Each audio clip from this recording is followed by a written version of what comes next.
Eh? Oh, the mic is on. I didn't realize. Hi, how's it going? Greetings and salutations at this fine 1:18 in the morning for me. Uh, Bright and early in the AM for our UK friends. Yeah. Hello, UK friend Thomas Wright, and wherever you are, friend Andy Kishore. Well, let's see, what do we got going on today? Well, some pretty exciting stuff, actually. Have a potato, yeah. Hey, did you know that got a 4K recently? Oh, yes, indeed. Let me see if I can find it. I'll show you. Hold on. Excuse me. Let's see. Where you be? Hey, Emily. How's it going? Yeah, here it is.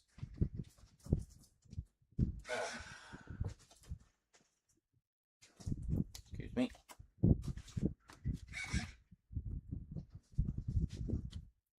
It's just red everywhere. Hold on.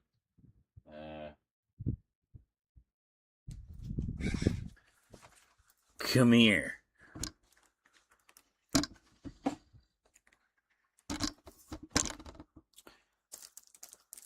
Dun dun dun. From good old Eureka. Is it part of the yeah, it's part of the Masters of Cinema collection. Loads of extras. I haven't even opened it up yet. But yeah, yes, No Beds the movie. Also known as Have a Potato. So, really looking forward to this because the version I had a while back, which I still have, was missing something. You know, the little disclaimer at the beginning about, yes, believe it or not, this is Boris Karloff, who you recently saw in Frankenstein and The Mummy or whatever. No, The Mummy wasn't out yet. So rest assured, it is him. It just shows his versatility as an actor. They were really concerned nobody would recognize him, and they wanted the marquee value, I guess. So, um, yeah, hey, same director too, James Whale. Good old James Whale. But yeah, but I want to read the book, which of course you sent me a while back, Benighted, and wanted to read the book first before. Oh yeah, here it is.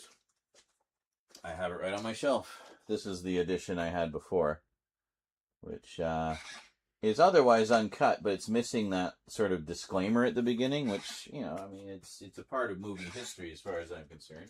Right, Emily? Yeah, I think you'd agree. And, you know, I wanted to have that represented in the film.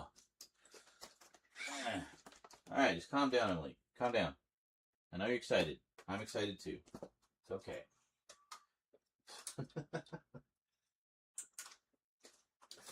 So Emily made her screen debut last night in some footage that I filmed for the Halloween special.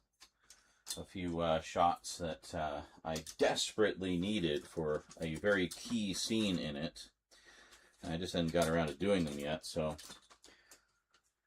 hadn't really done much else yesterday. So I thought, well, why don't I do those shots and get them done, and then we're good, and I can finish that scene.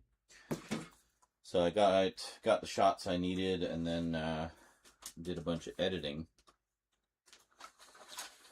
and I'm almost happy with that scene now, but there's still a little bit of work to do, a little bit of tweaking still. Excuse me, Church, I need to get in here for a sec, buddy. Don't mind me.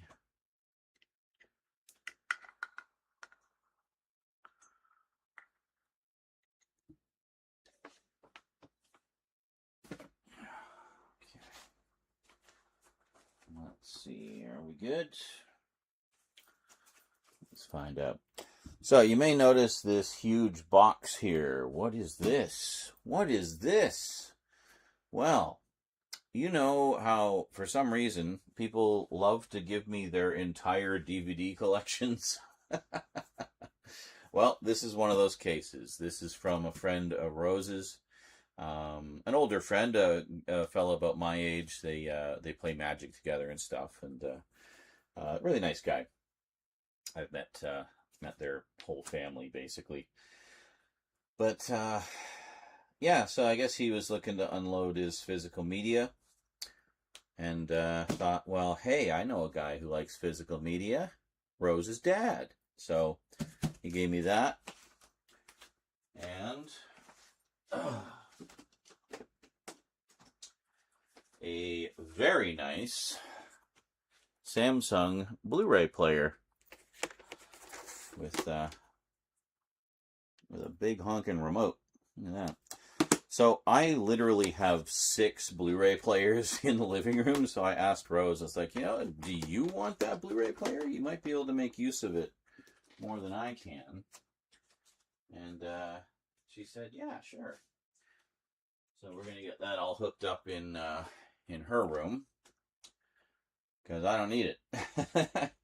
I got the PS3, the PS5, a region-free Blu-ray player. What else?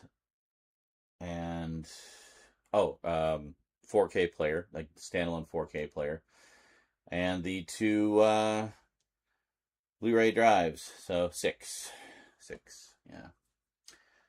You watch all 3 Big Boss movies, and then The Dragon Lives Again, where Bruce Lee, played by not Bruce Lee, has to fight Dracula and James Bond with the help of Popeye. What?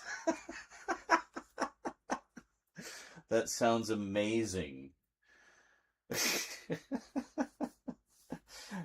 And just gloriously ridiculous. I love it. All right. So I want to do the horror update first. And then I thought maybe we could dive into this. I know a few things that are in here. He was really keen to show me. I'm like, no, don't show me. I got to be surprised, for the first time reactions on the video and stuff. So he's really excited for me to see what all is in here. There's, I think it's mostly DVD. There is some Blu-rays. I know one thing that's in here is a TV series, all on Blu-ray, that I've actually been quite keen to check out for quite some time, and apparently the every season of the show is in here. So, yeah, looking forward to that. But first, we have to do that big stack of horror movies that we organized the other day. Oh, okay, this has some weight to it. Holy shit. I'm going to put it over in the other area here. Hold on. I also have a smaller collection that was... Oh, fuck. Are we okay? Oh, okay. Too many damn cables. What did I trip over? Did I trip over you guys? Why is the sync, like, so off? Hold on.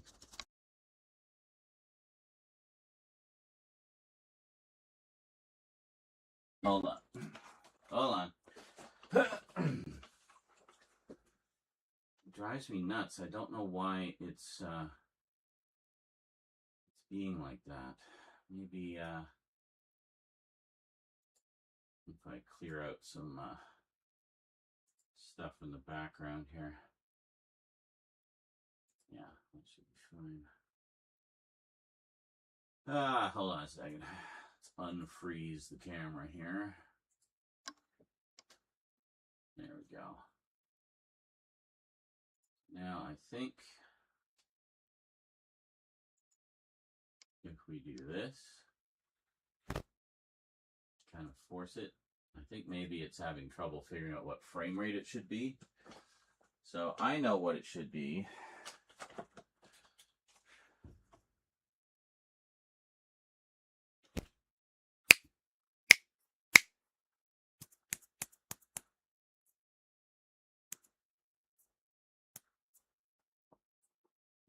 Ba ba ba ba ba. It's like slightly off, and it's driving me nuts. Stop doing that! Like, is there no way I can adjust that? Like, it's consistently off by a certain amount, and just don't get it. How about this? MJPEG. Can we do that? Okay.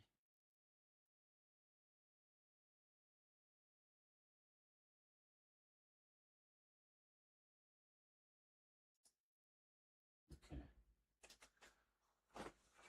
How about it now?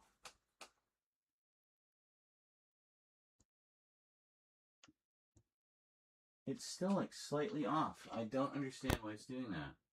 Why? Why? Let's try one more time.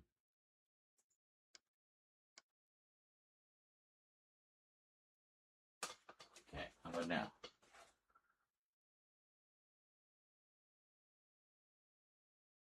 It just doesn't want to do it. Like, I can tell it's off because I'm moving the camera, and it takes like a split second to actually move on the stream. Well, maybe if we just bump the resolution down again, which I hate to do, but that's okay. You'll get the full quality when we're doing when you see the video. So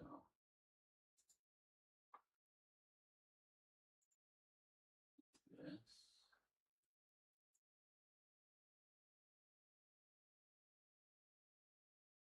There. How's that?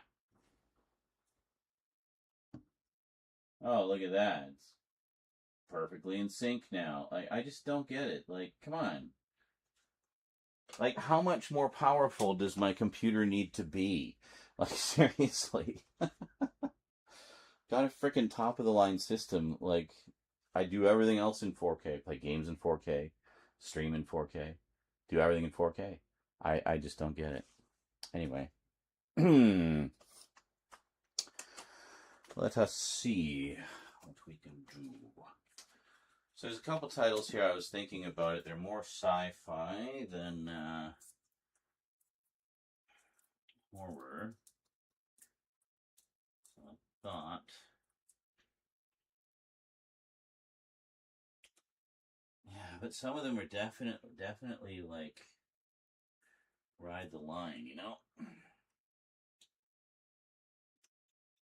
Okay, hold on. Of course, the one I have to change is way at the bottom.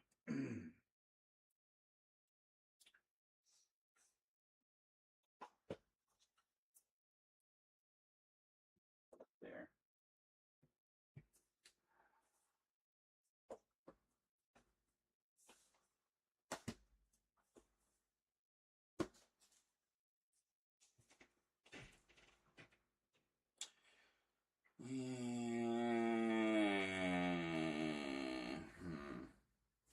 Yeah.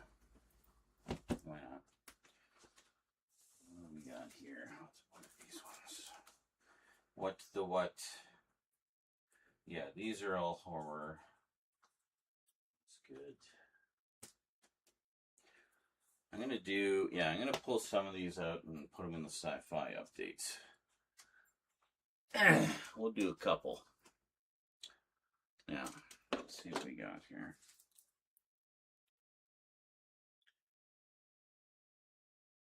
Yeah, most of these are straight up horror, but there's a few that kind of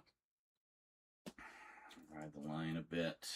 Yeah, we'll do like a sci-fi fantasy one, I think. This one more. That's technically horror. Those are all horror. This one I'll put in here too. And okay, what do we got here? That looks good. And then here, okay, good. And that.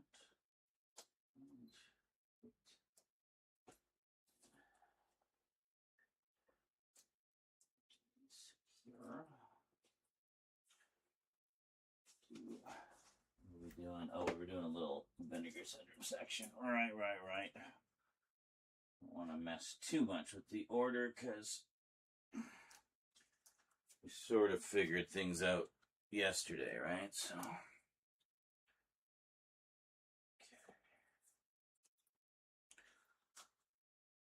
Okay. What do we got over here? Oh, look!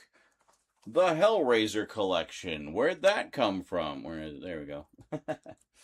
Have to put that with the others. And this is anime. This is British comedy, British mystery, British sci-fi, British. We like British things around here. These are also from packages. Let's stick them in there for the moment. All right. Sci-fi, fantasy, sci-fi. Oh, I kind of want to save this for the Star Wars update. So this is all sci-fi and fantasy. And then that's it. Okay. All right, and then this is kind of other things which will blend in with some of the other stuff, which is not in this area. It's over there. But yeah. Nice thing is it's right behind the table I'm using for the stuff. So once we clear that off, I can reach in there and pull all the new stuff out. So yeah. Okay, so we'll put this here. I'll put these here. I will be doing a proper reorganizing of the horror section kind of when all this stuff is done, and then be able to. So I might have a few more sci-fi and fantasy things to throw into the mix here. We'll get to those in due course. We got a big stack of Doctor Who to do as well. I got all caught up with that stuff recently, both new and classic stuff. The only things I still need are the two latest seasons, the Shudigatwa ones. So I have up to the 60th anniversary specials.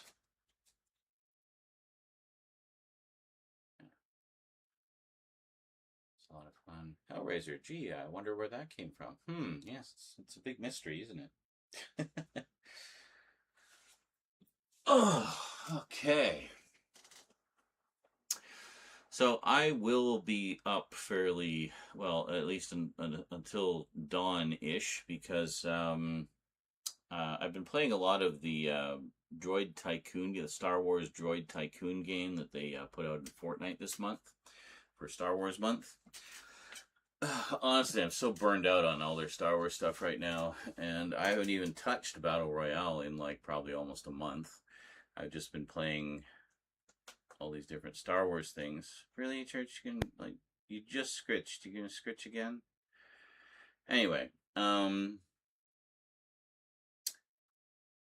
so they got an event in the morning, like 7 a.m. my time.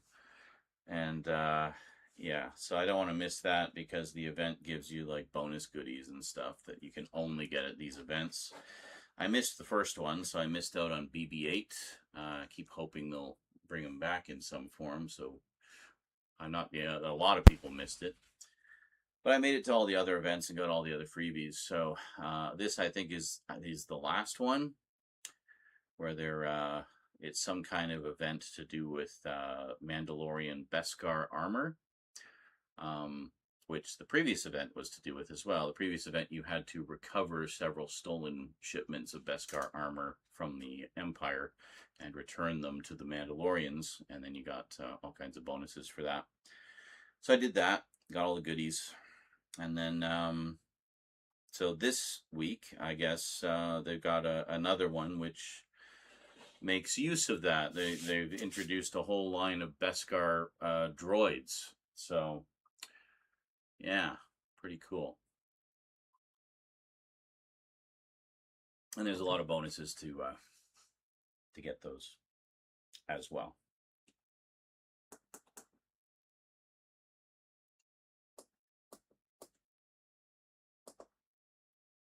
That's not what I wanted at all. No, that's not it either.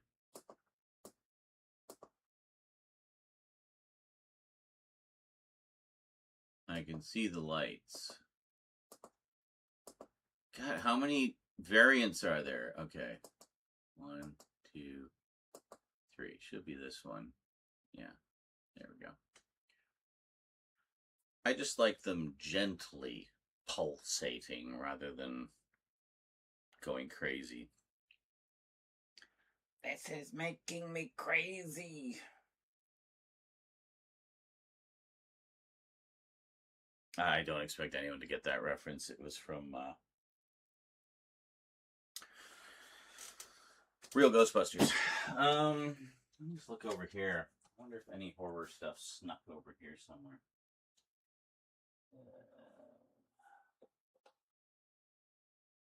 Big fucking stack of anime. Holy shit. Yeah, we definitely got to get that up to date. That can go in horror. Hold on.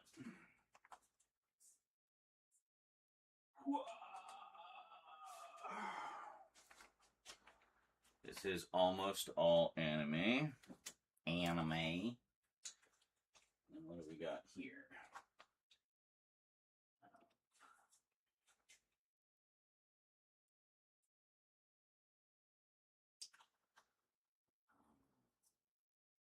Yeah, again, a whole bunch of stuff.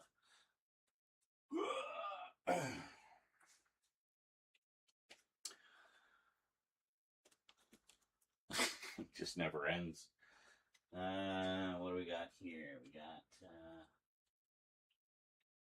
this is games. Oh, and stuff. Those ones. Have we done those?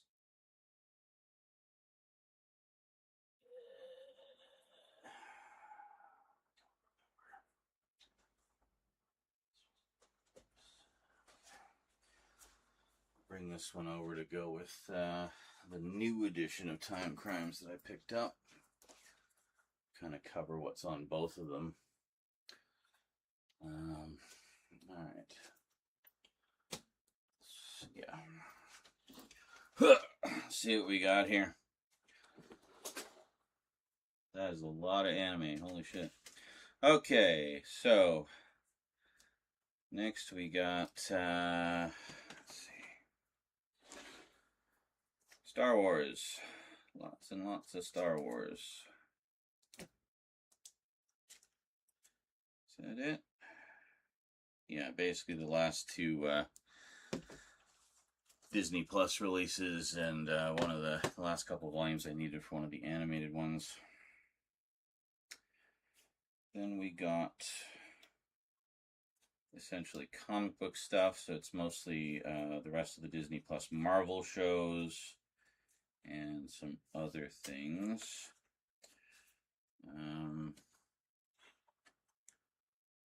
Put that there. What's that one? Oh, yeah. Did I cover this one? I think I did. I don't know that this would really fit in sci-fi.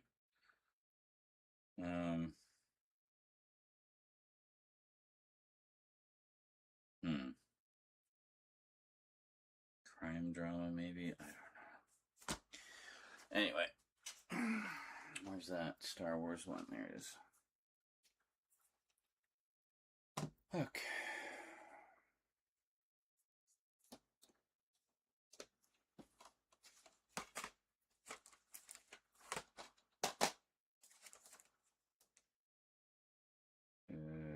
Yes. Okay. And then this will go with the anime.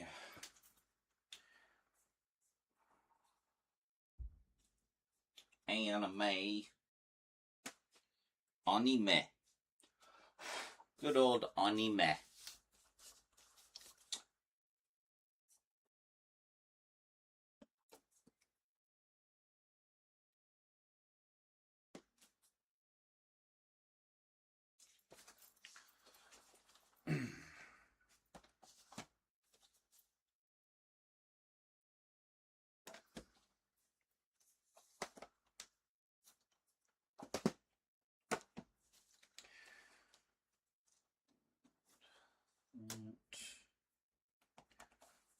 with fantasy, I guess. It's a sword and sandal movie.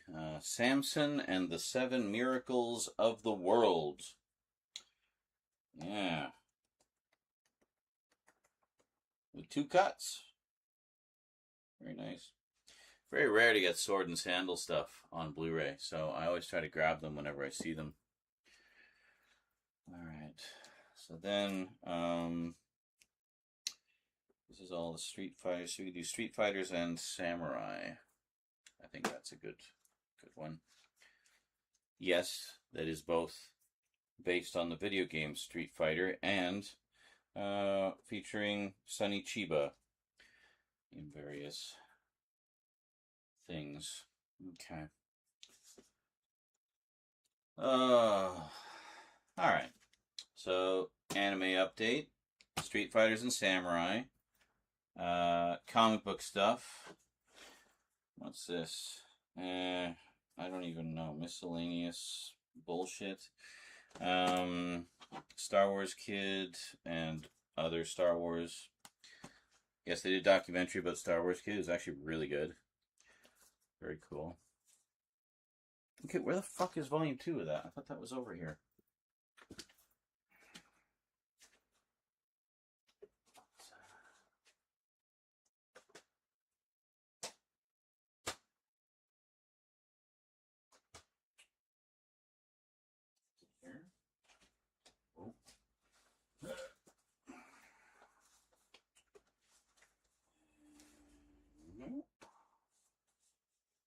Video games, cartoons.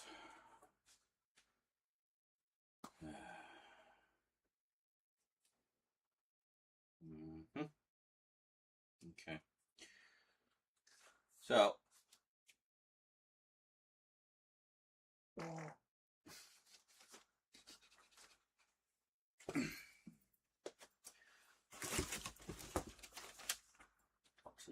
boxes.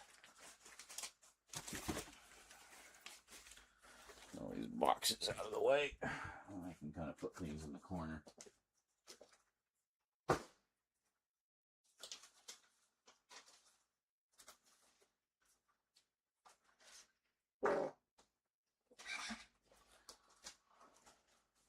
Boo ba doo boo ba doo ba doo ba doo boo. Extreme Ghostbusters. Oh yeah, of course. Garrett, I think his character was, and he was like he was like super sarcastic and like he had some of the best lines. Yeah, no, it was a great show. I mean, it had Garrett, the guy in the wheelchair. It had the black guy. It had the Spanish guy, and it had the goth girl. So I was right on board. It was also just much like the original. It was just really well written. It's just a really good show. Really, you're gonna loaf right there because I cleared away that spot, so that's your spot now. Yeah, that's right. You run away, run far, far away. So I don't know how many of these we're gonna do today. We'll see what we can do. But it'd be nice to get these done. And the thing is, why are we all... Can I have the zoom again? There we go. Thank you.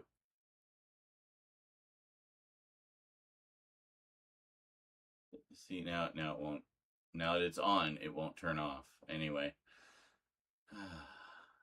All I said was goth girl, and it summoned Vermin Art. Excellent. Greetings, Vermin.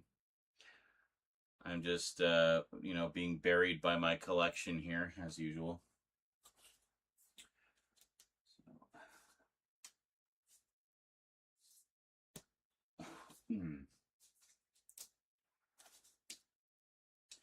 Oh yeah, one of the Robot Romance trilogy, Fighting General Dimos, I think, is getting an actual Blu-ray. They got the film prints, so that's cool.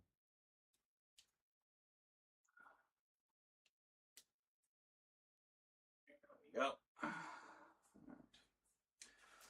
So I'm just gonna set these down over here.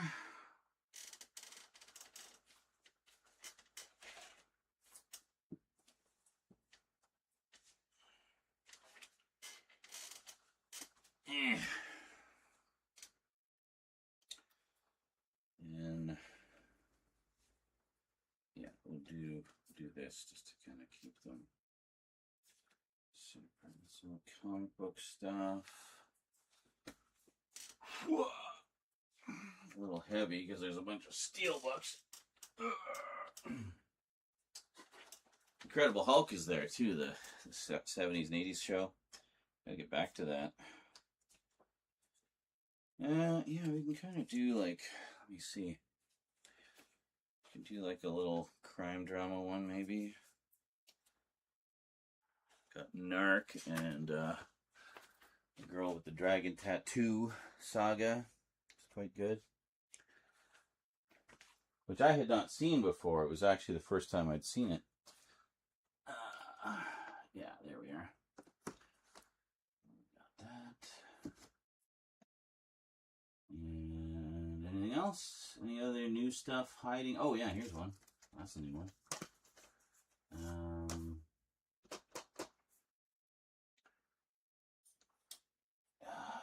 Yeah, I think that's good. Okay. I'm just going to organize my British stuff here.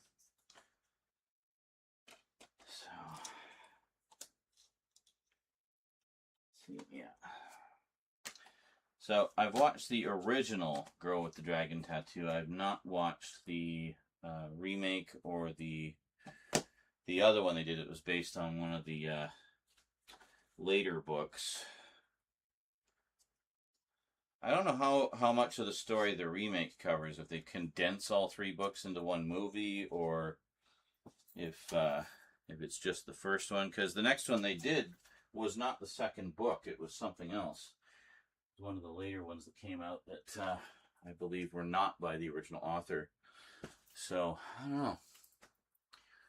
Do all of them? Well, yeah, I mean, we'll certainly, I mean, we're going to be up late anyway, so we'll certainly try to bang out as many as we can. Okay, so this is our sci-fi. I guess we're just going to do more stacks on the floor like we did before. I mean, that seemed to work pretty well. This is our sci-fi fantasy stuff. Put this all here.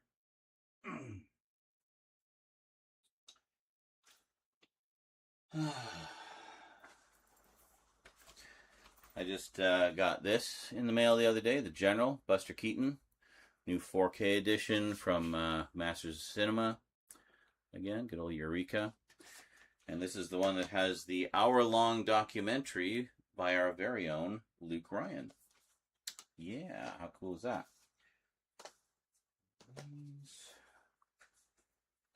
Yeah, where the fuck did Volume 2 go? I have misplaced something, and it's driving me nuts.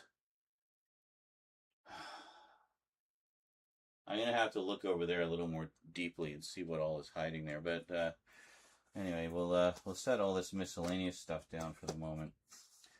So let's organize our British stuff. Got a lot of British stuff. Okay, so make this Doctor Who. This will be mysteries. This will be comedy. We got a little bit of everything here. So, got 3. Oh shit, the book isn't in it. Let me just put all that back together.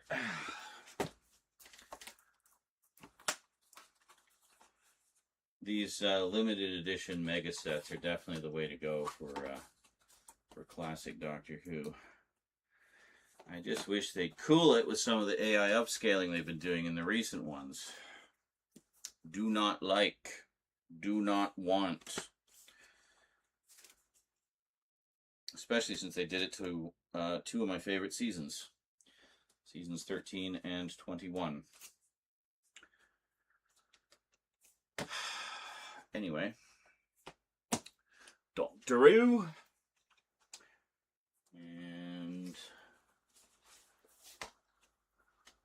let's see. I Oh, hold on. There's another one here somewhere. Yeah, there it is.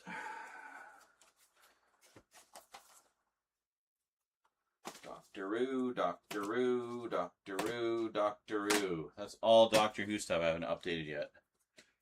And then let's see what else we got. We'll put actually we'll put Wurzel Gummidge in with the Doctor Who stuff because it's John Pertwee. I mean, that's obviously the reason I got it. Blake 7 Series 2, we'll put that in as well because it's peripherally related. And then for comedy, hold on. Oh, yes. I need to get back to this. Touch of Frost, starring Count Duckula himself, David Jason. I only watched the first episode. I thought it was great. I just haven't got back to it. So, yeah, I had to grab that one. Also got Prime Suspect with the always delectable and amazing Helen Mirren. Campion with Peter Davison. That'll go in Doctor Who as well, even though it's mystery. We got Rebus.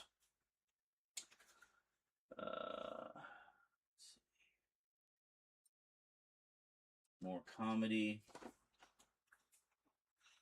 We got the IT Crowd. Hello, hello.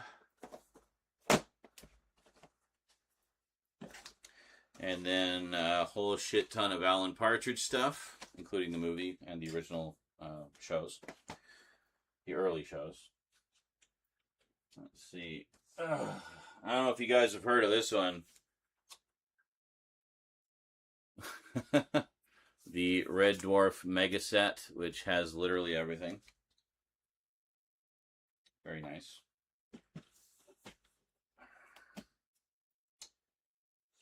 Whoops. And to go with that, we have Christopher Barry in the British Empire, which I've almost finished. I just started Series 6 of that. There's 7 total. Upgrade on Count Dracula, basically just getting the PAL video version. And I don't know that... I think I might have already updated this one. Yeah, I'll throw it in anyway. Actually, no, I think I did these already. And then the Woman in Black, the original. Yeah, I'm pretty sure I did those. And then, what else? I had to go with Red Dwarf. We got Hyperdrive. Very underseen and underappreciated, I think. And then, of course, I, Claudius, which I talked about yesterday. So we'll put that in with what?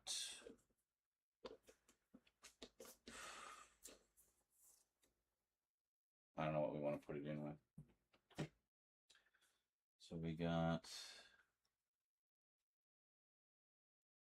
So this is all comedy and mystery and drama. Historical drama. What? What? Did you hear?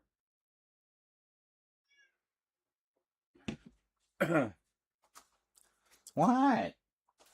What you moaning about? What? What is it? You show me. What is it? What's the problem? What? What is it?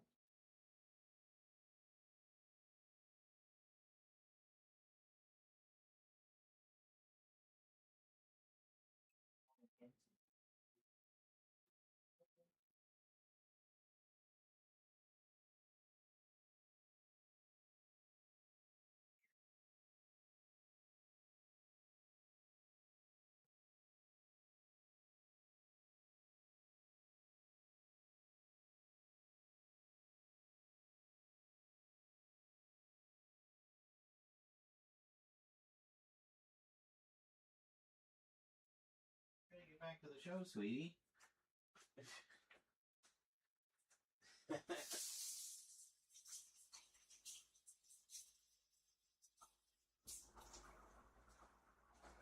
Kitty was just wanting love. Meow, meow, meow. Love me, love me.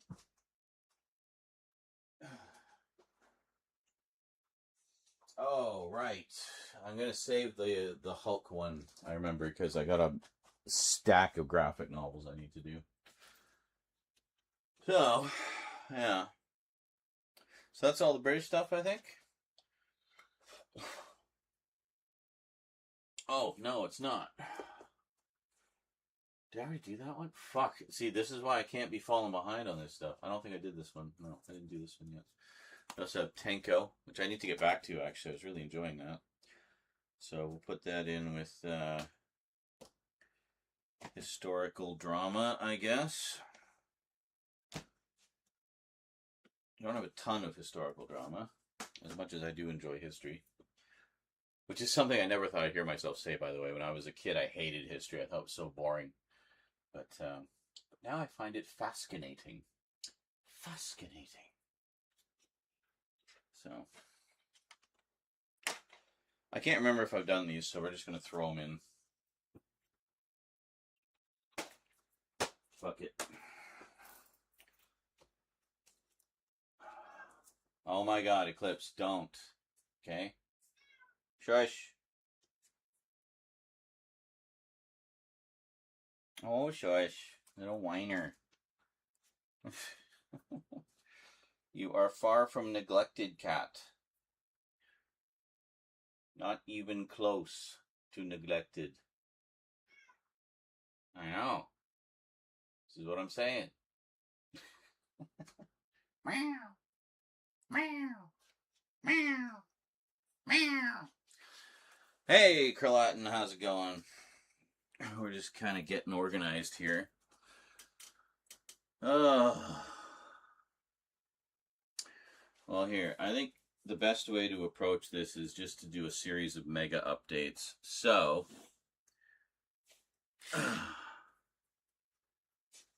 some of the best of British comedy and drama right here. And comedy, drama, and mystery.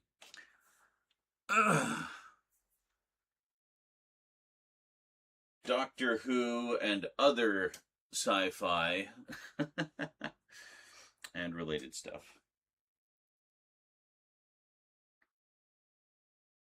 I think that's good. And then it's just 2 mega updates and we're done.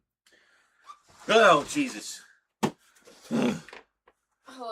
Hello.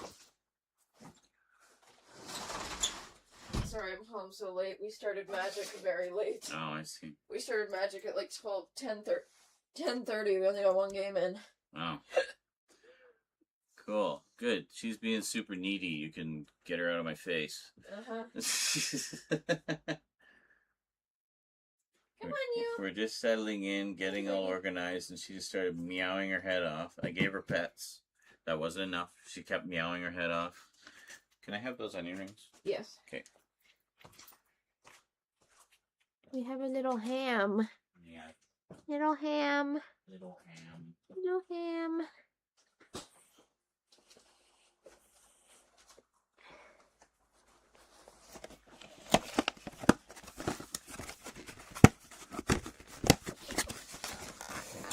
Red onion rings with dip. It's basil aioli. Basil aioli? Basil aioli. Basil aioli. That sounds like you just had an aneurysm while you were trying to say basil. It's basil aioli. Come on, Church. Come on, leave the box alone, bud. Come. Church. It's like, but Church. it's a box. Church. Church. Church. Church. Church. Church. No, don't go back and come here.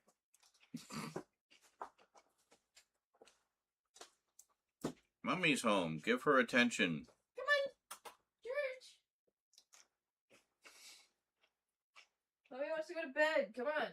Thank you. Welcome home. Good night. Good night. Hmm. Oh, meat canyon. Get away from me. So one of the ones I was trying to find over there was volume 2 of the He-Man set. I'm not sure where it's gone. I think it might be in that stack over there. Somewhere.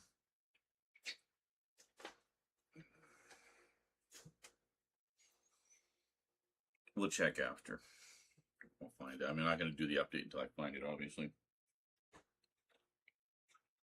So, Tenko, you've never heard of. Tenko was a series that ran in the 70s, I believe.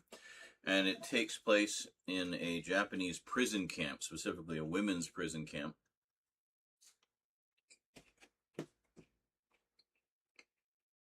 And it's basically about, it takes place during World War II. And it's basically about their life there.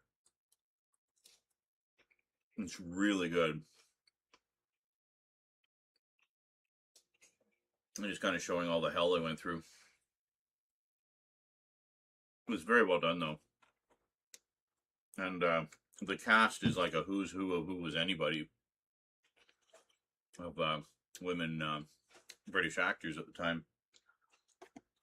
It's quite well done. Also, Burt Kwok, who played Kato in the Pink Panther movies, is the Japanese commandant of one of the camps that they're in. So, is it kind of like MASH? No, it is not a comedy. It is like serious drama. And very gut-wrenching at times. As it should be, I mean, given the subject matter. But it's very well done. Well, it originally dropped onto my radar because I caught a random episode one day when it was being shown in Canada. And one of the women was played by Louise Jameson, who was, of course, Leela in Doctor Who. And I guess this would have been around the time that she had done Doctor Who, maybe a little bit before. I think it was like right after Doctor Who she did Tenko. But, yeah, they did 3 series and a reunion special that kind of, you know, told you what happened to all the women. You know, they got back together. And it's like, I think pretty sure the reunion special is, it's not like a documentary. It's like a feature-length finale kind of thing. It takes place a few years later.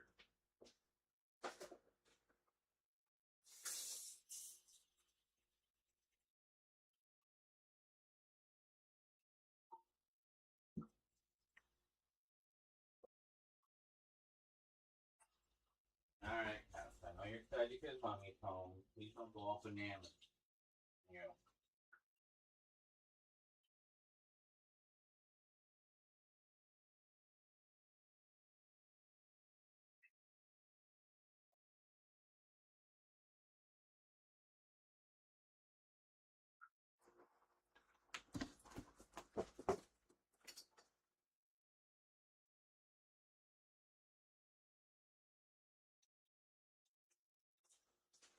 Right, I need to know where that damn He-Man set is. It's driving me nuts. Okay, hold on.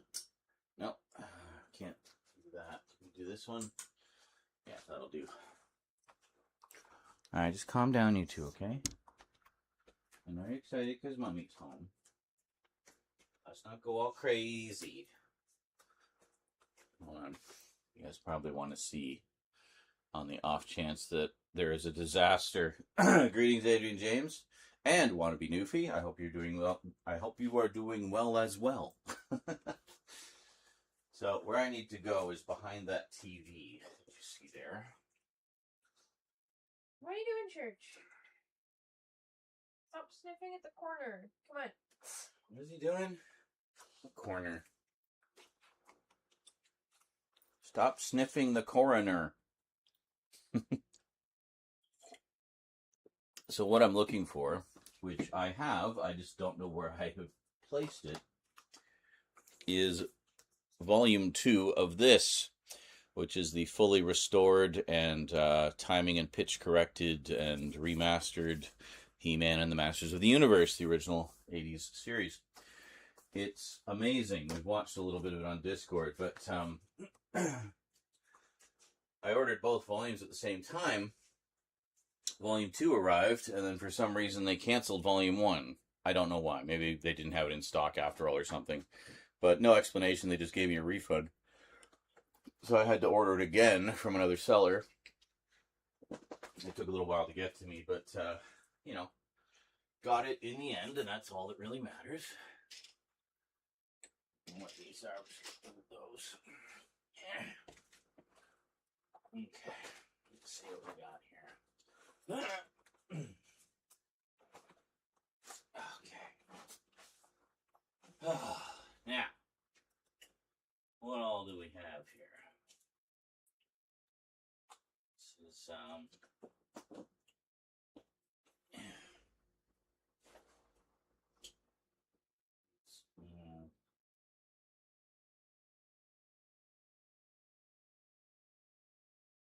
what even is that? What is that show? Oh, it's Wild Boys. Right. Yeah. Yeah, I gotta get all this organized.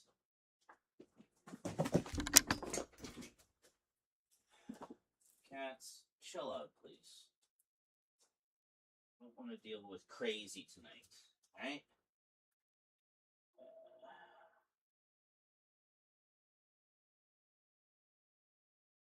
Oh yeah, Paul. This is why I need to reorganize. Because, yeah.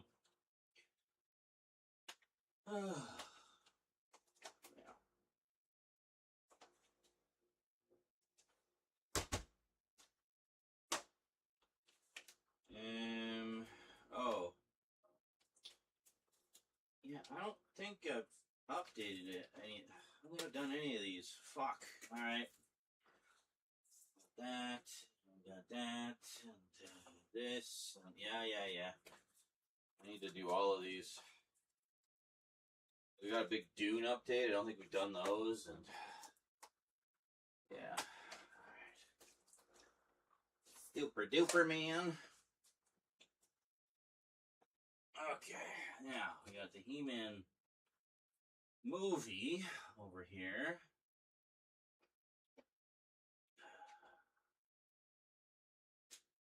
Yeah, no, we did those. I remember doing those. Okay.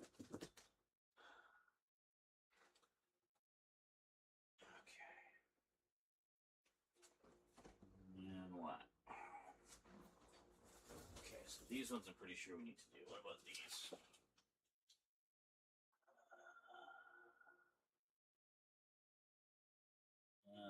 No, I think it's all cartoons that I was ripping. Yeah. Okay.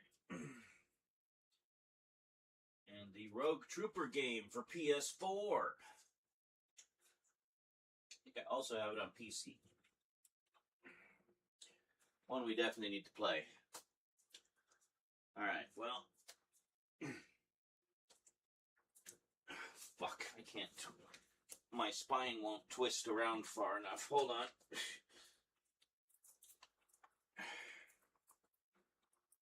Just, can you fucking... There.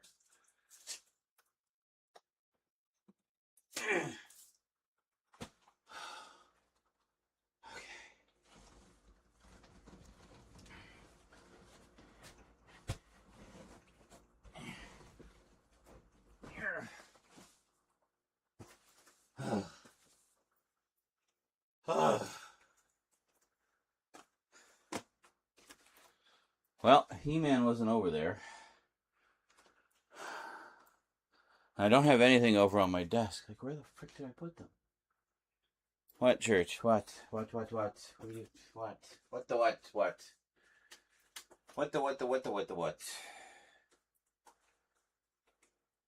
Okay. So, found a bunch of stuff here.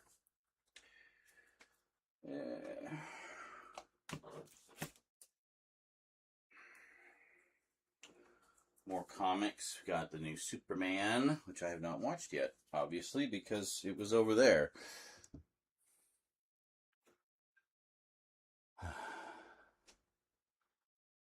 What is this? Vermin. Oh, look, it's Vermin Art right on time. Did someone order a Crow Latin? Yes, Rogue Trooper needs a playthrough. Yes. Yes. Yes, indeed. Yes. I just put all the piles over there, so for fuck's sake. All right. Well, we know that these British piles are basically good to go.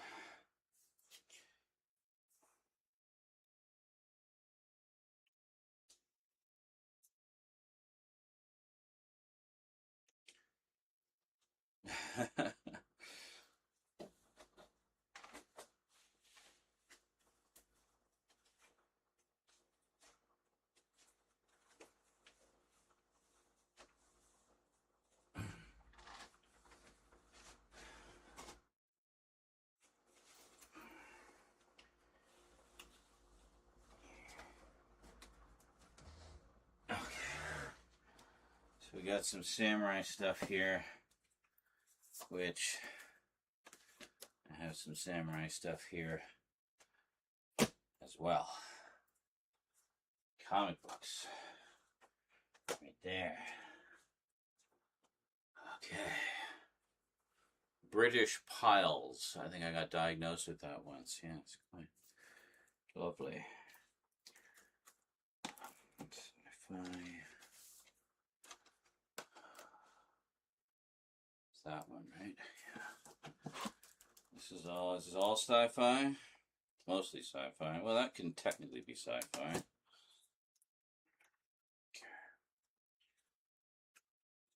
So when we're ready to do this, we'll pull everything out and just shuffle it around a little bit if need be. And then we got a pair of westerns, Blazing Saddles. I don't even know what to call this. Let's update. Got this.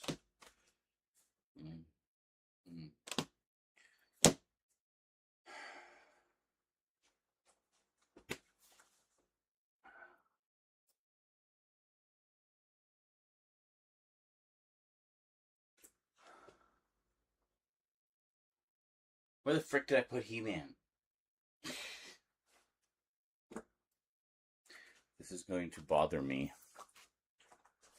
Is it over here somewhere?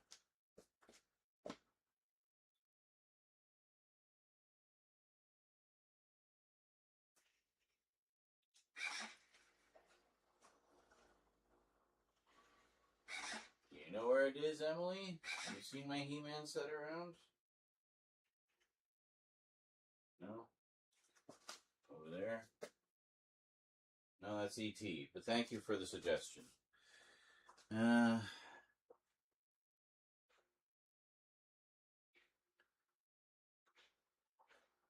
This is really irritating me. Where the hell did I put it? There. Like hiding under anything. No?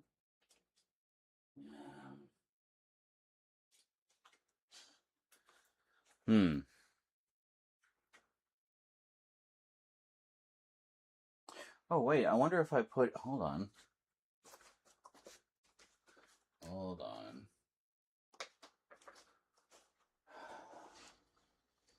I did put a bunch of stuff down here.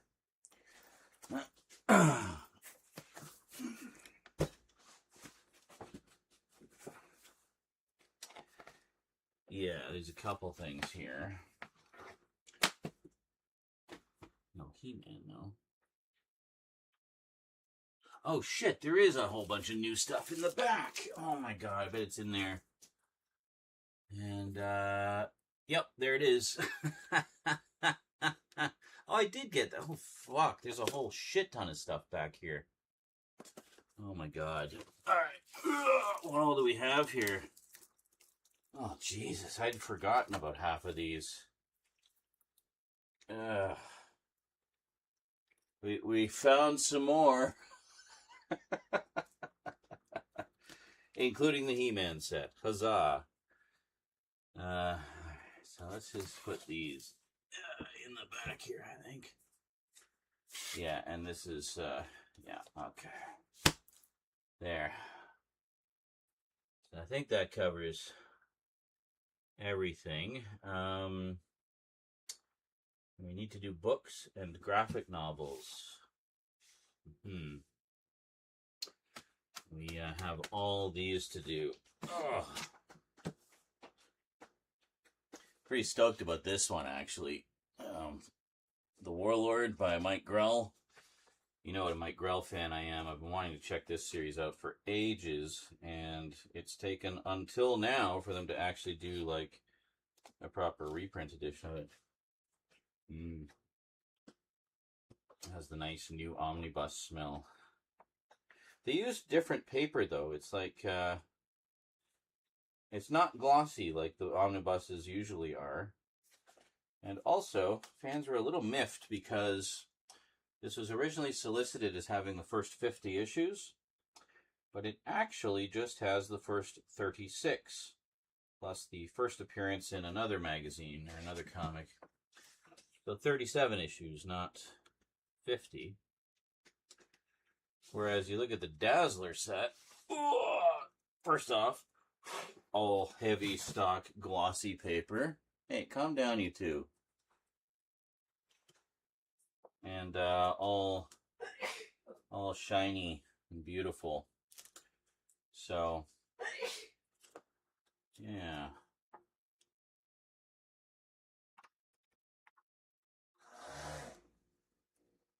Very nice. Anyway, looking forward to reading all of these. So I'm going to do, we're obviously not going to get to the comics today, but we will definitely do so in the foreseeable future. Now, meanwhile, let's see, put this here maybe? Yeah, just put it there for a moment. In the back. Oh, this one too. I don't think I've done this one yet either. No. Was Luke on this one?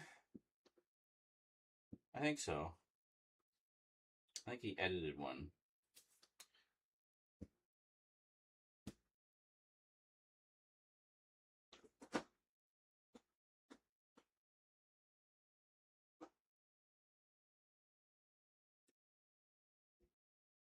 Don't know if it says on here.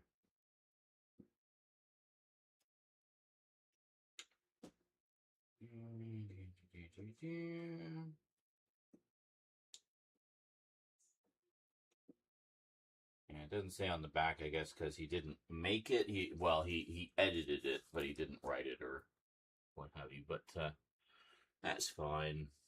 That's fine.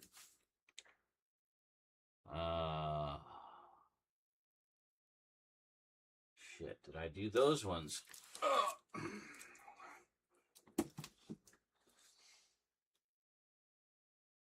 I don't think I did these ones either.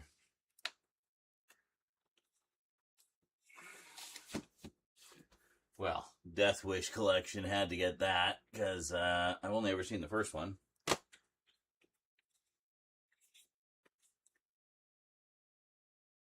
I don't have to even introduce this. I mean, you know why I got that. Come on, it's Columbo on Blu-ray. And then the later ones. Yeah. The only thing that's a surprise is that it took as long as it did for me to get around to getting them. But, God, these shelves are tight. These will not be permanent for these things. Oh, and yeah, this is the one I was talking about. The one Golden Harvest collection I got, which is their Supernatural Shockers. Has a couple of Category 3 titles in it. Yeah, the Erotic Ghost Story, 1, 2, and 3. Dr. Vampire, Robotrix, and Sex and Zen.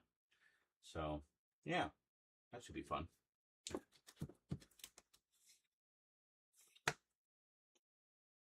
I like naked people.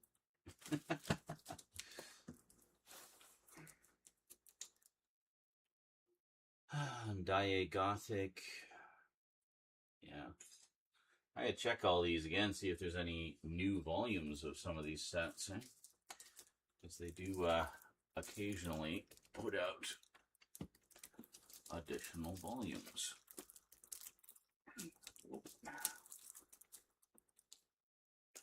Put Dark City up here as a little more room. There we go. Hey, take it easy there, Columbo. All right, so now we definitely have everything of the Blu-rays and stuff. So we just have to figure out how we're organizing it all.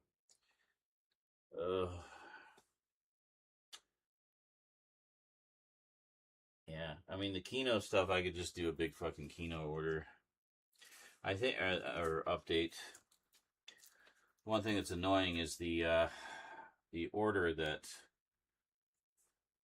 just recently came out of my bank account. I think it bounced. I don't know if they're actually going to send it, but if that's the case, then I'll send them the money for it. Obviously, once I'm able. But on the plus side, I'm getting some extra money next month, so.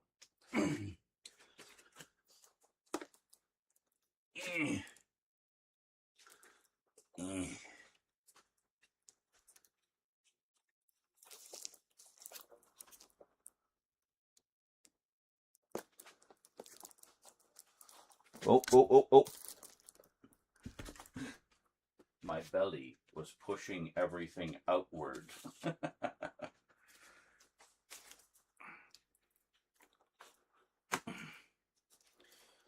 Okay. Like, I feel like, I don't know. I wish Kino was just a little more cooperative with me sometimes, because I sing their praises all the fucking time, and like I feel like, even though it's taken 20 years, with this latest batch of stuff, the YouTube channel is really going to explode in ways that it's never exploded before, or hasn't for a very long time. And let me love you, Kino. Stop screwing me over in different stupid ways. Yeah, so the ones that are specifically sci-fi, I'll put with the sci-fi. At least do that. Let's see. Yeah, and then other ones. Haha, Uncle Buck on 4K, baby. Love Uncle Buck. The Barbarians of the Barbarian Brothers. I've never seen this. I've wanted to see this for so long. We'll put that into the sci-fi fantasy section. And then we got all the Pink Panthers. Haha. Found You. Volume 2. So between the two, it's all 130 episodes of He-Man. Beautifully remastered. And there you go. And that's it. That's the whole set right there. Very nice. Okay. So where do we want to put these? What's this? This is kind of a miscellaneous pile. So I was doing a miscellaneous. So we'll do we'll do a Kino. We'll put Rack and Ruin in the miscellaneous. We got Sinbad. It's one of Rose's favorites. I had never seen it. We watched this as soon as it came in. It was great. A lot of fun. Elle Changed the World, which does not have English subtitles, but this is the only Blu-ray you can get. I found subtitles online. So, huzzah. We'll put this in with the anime, even though it's not technically anime. It is related, obviously. And then we have, this is all adult animation. Yeah, I forgot I got up to date on this. We got Rick and Morty Season 8 and Rick and Morty the anime. How cool is that? So, here's our adult animation. Is that here somewhere? Yeah, here it is. Perfect. just a shit ton of Rick and Morty, basically. Okay. Put this here. I love you too. Good night. Okay. And so this is Star Wars.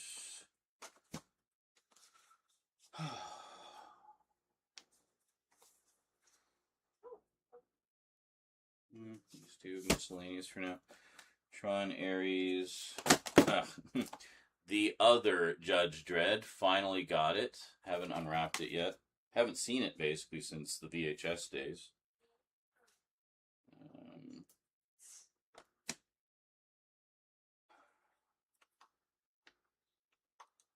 Put those in.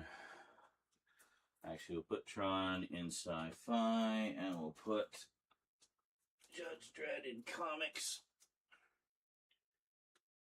Makes sense, I think.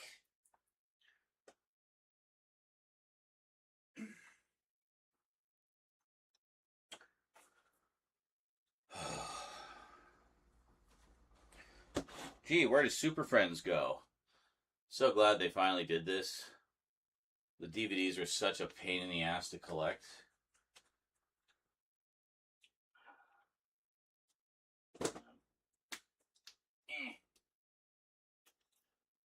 Put that in comics as well. Hi, Church. You see a big pile of stuff you'd just like to smash into at full velocity? Yeah, please don't. Please don't.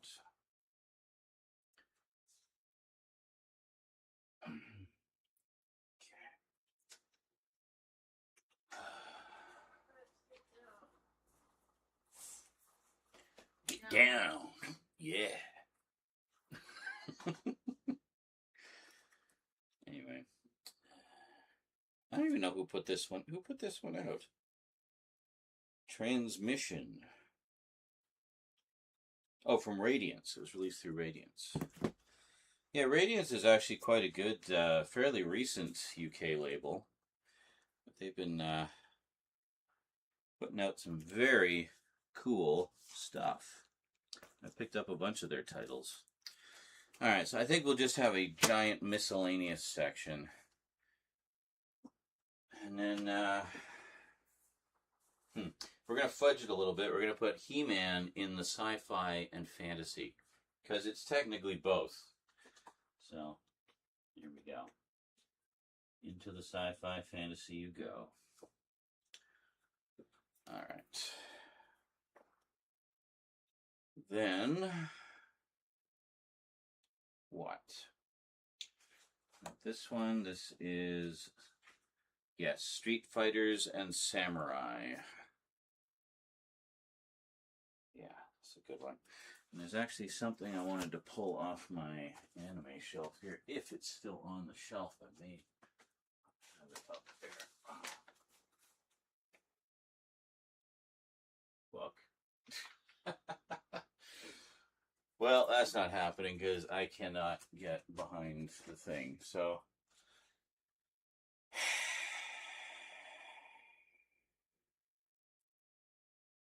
look at all that shelf space. Yeah, that will be filled up immediately upon completion of the updates. But that's all right. It's all right.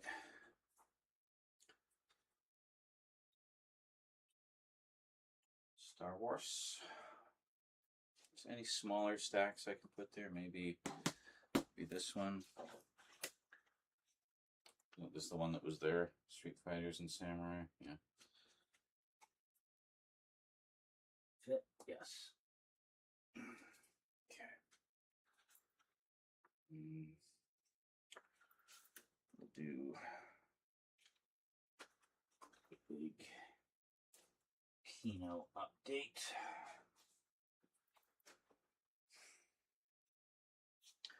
Star Wars.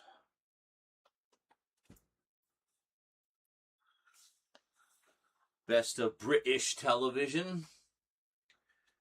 All the British stuff. Ugh. I love British stuff. It's funny, Luke jokingly talks about the fact that I know more about British television than he does. And that I know more, like, British expressions than he does. He lives in Wales. So, he is Welsh. And, he said a few times in, like, voice notes and stuff, he's like, you must know that expression. You're more British than I am. British stuff, mate. Oh, or mate. Yeah. See, when you're British, you're not supposed to pronounce the letter T ever. For some reason. But you put extra U's and stuff in things.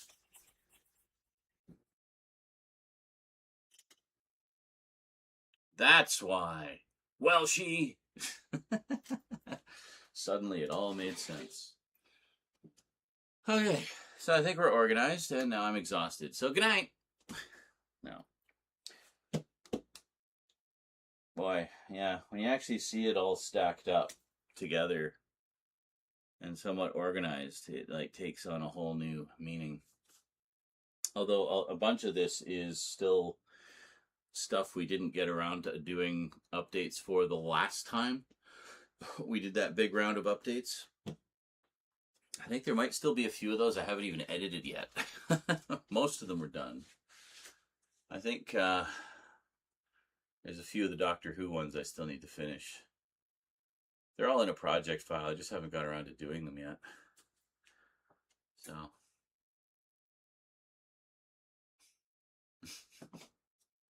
Color just looks better than color. Color. Yeah. Neighbor. Favorite. I don't know about aluminium, though. That seems like just overkill to me. Like, I think I'll just stick with aluminum on that one. Vitamins. That's just fun to say because it's just so pretentious a pronunciation. Vitamins. Need to get some vitamins. And some aluminium foil. But, the firmist is like, no. No. Have to say aluminium. But, yeah. I'm trying to think of what some other ones are. I don't know, there's a bunch. There's a bunch. Aluminium for the winium.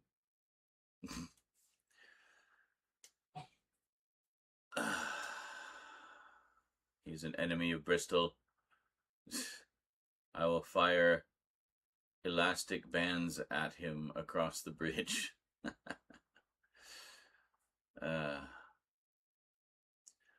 I'll stick with color and favorite. Saves me a U for when I really need it. I see. Vitamins is correct. Not vitamins. Vitamins. Well, it's still vitamins.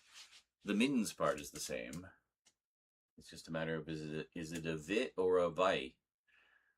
A vit or vi? So, yes. Very nice. Very nice indeed. Yes, I see you over there, Michael Knight. I need to add you to the stack too, don't I? Fuck balls. It just never ends.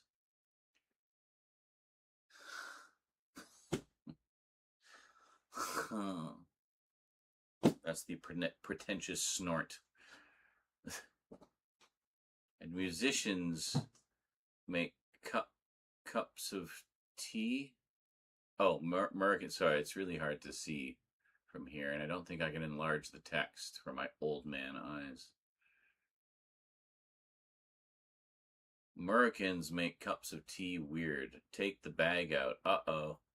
Yeah, see, I always leave the bag in as well, because I like it to just continue to steep as I'm drinking it. So then as I drink it, it gets stronger and more concentrated. Yeah. Technically, the American vitamin is more phonetic than the British way. You actually say the first I sound. Vitamins, I suppose. Yeah. Well, I mean, it's the hard I instead of the soft I. Yeah, Glenn says, yeah, I like to steep it.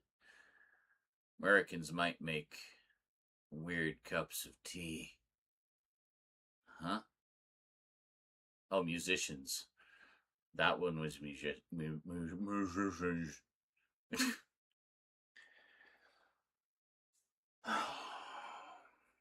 So, so we have horror,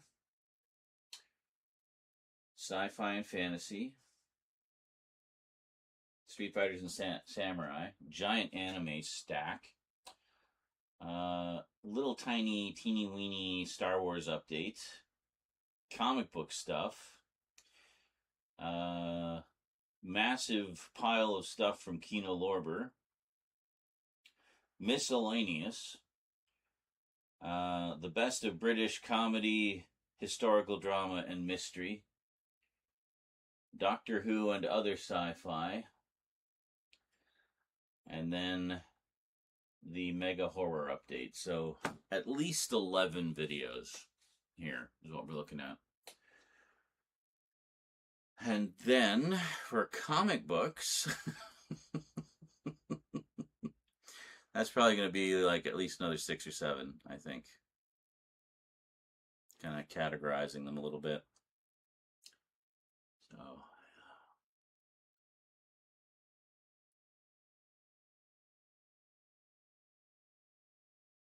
Michael Knight. Well, it might have been the same actually, because Knight is spelled Knight, which is a very British word. So I think they would have kept that one the same. I wonder who the actors would have been, though. Obviously not David Hasselhoff and William Katt.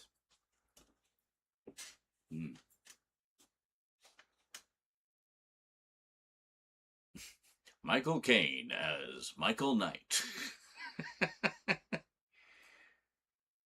Oi, Kit.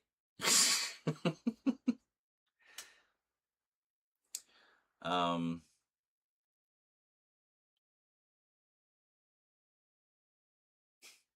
just picturing all like former Doctor Who's in various combinations as Michael Knight or Kit. The fuck does David Hasselhoff even do anywhere? Well, dude's like in his 70s. I mean, does he even have to do anything at this point? Like, let the man live his life. He made his mark.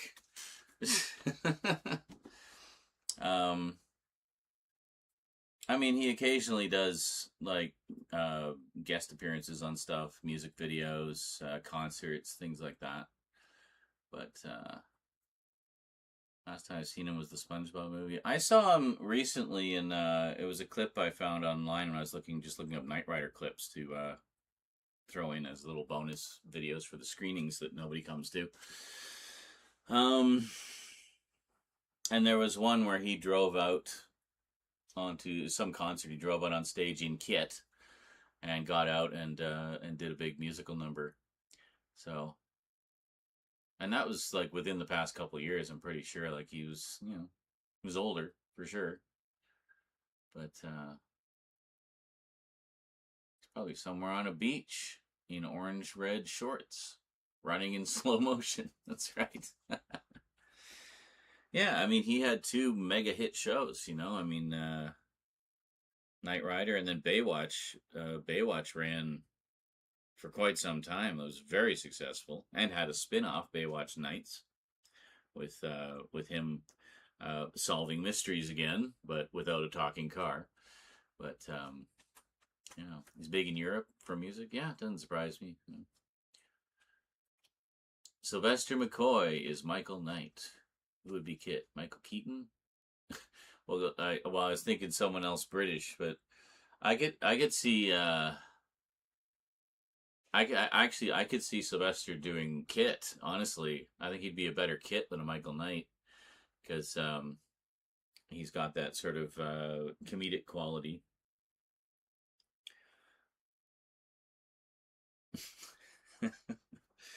Just have Colin Baker as Kit. Be like the grumpiest Kit ever.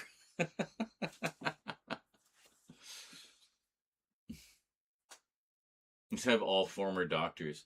Have like Tom Baker as Devin, maybe. Um, Kit, played by Steve Coogan, doing Alan Partridge. Oh my god. There you go. Alan Partridge as Kit. That would be hilarious.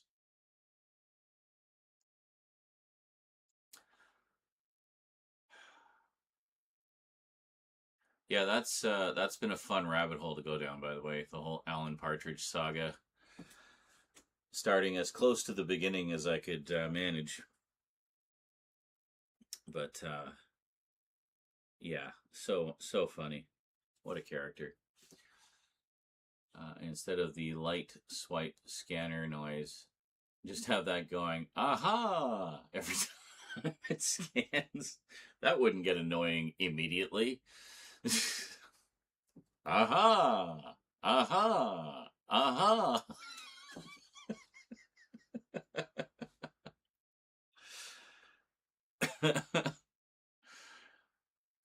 Yeah, I don't think that would be quite as effective somehow.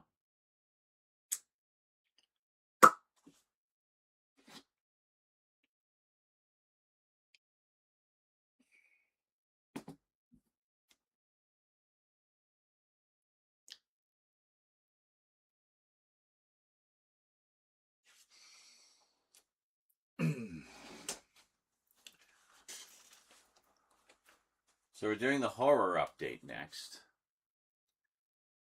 And this will test how many of you paid attention when we were doing the biggest horror update ever. See if you know what the significance is to what I am about to do on the table.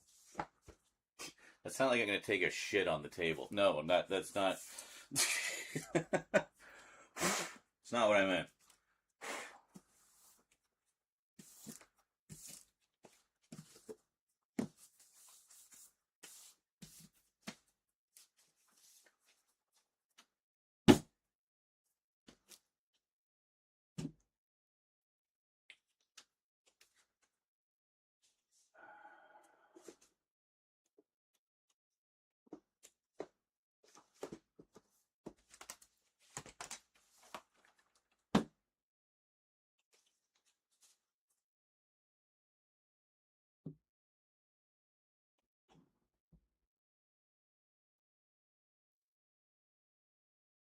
Can you even see what that is? Come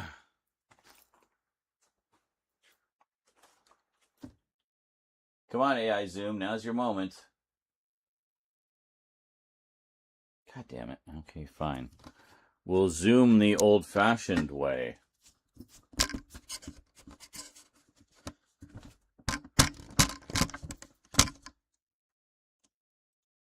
Why on earth am I bringing these out for a horror update? That doesn't make any sense. Actually, it makes perfect sense from a certain point of view. So does anybody know why I'm bringing those out for this particular horror update?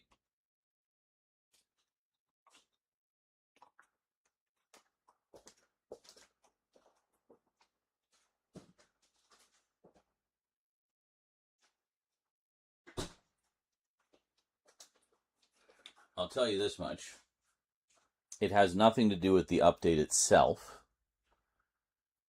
but it has everything to do with which update it is.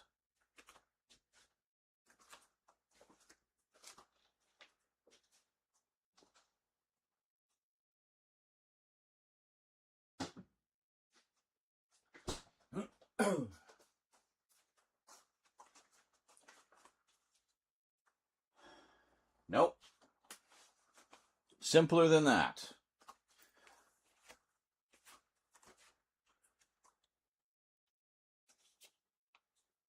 I'm pretty sure Douglas Adams did not do a horror thing.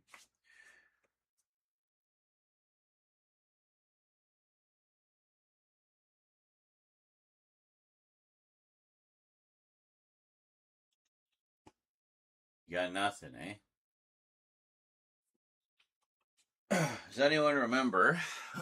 I've said it several times. See who's been paying attention. Does anyone remember how many parts the biggest horror update ever is going to be?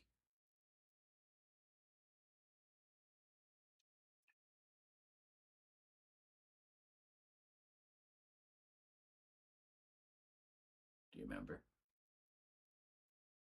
Do you know? Does anyone remember?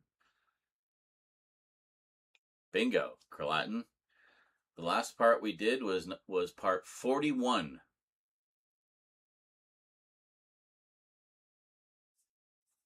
Do you get it now? Do you know the significance? No. Although actually, you're not far off as far as the numbering of the omnibus editions, Thomas, because including the special and the omnibus editions, that will be 5 parts. Yes.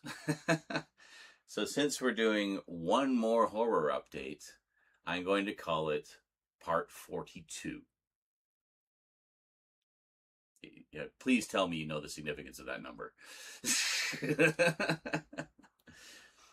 So, anyway, just a little bit of fun.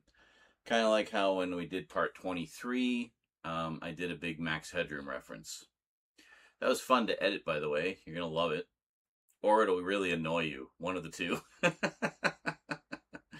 Those who know will love it. Those who don't will be confused and possibly annoyed. And I look forward to both. So, yes, the ultimate answer to the ultimate question of life, the universe, and everything. Part 6, 7. Oh my God. Hello, Jonkler. Wow. Just bust in the door. 6, 7. Hey. I saw a hilarious video the other day. It's one of those VTubers that does like Omegle type stuff. And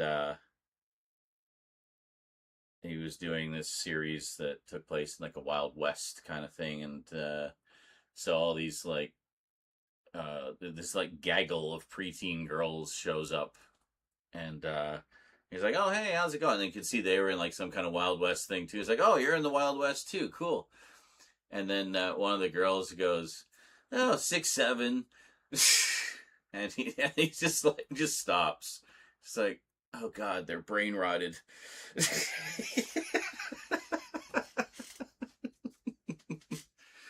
He was so despondent. It's like, oh God, they're brain rotted.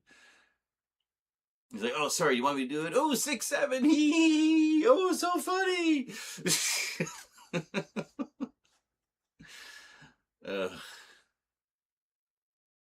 And the thing is like so many people like there's like, oh, it's just a funny number with no meaning, you know, like 69 or 420.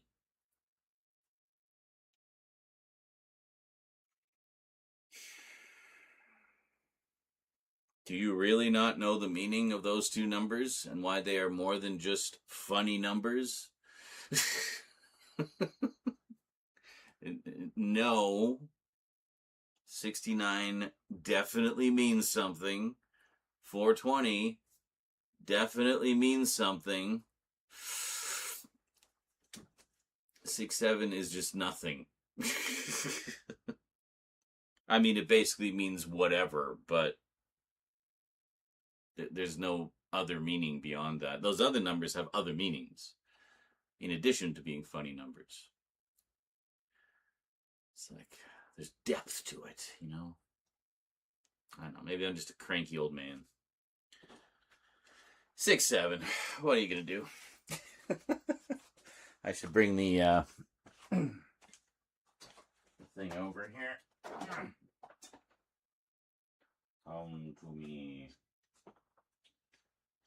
I had the foresight not to tangle the cord around a billion things. Yeah. There we go. You're fully mobile now across the room. I'll bring you guys in a little closer when we get started. We had a pretty good view the other day, so. This is SpongeBob scene 24, 25. Oh, yeah, yeah. You know what's funnier than 24? What? 25? Yeah. Sometimes it is simply the theater of the absurd. And I'm all for that most of the time. Oh, shush.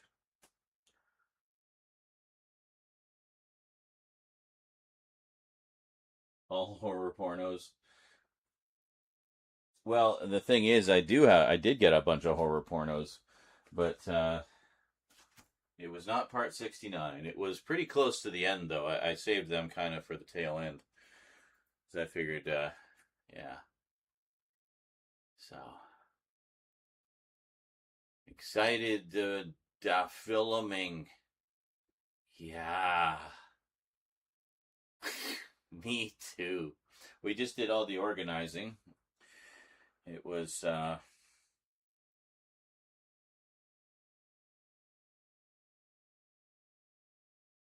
annoying. That's the word. It was annoying because this has taken so long. I was kind of questioning some of the items as to whether or not I'd already updated them or not. I'm pretty sure I didn't. But if there's any duplicates, well, 6, 7.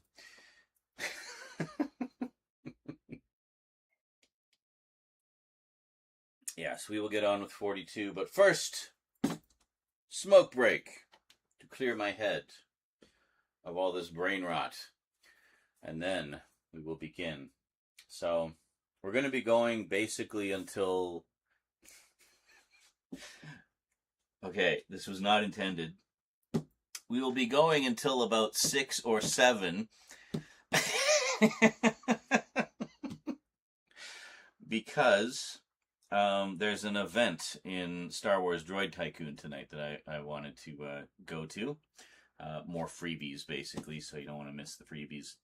And I think this is the last one, because it's the tail end of May, and May was basically their Star Wars month. So don't want to miss that one. And yeah, I will be going to bed immediately after, because I don't know why the fuck they scheduled it for 7 in the morning, but anyway.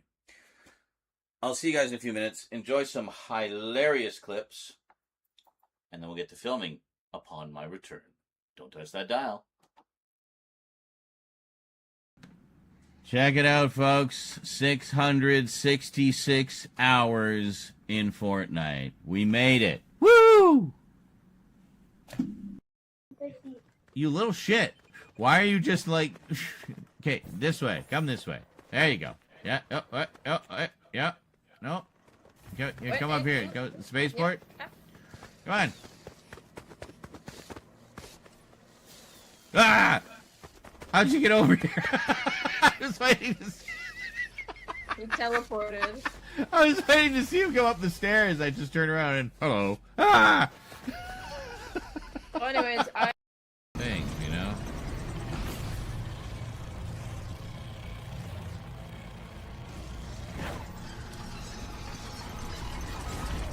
No.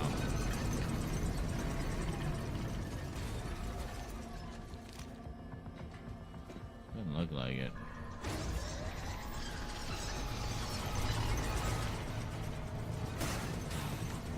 Oh! Why were you running so slowly, Jacob?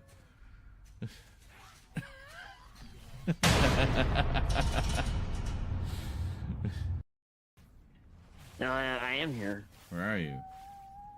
I'm Heat Blast. Oh, you're on the drums, Toy. Yeah. Who isn't here? Somebody isn't here. I'm so confused. Who are you missing? Oh, Brinsley. Where's Brinsley? No, I'm here. Oh, no. You're here. Oh, wait a minute. I'm in first person. That's why I'm not seeing... There we go. I didn't realize I wasn't emoting with you. I was just watching you. I love how my record player is right in the middle of your drum set. Now it's in your chest.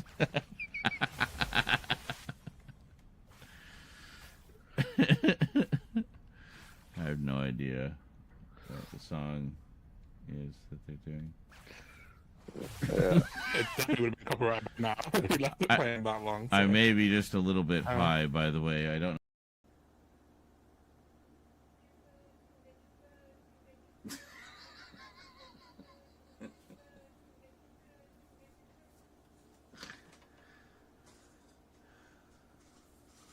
The epic saga of Come Get Your Food.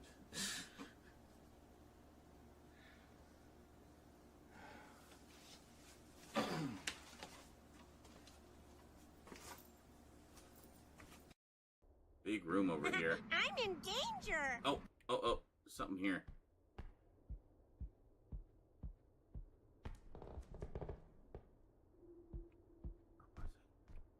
There. Oh. Oh, shit!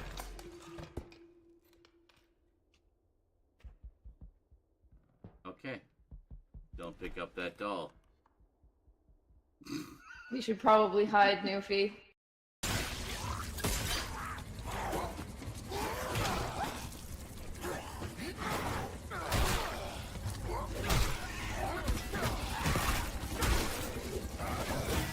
Yeah. What?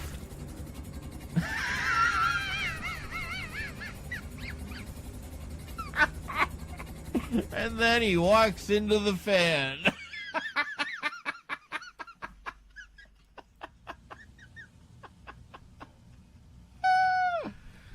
Oh my god. I do like how I can aim independently of kind of where you're... Yeah, no, that's good. Oh, yeah, we got an X-Wing.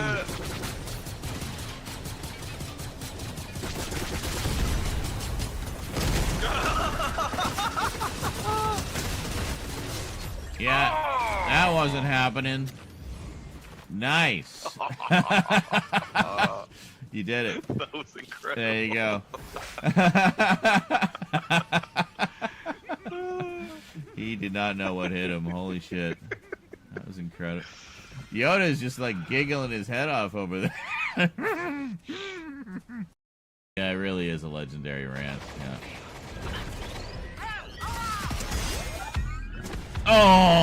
Oh my god. Holy fucking shit. Oh, Molly. Oh my god! It just nuked me! It sent me flying off the cliff! Oh, that happened to me. Are you still alive? No, I'm knocked.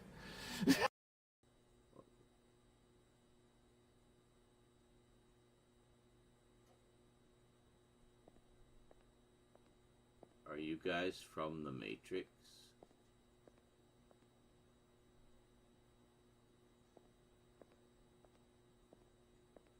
Oh, Jesus!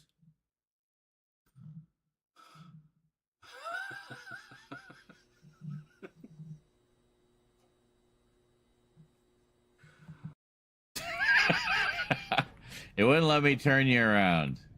I had to land you on your eyeballs. There we go. Okay. We would like to leave now, please.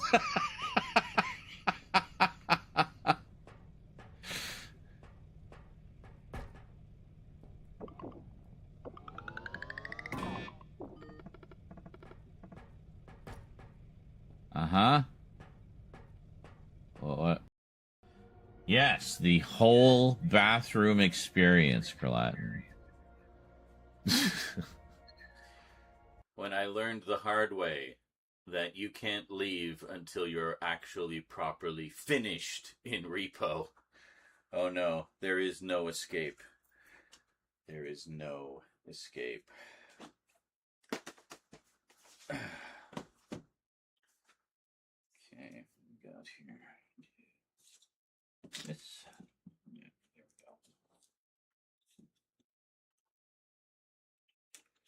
go. Right there. Okay. Let's get our focus going. Oh, we got to move this over as well. Also got to move you guys a little closer, which we will do momentarily.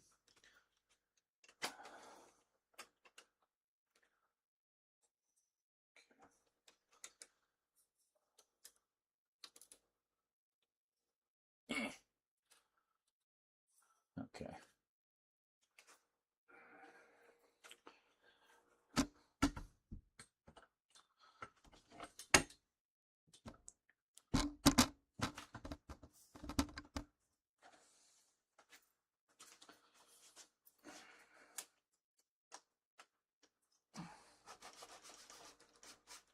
Just to get that out of your face a bit. There we go. Oh, hold on. There. Just untangling a cord. Hi, Church. What are you doing? We got a little lump here who is feeling playful, it seems.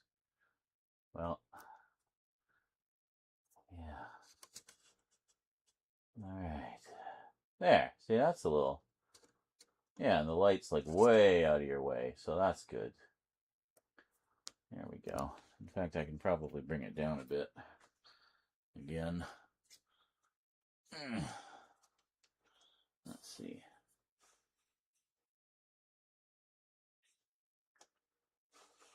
About there. There. That's good. I don't want you guys to be able to see, but I also want everything nicely lit for the main camera, right? So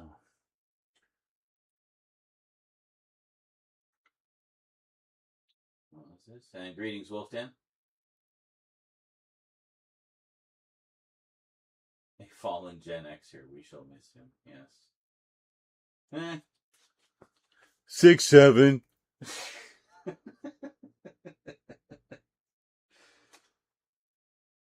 Apparently the origin of that was some NBA guy or something in an interview. He used that expression and it just kind of like went from there. I feel like you guys are too high up.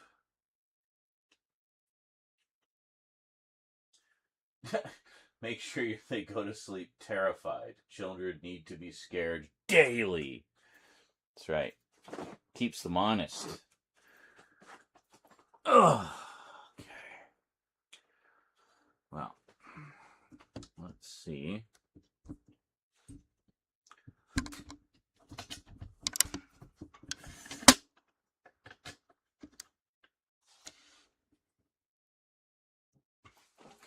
You still good? Yeah. Okay. Hold on.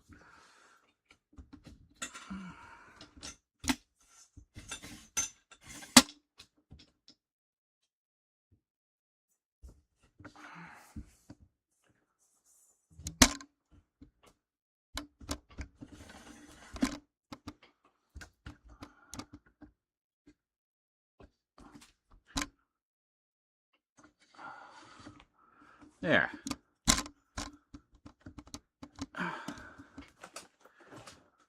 Okay. That's good. It kind of gets you right in the action, eh? Good. All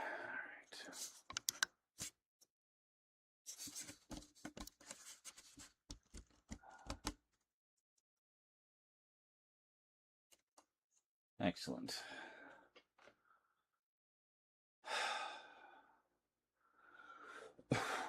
Burf. Now,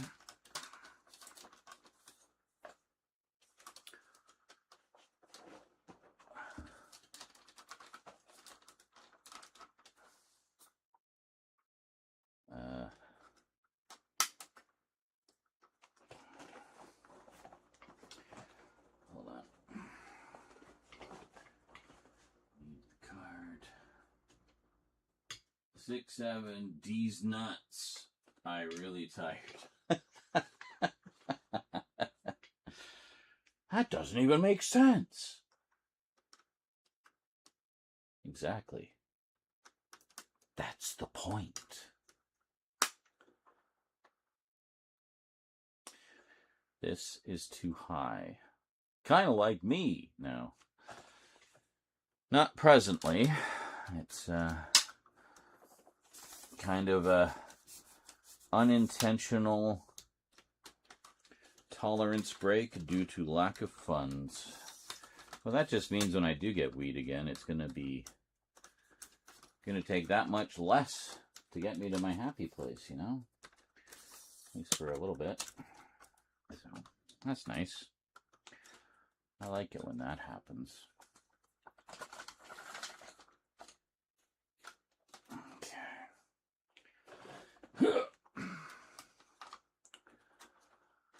Now,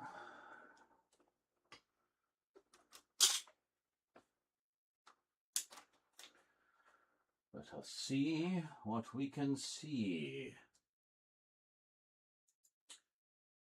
By your mid-30s. Well, I mean, it could be worse.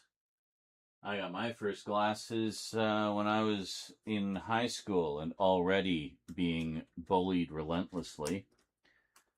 I'll never forget the first day I went to school wearing my new glasses, feeling very self-conscious. And remember, this was the 80s, when, you know, the geeks hadn't taken over the world yet. We were still just the outcasts, the losers, etc. So I'm just walking down the hall in school, minding my business. I hadn't even been there like 20 minutes yet. Walking down the hall, and I hear someone say, no word of a lie, "Oh, look, a nerd."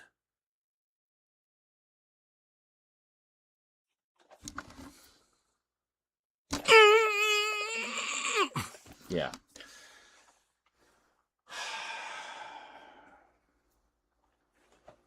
That was the start of a whole fresh layer of hell for my high school career.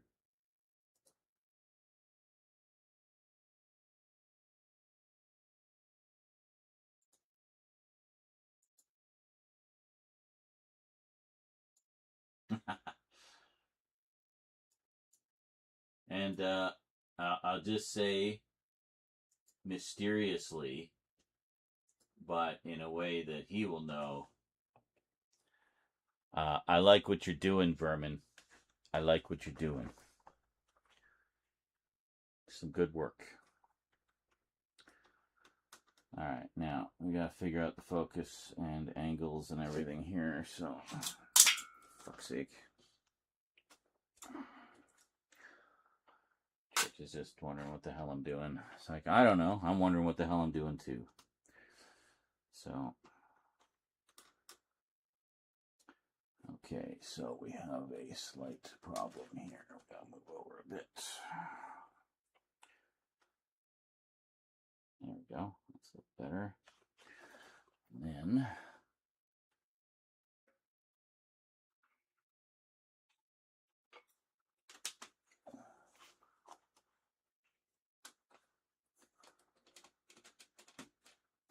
oh, come on.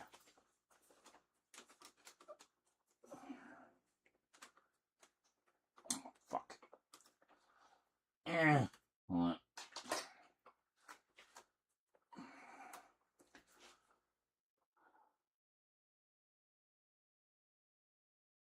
Okay, right about there. Can I lock it?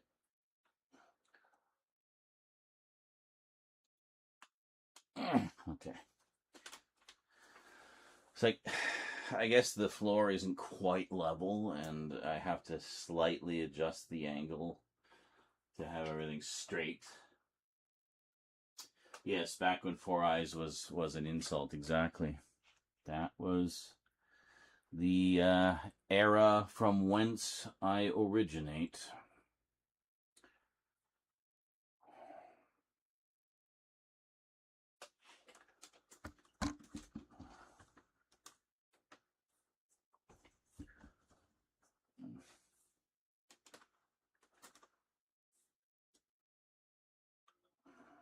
There. Okay, so now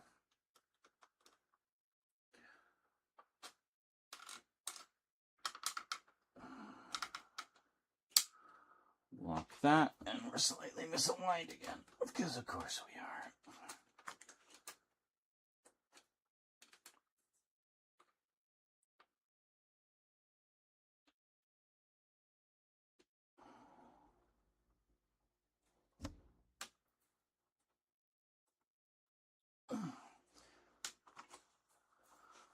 Okay.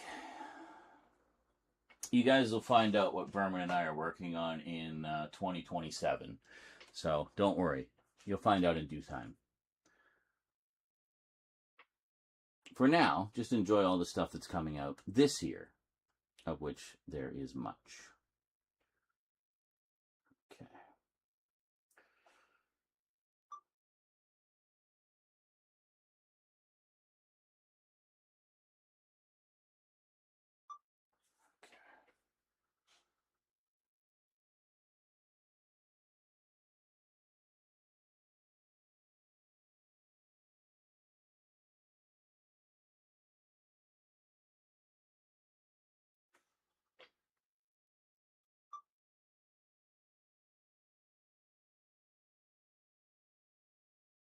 Looks good, except it's still fucking crooked.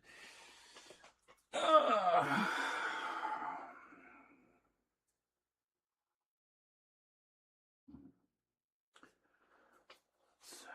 figure this out here.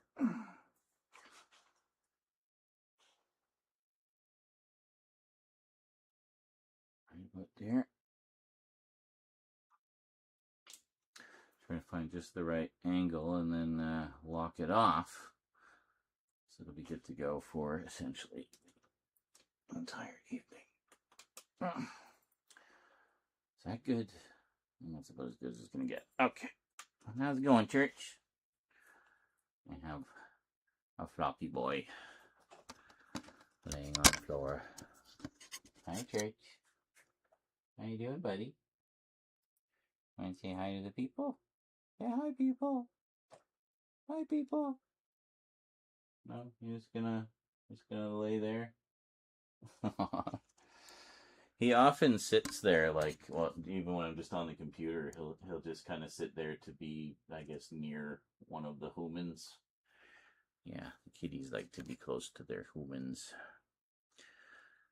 Keeping an eye on us, keeping us out of trouble, you know. All right.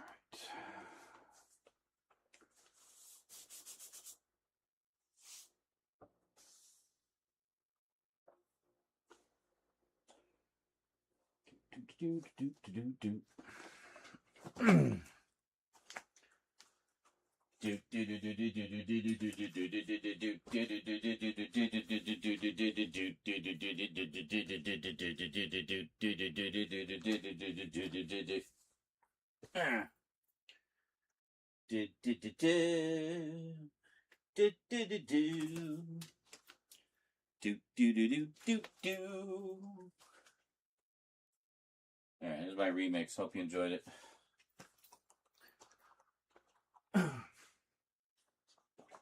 That remains to be seen. Yeah. And these days, people would compare people wearing glasses, simply compare them to famous people or characters, which I don't think is quite as bad. It also depends on the character. Well, I guess, yeah. Well, I mean, nowadays it's a non-issue. I mean, for some, it's even a fetish, like people wearing glasses, girls wearing glasses, whatever. So yeah, being a geek became sexy. Who knew? Who knew, Magoo? It's a MacGuffin. Right. I was going to adjust those as well.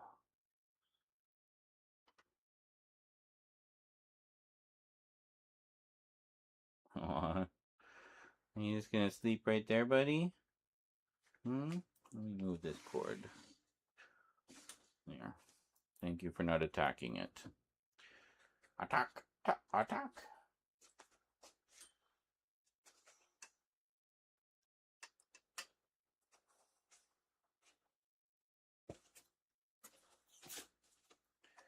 Ugh.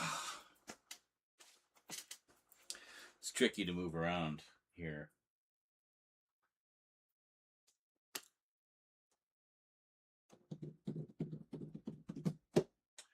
Where did I put my broken ass glasses?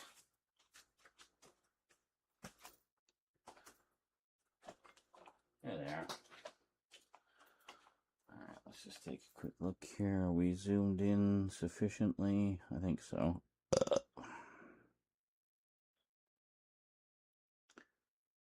Right there. That's good.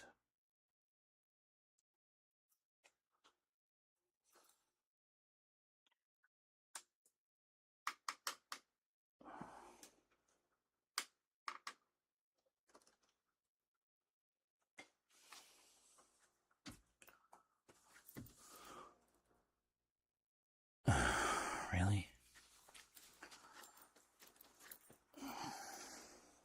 Slight adjustment again. Actually, I don't know why I didn't do it from this angle before. This is way easier. Like, do it from the front instead of from behind. Shut up. Just shut up. I know what you're all thinking. And you know that's not what I meant.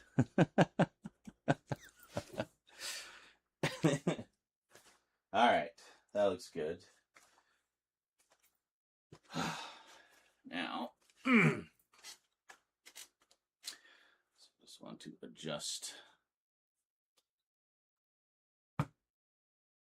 our co-hosts here. Get them a little closer. Good angle. Yeah, that might be the best angle we've ever had. Holy shit.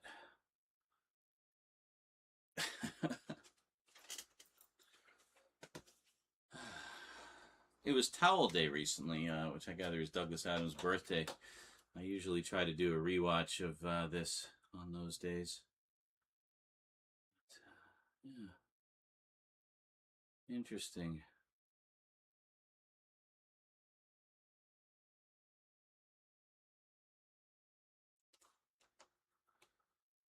Remastered and restored. Huh? Quite nice. I might actually look at getting the PAL version of this as well. I've become a little obsessive about that, wanting everything in its native format, you know. Oh, where's the fan? God. It's all over here.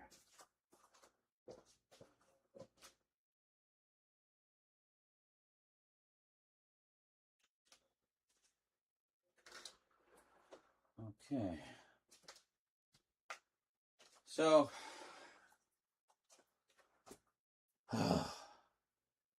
yeah, I don't know if we're going to get to that big box of stuff today. We'll try and knock out as many of the updates as we can. Great Red Shark. What? Because I was once asked, I see you're in a wheelchair. Does your dick work? And when I said, want to find out, I was slapped. Really? But you weren't the one who said anything inappropriate. Well, I mean, you said something inappropriate in response to the inappropriate thing they said. Should have slapped them with your dick.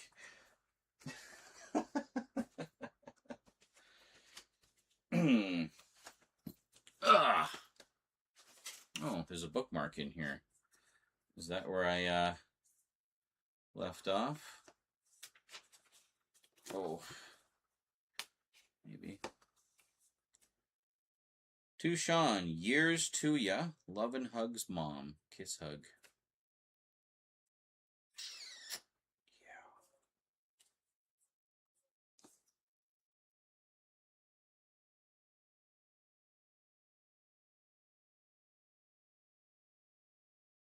Oh, so it looks like I did actually sit down and start reading this a while back. I had the first few, I think the first 4 books in paperback. I read the first 2. I never actually read the whole thing, but so there's still a bunch of this I've actually never read. I'm intimately familiar with books 1 and 2 because they were also the only ones that were the radio plays at the time. They later adapted, after Douglas Adams had passed, they adapted the remaining books as radio shows as well. So it all kind of came full circle.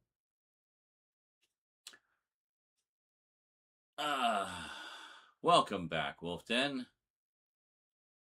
So I get back from putting the kids to bed and we're talking dick slapping. Yes.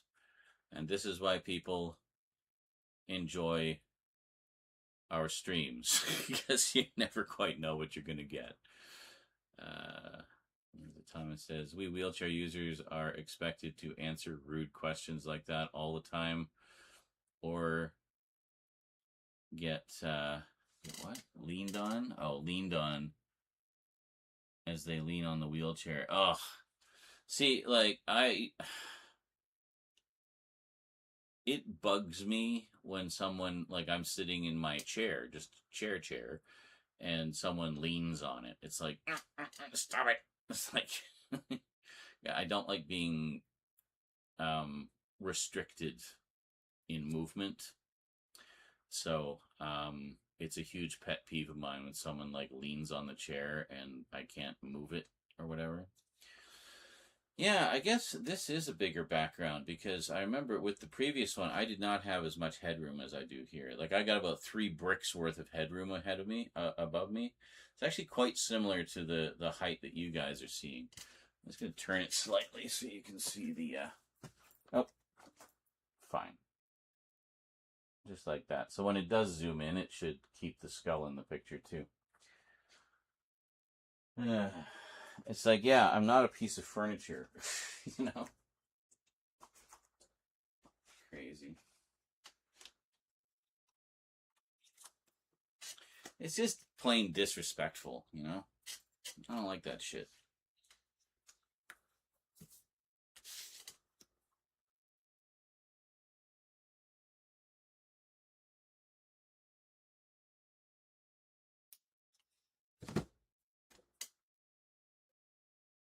Yeah. Well, so much for keeping the skull in the picture. I guess it doesn't really matter. It's just going to zoom wherever the hell it wants, isn't it?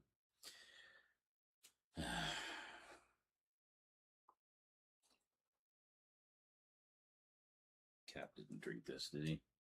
Don't think so. No. You can tell when the cats drink it. The Eclipse especially will like try to sneak drinks from our glasses. So, which is why when I go for a break, I always take my water with me and I put it in the fridge so she can't get at it. Because I find more often than not, if I don't, I swear she like waits for me to leave. And if I don't, I'll come back and I'll find like, you can tell because there will be like one tiny little hair floating in the water. Yes, the AI zoom is off the hook today.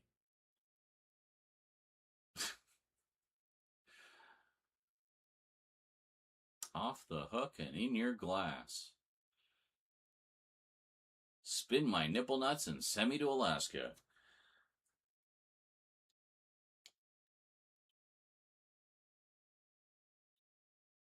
They don't touch my coffee though, so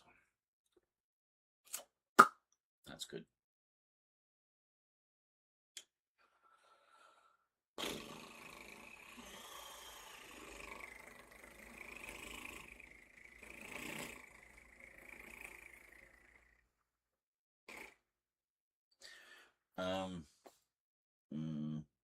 Yes.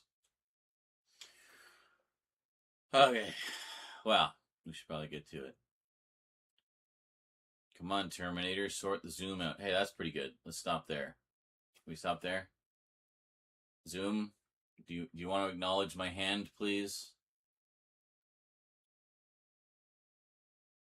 The little light's supposed to blink at me when I do this gesture to indicate zoom on or off. Sometimes it'll do it.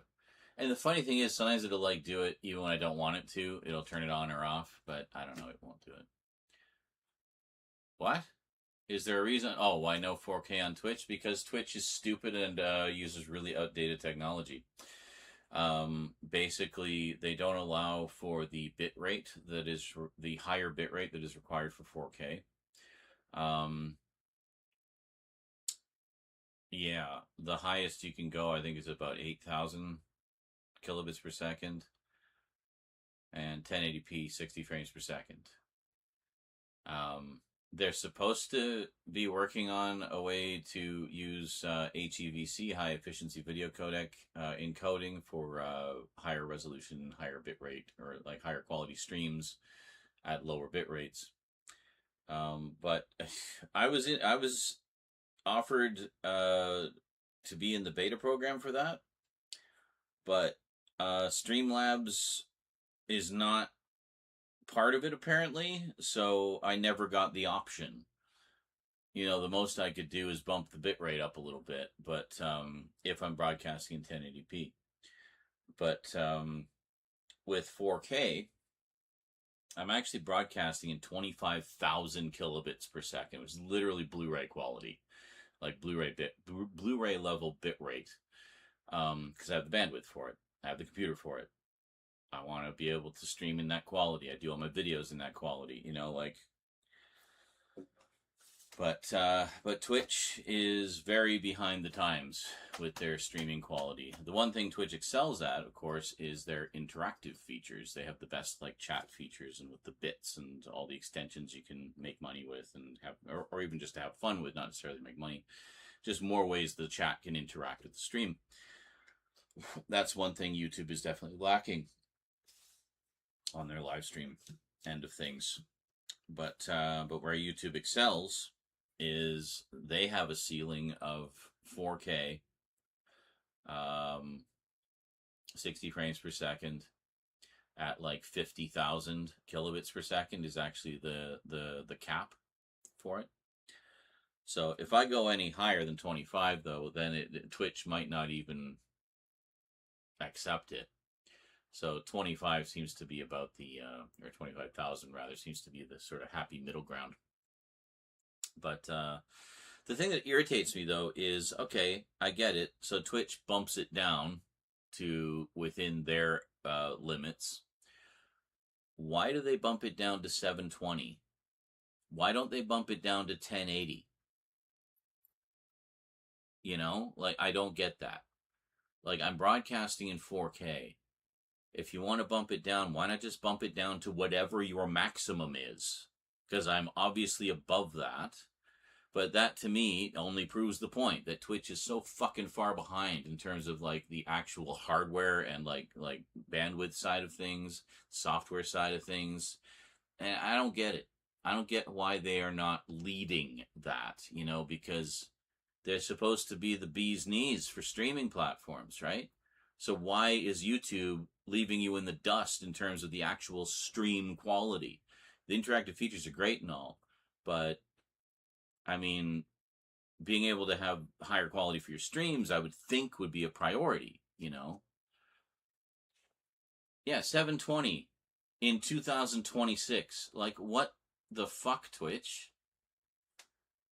I mean, which is fine, I guess, if you're watching on a tablet, it doesn't really matter, or a phone or something. You're not going to get, like, much difference with the higher resolutions anyway, but...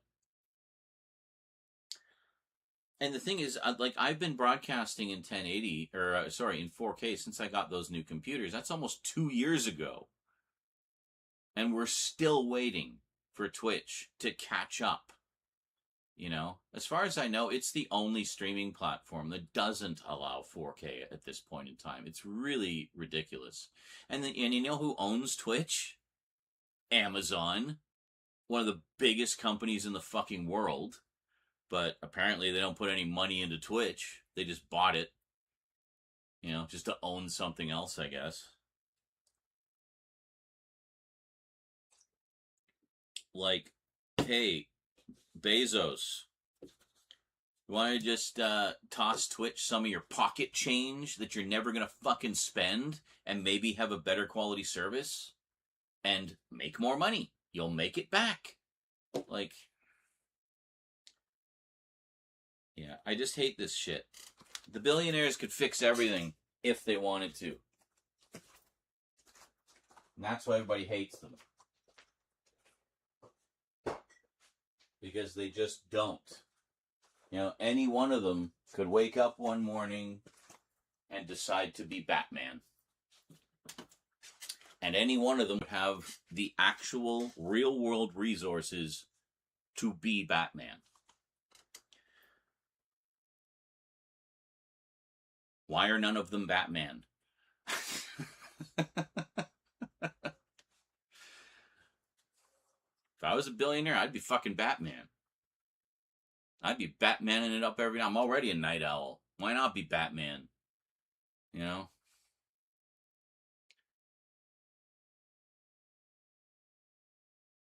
On what? Rihanna chip quality? What? Which will get 4K when the rest are on Rena chip. I don't know what that is. Is that a reference to something? I get what you mean, though. Some kind of like level of quality that's so far beyond what the human sphere of experience has thus experienced. But yeah, just like virtual reality that plugs directly into your brain. So it's like you're there. Oh, eye chips, yeah. It'll probably be more like a jack, you'll have like a USB jack in your head. It's got a jack in. Then you go to a porn site so you can jack in and jack off. But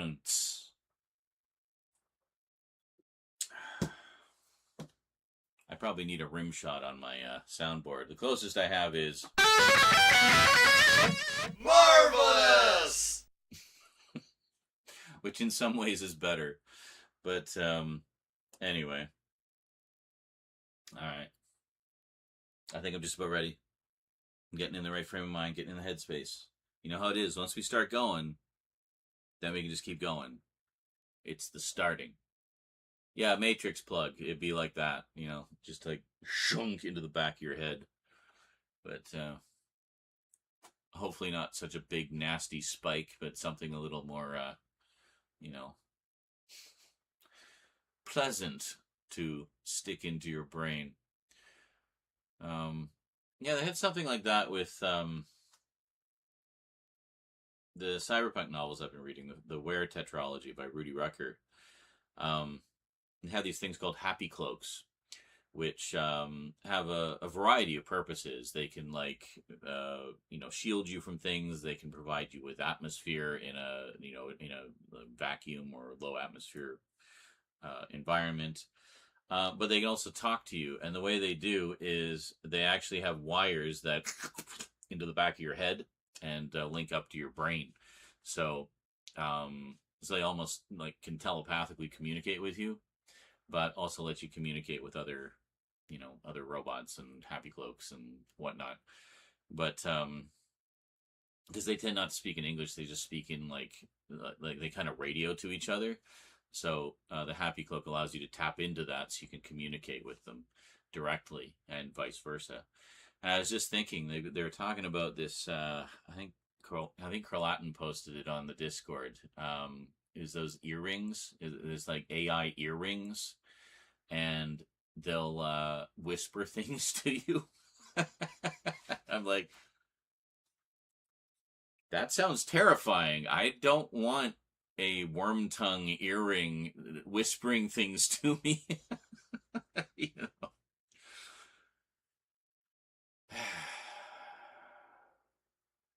So literally putting AI in our jewelry now. It's ridiculous. What are they gonna whisper to you? I don't want my earrings talking to me. Well, I don't wear earrings, but for those who do, I wouldn't want my glasses talking to me. You know? Wouldn't want my nipple clamps talking to me.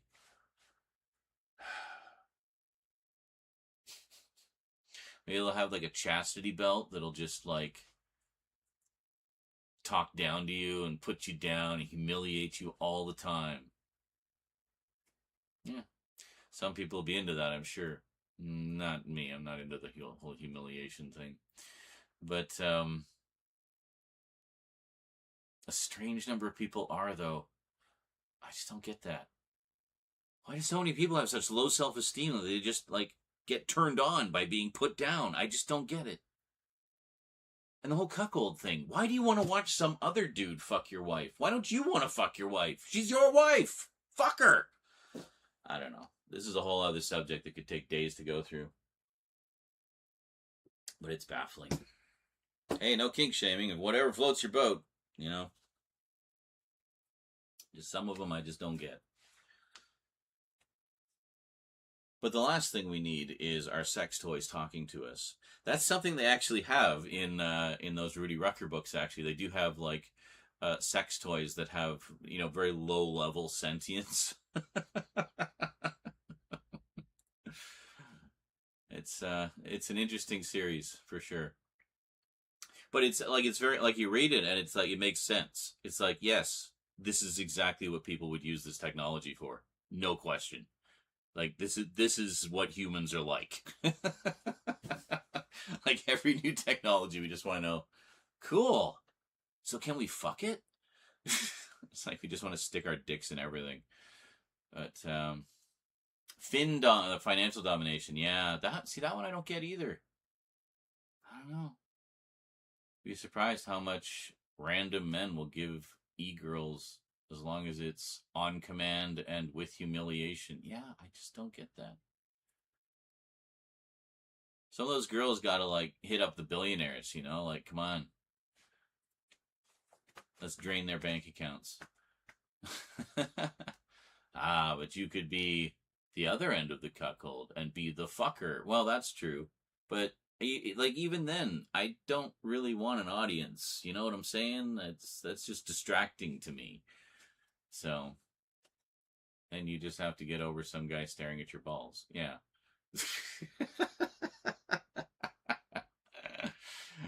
It's always existed, but to see here a part of Twitch and other places is crazy to see. Oh, the financial domination thing? Yeah. Well, billionaires don't really have that liquid money. It's all in stock. Remember. Okay? Sell it. Then it's money. You know, it's not difficult. But yes, we are distracting Sean nicely. See, that's the whole idea. Is you get stocks. You pay money to buy stocks, and then hopefully the stocks go up in value. Then you sell the stocks, and then you have more money than you started with. So, you know, leave some there to just continue to generate. But I mean, it's like, you know, I need some money. I'll just go sell some of those Coca-Cola shares I've got, you know. So, there's most of a joke, but it's also not that easy. Okay, King of Wall Street, whatever. And yes, it is. But anyway, tell me more about mulch. I wonder what my crypto is doing. Oh yeah, who was I was talking to? Somebody said that they had bought into like some Bitcoin back in the beginning, but couldn't remember their like blockchain or whatever the fuck it is. They couldn't log into their account basically and see what it was doing. But yeah, that's what Duncan did that back, well, ages ago, because he bought like some Bitcoin and yeah, he got a bit of profit out of it. He didn't get a lot, but I mean, it wasn't an insignificant amount. It was a few $100, you know, more than he bought in the first place. So, you know, yeah, around 27. I think it was 2018. 2018, maybe New Year's Eve. I can't remember. That was a rough year. That was a rough fucking year. like 0.00001% of a Bitcoin, I think. Awesome. So it might be, you know, $5-10.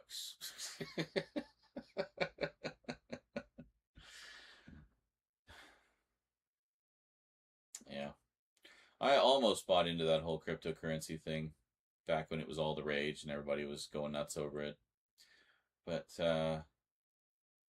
yeah, none of the banks in Canada will support it. I mean, understandably, it's basically a competition to money and something that they haven't figured out how to profit off of yet. Therefore, oh no, you can't do that. It's all a scam. And to be fair, sometimes they are. It depends who you're dealing with and what you're dealing with. But you know, there are some that have legitimately made money, like, you know, Bitcoin, Ethereum, and stuff like that. But yeah. But yeah, I never actually pursued it any further than that. I just tried once out of curiosity. I thought, oh, I'll see, you know, put a few bucks in, see what happens. But I couldn't even do that because I couldn't link my bank to it at all or get funds from my bank to pay for it. So it's like, oh, okay. That's that then. And probably for the better, quite frankly. Because I see now, like, it's very scammy. Like, holy shit, it's just like, yeah, tech bros, and crypto bros, and this bro and that bro. Oh, you found it? He says, woo! I have £6, 10p in one account. Excellent. Try not to spend all that in one place. Oh, in one account. Oh, okay. So you have to find the other account. That's where all the big money is. One rug pull after the other. Oh, the whole, like, yeah. Well, and a lot of the, you know, the fly-by-night ones, they, you know, as you say, it's like a rug pull. They just come and go like the wind. And, the crypto president, yeah. I don't even know what that means. Uh-huh. They call me the crypto president. No, they don't. I don't even know what that means. Well, we know you don't know what that means. And no, they don't call you that. Literally nobody calls you that. They say I'm the best ever at crypto. No, they don't. Nobody's ever said that. Ask anybody. We asked everybody. And nobody made the claim to have ever said that to you, sir.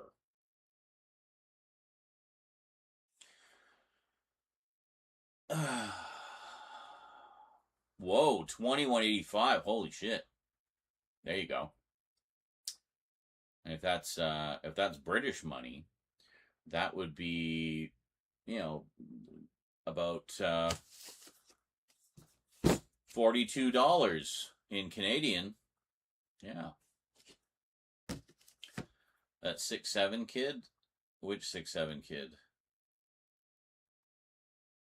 The one that,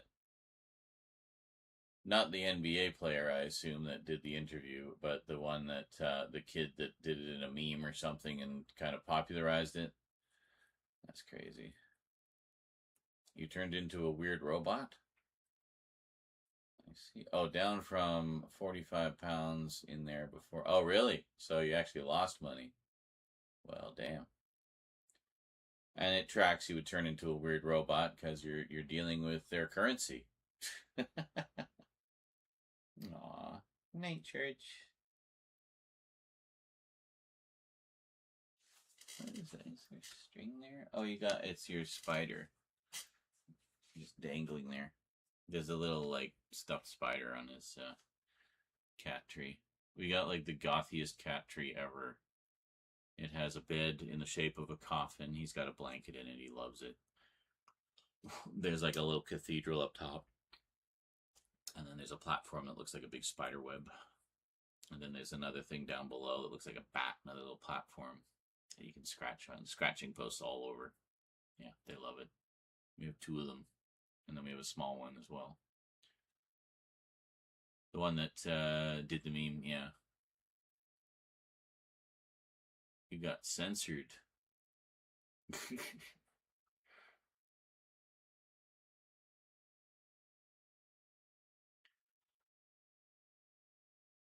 Great Red Shark says, if I was a billionaire, I'd run a public-private library, run off donations, public access, private collection. All right, cool. So just a massive fucking library.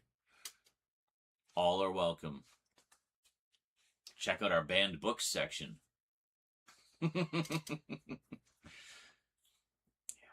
You were up to 74 pounds in December. Yeah, like look how much it fluctuates, eh? Like, so you went from 74 down to 45 and then down to 2185. Yeah. You only invested 20 pounds? Hey, so as long as you get back more than 20 pounds, even a penny more, then you are good. I recorded all of this conversation in 8K, apparently, because just because. Yeah, no, see, I think that's great. That was actually a very kind of positive meme that I saw the other day, was support these data centers, and it was things like bookstores, libraries, schools. Those are the kind of data centers we want, Not these fucking AI monstrosities that are sucking up all of our water. We're going to need that water. We need it more than the data centers to make the tech bros more billions of dollars.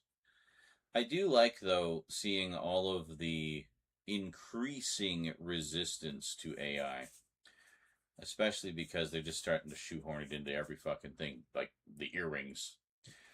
So it seems to be almost a grassroots resistance forming that I like to see.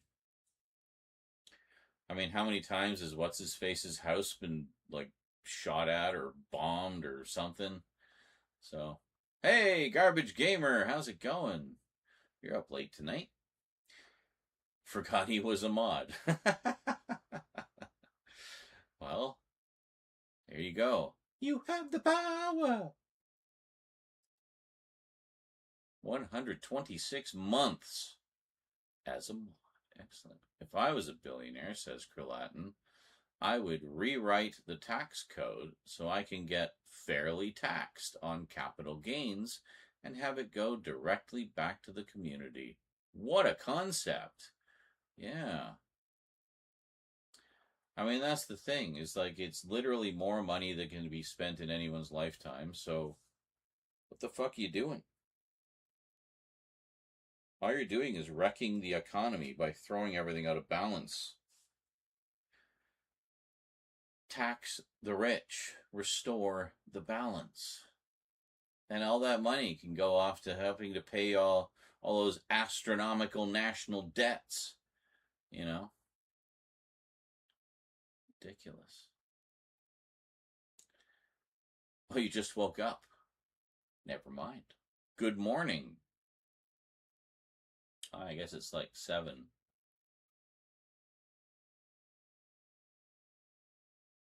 Oh shit, is that event now, or is it at I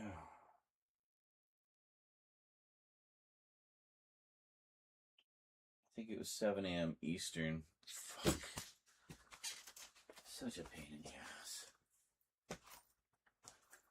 Let me check here. I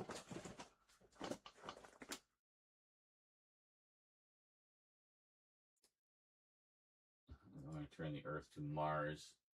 Well, they want to go to Mars. I say, good, go. Get the fuck out of here. Just hop in one of Elon's rockets. Those work great. What was I looking for? Oh, yeah.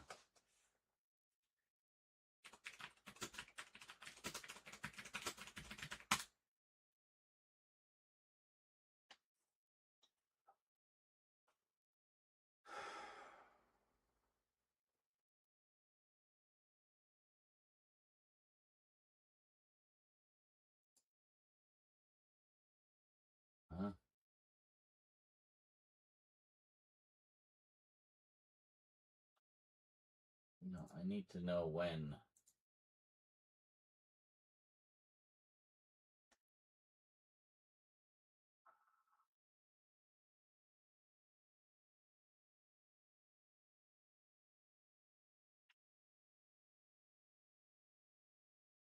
Oh, here we are.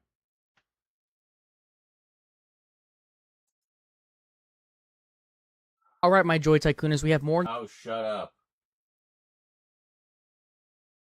I didn't want a fucking TikTok video. I just want to see when the event is. Why are you giving me videos? I don't want videos. Fucking Google. I hate what you have become. Hate it, hate it, hate it. I just want to know the fucking times. Alright, here we go. Saturday event, 4 p.m. to 10 p.m., 1 p.m. to 7. What? 5 a.m. to 11.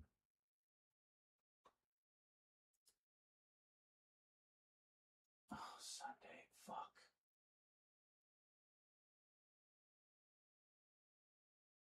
Oh, it runs for like 6 hours. Alright, that's fine.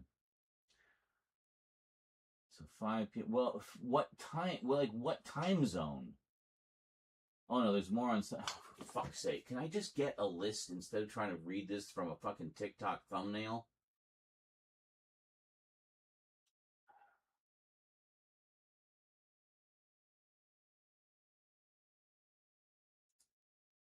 Am I able to look at this?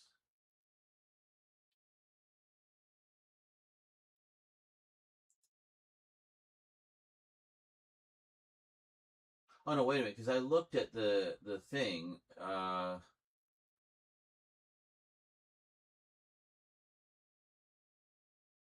like the actual countdown. I don't need to know all this shit. Just tell me the times of the event. Why is this so complicated?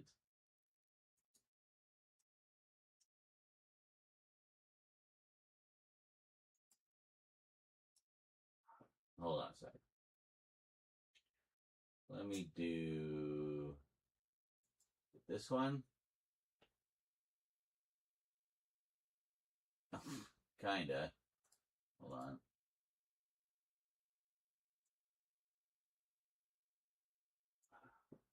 Yeah, it looks like it is later, but I just want to see here.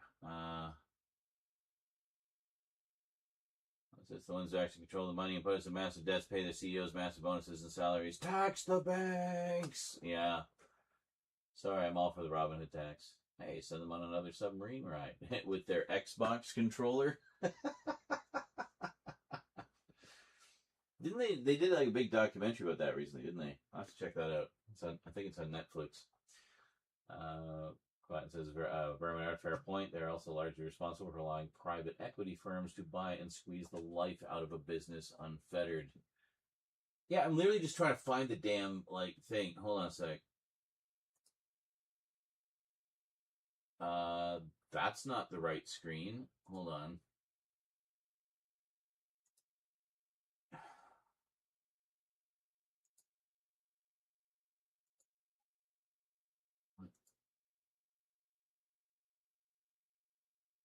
This one? There we go. Okay. Alright.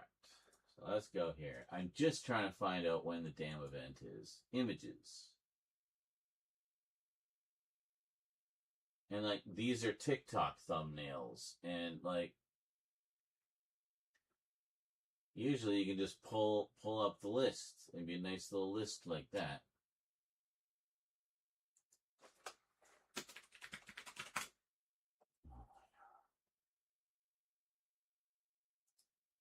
Literally just want to know when it is. I'm pretty sure it's at 7 a.m. my time.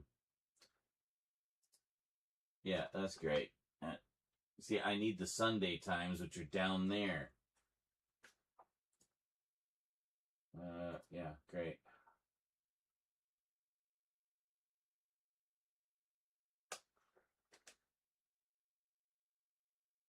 Missed the BB-8 event. Really pissed off about that. It's the only one I missed.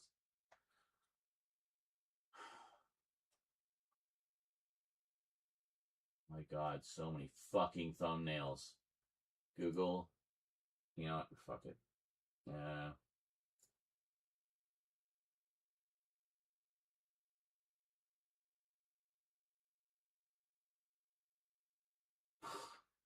And DuckDuckGo is having issues. Let's try Firefox. Firefox? Are we good? Okay.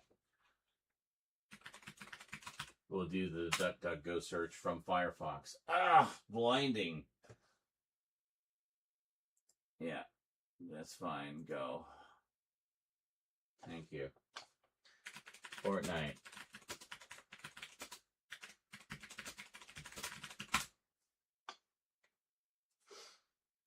Community, not the Mando event.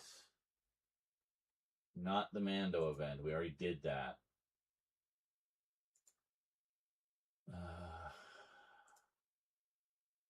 Past day. No. See, it gives you the option to use the AI features. It doesn't force them on you. Yeah, that's fine. Anyway. That's just a question. Oh, Jesus. Images. This information should not be hard to find. Like, I shouldn't have had to spend 15 minutes already looking it up.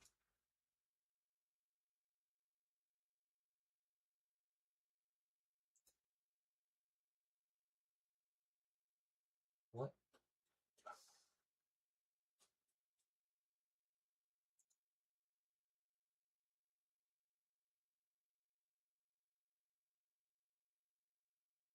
Yeah, last week's Up Players Team Up said stolen Beskar and returned to the rightful Mandalorians. Yes, I did that one. So this one. Great. Yeah, I don't need to know any of this. I just need to know when the fucking Why is this impossible to find?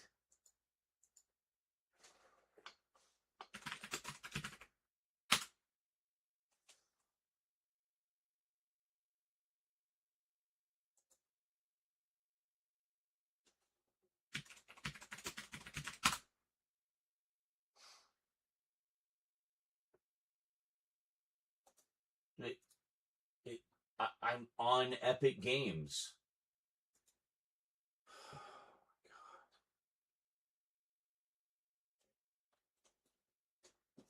Okay, fine. You know what? Fuck you, fuck you, fuck you, fuck you, fuck you, fuck you, fuck you, fuck you, fuck you, fuck you, fuck you, fuck you. We're just gonna look at the goddamn counter in the goddamn game and see when the goddamn event is. We'll just do the math our goddamn selves. Go. Just tell me when it is. That's all I want to know.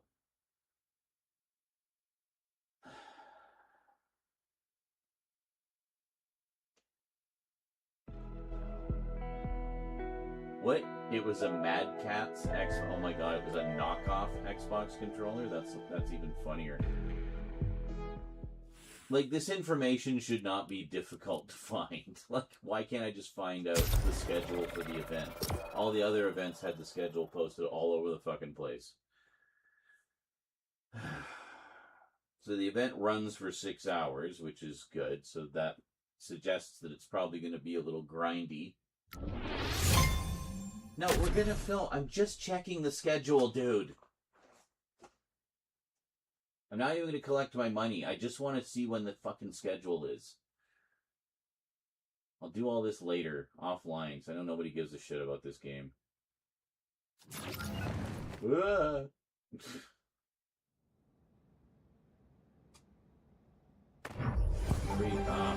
Press being creative mode. It takes forever to load. I'm honestly just so tired of these events. There's been so many of them. And I know it's like, we're making Star Wars so epic. Yeah, you know what would have been great? If you just put Star Wars in Battle Royale like you always do. They put nothing in Battle Royale at all. So, Oh, for fuck off, Jawa. When's the goddamn event? In 3 hours. When's that? 7 a.m. That's what I thought. Give me 1 second. I'm just gonna send my droids out again.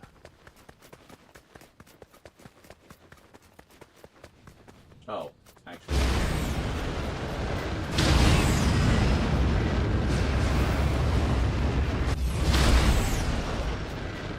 Check out the cool base I got. The Mandalorian event the other day. Yeah. That big, like, Mando, hologram.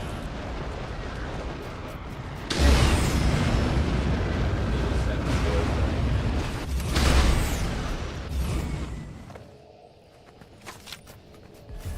We're just grabbing upgrade tokens. Grab these real quick. Send them out. Send them out again.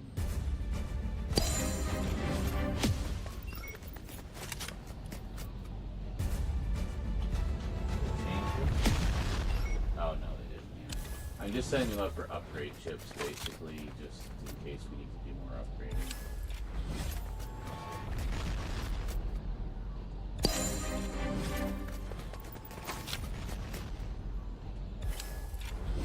And there we go. Good. Alright, so we got 3 hours. But it's a 6-hour event as well, so it's not like there's a huge rush. You want to watch? Well, I mean, if you guys want to watch me do the event, I'll do it. I mean, I don't care. I mean, I'm going to be doing it regardless. So, I mean, sure, maybe I might as well stream it. We'll see. I mean, put a vote. I mean, we haven't done a vote for a while. You want to do a poll for us, Carlatin? Who wants to watch me stream the event?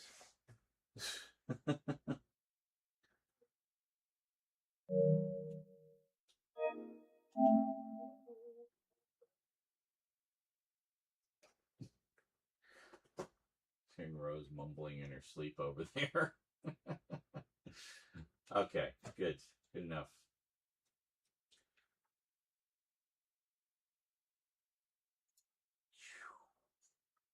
All right. Eventing off, sweating offline, and poning noobs. I mean, a lot of the time with that game, I've just been playing private lobbies, especially if it's something where it's kind of like there's limited items or whatever. I don't want to be like fighting people for stuff. I just want to get my stuff and go.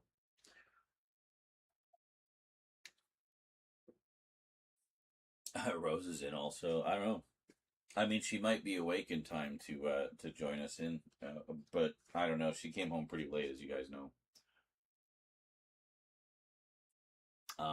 But yeah, Carlatin, they had a whole like there was the Mandalorian event that that we did stream, which was the Mandalorian and Grogu one, where they showed a clip from the movie, and I immediately the stream got nuked midstream. It was crazy. I don't say blah blah blah. I understood that reference.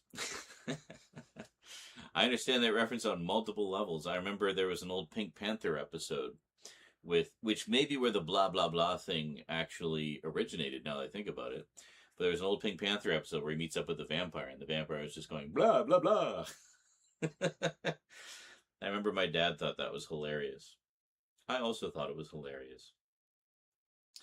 And then Hotel Transylvania did a lovely little nod to that trope.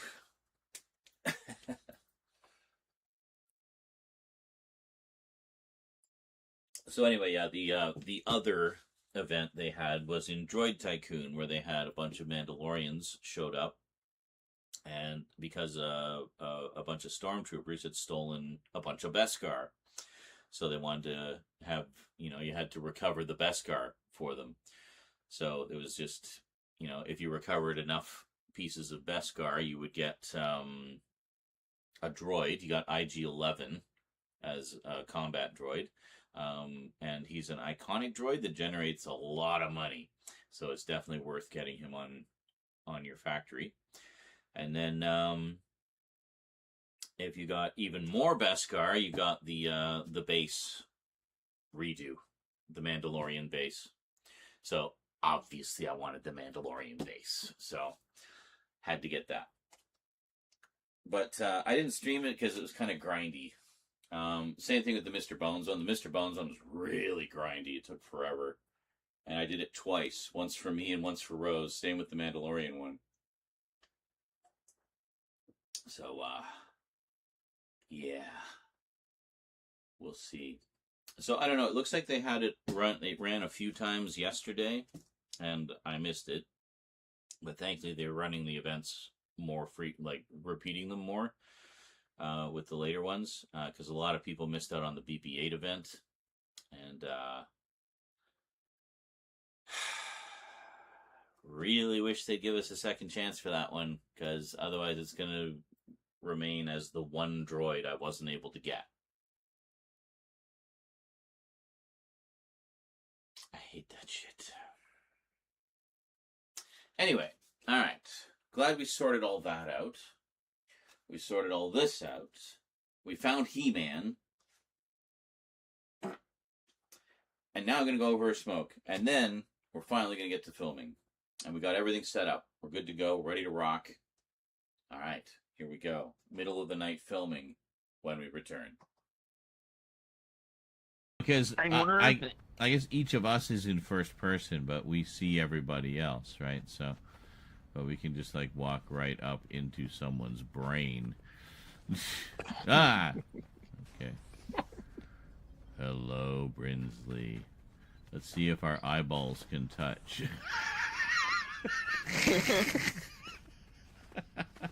I think we're slightly different height. So I don't mind. It's Oh, less wait. scary than Jar Jar. Hold on. No. I'm trying to get into your head. I'm just seeing a tangle of our hair. Oh, hello. Eyeball. Very close. Ah! You looked right at me.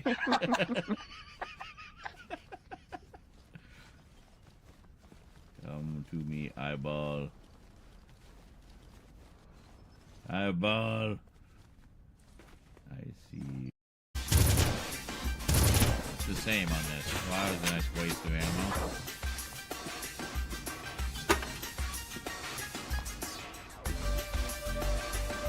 What?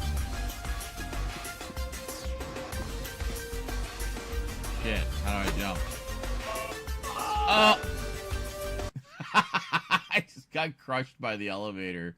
I didn't realize you could go in while the elevator wasn't there.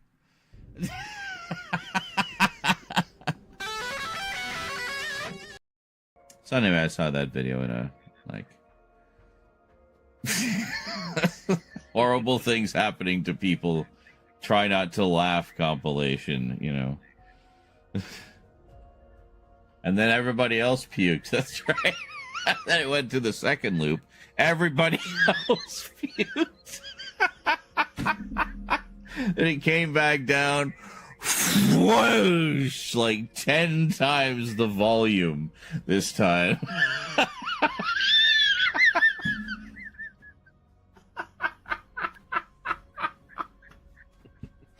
Oh my god. Each loop, it just gets worse. Finally, it just sloshes into the stop. Everyone just drenched head to foot. It's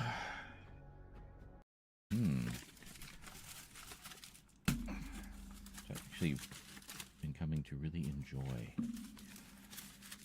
I actually like dark chocolate covered nuts. Those are good. I like chocolate covered nuts too. Well, I hope for Derek's sake, it's not too hot when you pour it on. Oh my god, that was the perfect timing for a Wilhelm. Stop! You're spitting poop water at me.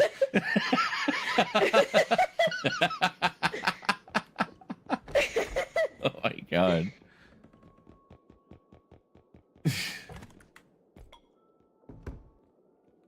I'm gonna get 2 of these. Why am I small? I don't know why I became small. Oh, You is just face planted out of the door. I don't know what. It's the. No, no! Fuck! Someone kill this person. They're almost dead. God damn it. Oh, Oh, it was so close. Jesus. Oh, well. It's pretty cool boss music, though. yeah. Oh, I swear I had that person down to like 1 health. I should have checked. I didn't see. Did anybody see? I didn't see. No. Yeah. No. He's coming straight for you, Jill. Wait. Can I sprint, please? I know, it feels so slow. Oh, he's pulling me. That's why. Oh, fuck. I need to find I out. died. I'm gonna die. He's like right on me. There's I nothing. eliminated myself. There's nothing. I have no defense. There's nothing I can shoot. There's nothing I can do. The last fucking thing. No! Jesus. That was dramatic.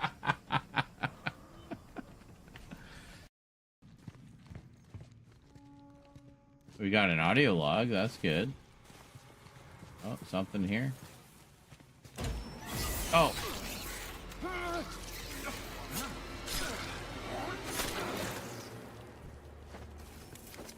What are those?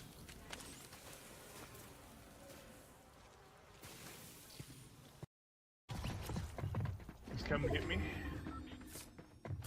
Careful, he's got that shotgun. Yeah.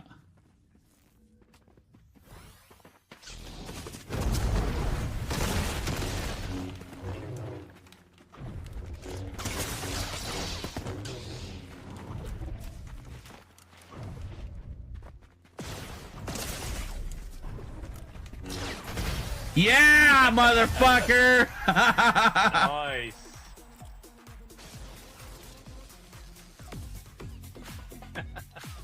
That's right. I've been practicing my force moves, bitches.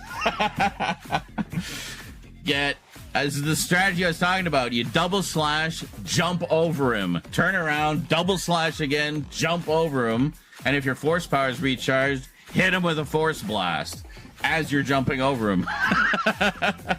That's how you do it. Shit. Oh. Oh, just as the Dead Space clip was coming along. Or maybe that was Callisto Protocol. I can't tell the difference anymore. David Gemmel's Legend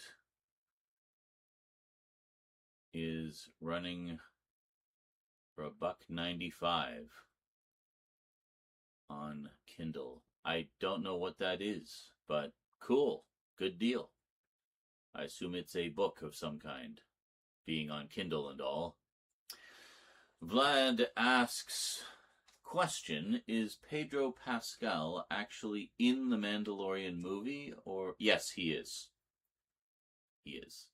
There are scenes, well, you can see in the trailer, there are scenes where he doesn't have the helmet on. But, yeah, he's in it.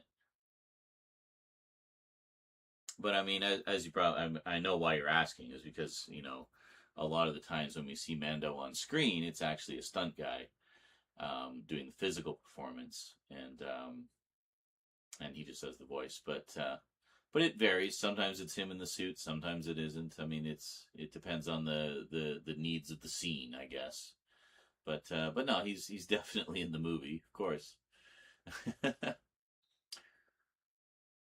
Sadly, none of us, not even Z, know why. What was this? Wait, what did Brinsley ask? I didn't see what he asked. When was Brinsley's question?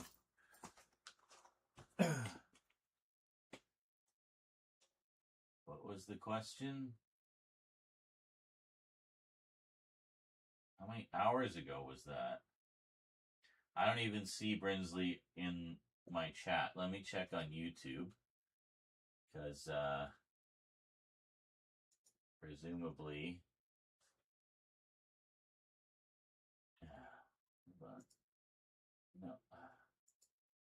There. Let me check here.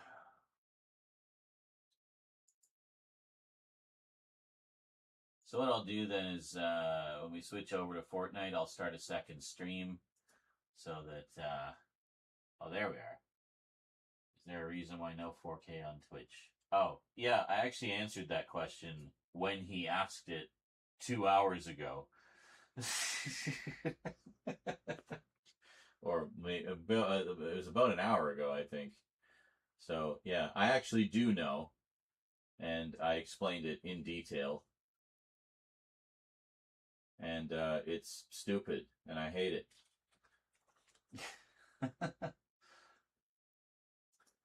I firmly believe that Twitch is very behind the times in that regard, and I hate it. Wish they'd get with the times. Get with the times. All right, let's do this. Because when I went out for my smoke, I noticed that the sun is coming up. Hey, it's 4:20 a.m. Blaze them if you got them. All right, we are recording.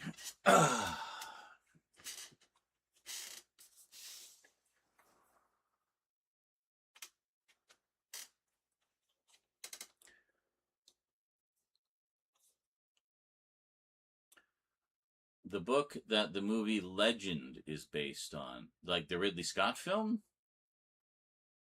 I did not know that was based on a book. I thought it was just a movie. Cool. Might have to pick that up at some point then. You're making lunch right now. Excellent. What are you having for lunch? Tell me quickly, because I'm filming. Type faster, Brinsley. Faster, faster, faster! Of course, first that request has to get all the way across the ocean to Brinsley. He has to hear it, mentally process, drop whatever he's doing to type out the answer, and then get back to, whatever you're making. Actually, food sounds... I might do food after doing this update. I'll just wait for Brinsley's answer. Waiting on you, Brinsley. Oh. That's one of my favorites. Tuna mayo wrap. Oh, tuna. God, I could go for some tuna right now. I never thought of making it as a wrap. I usually just make a tuna sandwich, but I do love a good wrap. Wraps are very popular here on the West Coast. Wraps and smoothies. It's all about wraps and smoothies here. Alrighty, here we go.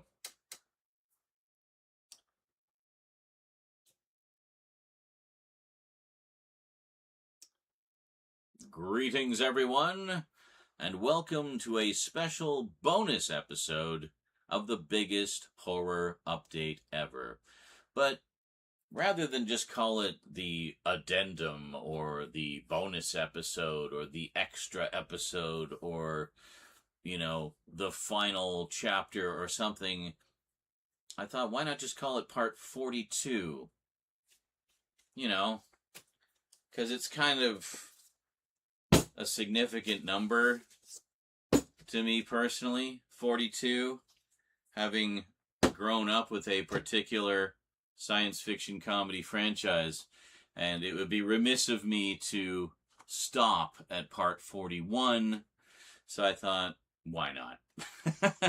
So what's going to be in part 42? Well, it's not going to be like a specific sort of, category of horror titles, but rather it's just going to be kind of everything that's come in since I filmed the other 41 parts. So this is going to be a fairly lengthy one, probably. I've got 3 stacks of stuff over there to go through from various boutique labels and probably some studio stuff too. I don't even remember what all is in there. It's a lot of stuff, some very cool stuff, so stick around. Part 42, the final part, I promise. By the way, if anyone's wondering, this one is not in the omnibus editions. This is only in the individual editions. So, good on you for sticking it out this long and going on this horror update journey with me. Hope you've enjoyed the ride. And I'm happy to report you finally made it to the end. The actual, real end. It's been a long time coming. But we're in the home stretch. So let's get to it. Part 42, the final chapter of the biggest horror update ever. Today on the Multimedia Chronicles. No.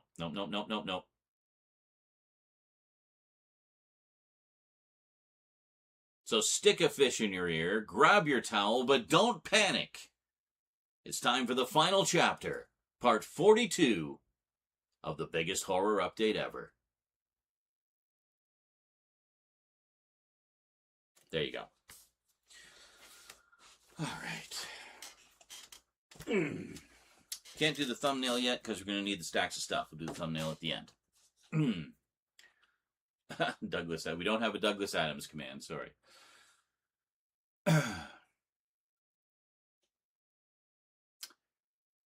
And you're heating up chili for lunch. Also good. Love chili. I like to make chili and use it just to have a bowl of chili, or I also use it like as a pasta sauce. Like, so have chili pasta, All right. Welcome back. Didn't put on the vampire outfit because it's a little ways after we filmed the other parts, and we're now getting into the heat of summer, so yeah, good times. So, starting from the beginning here, we have some British horror. This is one, I can't remember if I included this in the other 41 parts, so I'm going to do this one first, just in case, just to get it out of the way. The rest I'm sure we haven't done. Picked up The Woman in Black. Now, this is not the Daniel Radcliffe film from Hammer. I have that as well. This is the original, the first adaptation of The Woman in Black, which was a BBC miniseries, and recently got the Blu-ray treatment, courtesy of, who was it? ITV? Is it just an ITV release? Spirit TV? Spirit TV. Oh yeah, Spirit. Their logo kind of looks like the Mill Creek logo a little bit, if you look at it there. Yeah, kind of weird. Anyway, it's not Mill Creek. It's Spirit. Very different. But quite nice. It has the... it's a widescreen version, which I guess is that the original format? I don't know. It was originally transmitted on Christmas Eve, 1989.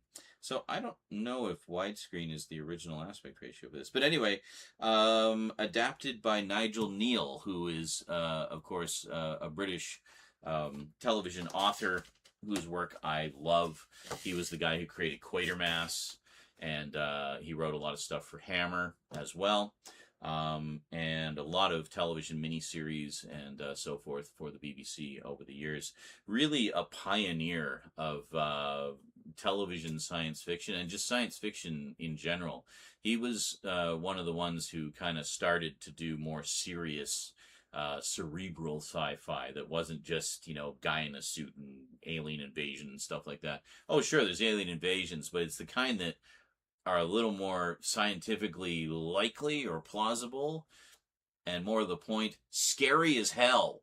Yeah, Nigel Neal's stuff is great, so it doesn't surprise me that his adaptation of The Woman in Black is considered the definitive screen adaptation of this story. So I started watching this. I haven't gotten back to finishing it, so I need to finish this, and then I think I might double bill it with the Daniel Radcliffe film. The Daniel Radcliffe one, they also did a sequel, which I gather was not based on a book. It's just kind of like they did their own thing. Anyway, I'll watch all of them at some point.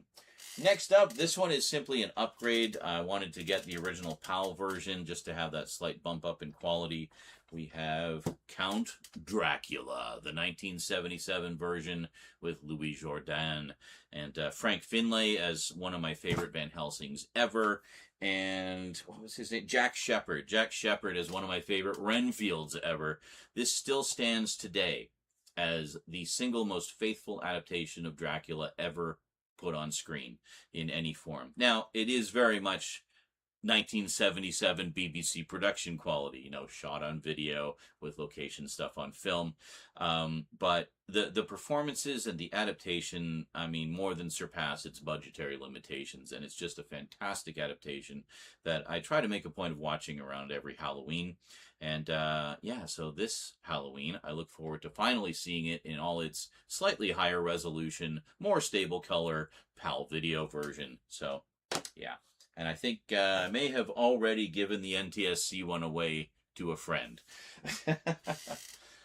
Next up, this one, not strictly a horror movie, but definitely horrific. We have Hell's Highway, which is a collection of, how can I describe it? Basically, yeah, highway safety films that they used to show in driver's ed classes, basically to terrify the youths into being safe drivers. And these films are notorious because basically what they would do is just put the fear of God into the students about what could happen if you're not careful and get into an accident by just flat out showing horrific, grisly, actual, like, crime scene accident footage, blood and guts galore. So, yeah, these are notorious for being, like, some of the, you know, biggest sort of, like, educational scare films ever. So this is a documentary all about them and sort of all about that whole phenomenon that went on for decades of driver's education classes. And it features a bunch of them uncut and in all their 16mm glory, as well as clips from several others. So, for example, the three that you have in full, you have Signal 30 from 1959, Highways of Agony from 1969, and Options to Live from 1979. Well, it's each decade represented. And then excerpts from 15 more, so I'm guessing all the goriest bits, including Mechanized Death from 1961, Wheels of Tragedy from 1963, Carrier or Killer from 1965, Death on the Highway from 1965, The Third Killer from 1966, and more. Oh, that's only 5 of them. So there's like 10 more that they've got excerpts from. It's got deleted scenes, theatrical trailers, a gallery of images and documents, a press book, all kinds of cool stuff. So a great collection if you're interested in that sort of rather odd slice of history. And it is available only on DVD from Kino Lorber. So check that out. So I bought 2 of these. I bought one for me and one for Cass, my brother, because he's a huge car aficionado, and I thought he would enjoy that. So that was his Christmas present. Next up, now I can't remember if I actually updated those. So I wanted to get through them quickly. But anyway, next up, this one I know I haven't updated. This is one that I've been wanting to get for a very long time. Criterion put out a really nice edition of it. But this one is a little more recent and I think has more stuff on it than the Criterion edition. Sadly, I missed out on the limited edition of this. There was a really nice box set with all kinds of pack-ins, but I waffled on it too long and I didn't get it. So I just got the standard edition. But from Radiance Films, we have Haxan. Yes, which is basically all about like witchcraft and devil worship and stuff like that throughout the ages. It's kind of a combination documentary and dramatization of various superstitions and whatnot. Yeah, it says it's and it's apparently the UK Blu-ray premiere, so it actually has never been released until Radiance got it over in the UK. It's a series of eerie vignettes depicting images of sorcery and evil on screen, from representations of occultism and religious hypocrisy to a chilling witch hunt in the Middle Ages. Haxan mixes documentary and fiction forms to create an unsettling brew that prefigures everything from gothic horror to the found footage film. And here's the cool thing about this edition. It includes 4 versions of the movie. So you got, it's a silent film. So it has 3 different scores, one by Maddie Bai, one by Bront Industries Capital, and one by Jeff Smith, a new commentary, an appreciation by Guillermo del Toro, and yeah, all kinds of cool stuff. So 3 optional scores. Yeah, and it also has Witchcraft Through the Ages, which is an alternate cut of the film featuring narration by William S. Burroughs, courtesy of the British Film Institute. So, yeah, very cool. And then you have Haxan, the Esoteric Cut, which is a 1968 alternate cut of the film. Then you have Witchcraft Through the Ages, which is a French version of the film featuring narration by Jean-Pierre Calfon, an introduction by director Benjamin Christensen, outtakes, recently discovered costume screen test, a visual essay, an audio commentary, and a booklet. The booklet in the limited edition had more essays in it than this one, but this at least has, 1 or 2 of them. So really cool. Looking forward to checking that out finally. And this one was very conspicuously absent from my Vincent Price collection. I couldn't figure out why. And I guess it's just one of those ones where the original studio elements are hard to come by. So enter Film Masters, was it? Film Masters is an independent group that specializes in finding, nice quality film prints and doing their own restorations of these obscure films. So we have the classic, original House on Haunted Hill on Blu-ray for the first time ever. So, yeah, this one has been a popular one in public domain collections for years, but this is the first time we've ever had it in high def, thanks to Film Masters pulling together, I'm guessing probably from a few different sources, to get the best possible singular print that they can. I've seen a few films restored that way. I remember A Christmas Carol, the 1951 version with Alastair Sim, is in a similar boat where they don't have the original masters, I guess, so they cobbled together the best print they could from a variety of existing sources and put together a Blu-ray from that. So same kind of deal here, I'm pretty sure. So anyway, very nice. Looking forward to checking that out. We've got a couple of different covers. And I think the back is basically the same on both. Yeah. But 2 different posters. And there we go. So I did pick up the remake of this, which you probably saw in one of the previous updates. But I wanted to get the original so I could double bill it. Kind of like with 13 Ghosts was another one. I got the original and the remake. And, yeah. So now I can finally do that. I haven't seen either version, so I'm looking forward to those. Next up, the latest chapter in the Conjuring series. I don't have to say anything about this. You know all about this. So I understand this is the last one, supposedly. And that's it for the series. So first one of the Conjuring verse I actually picked up in 4K. So I'll probably pick up a box set or something to get the rest of them. But yeah, very cool. I have not watched this. Well, obviously it's still sealed. I'm way behind on the Conjuring verse. I think the last one I watched was part 2.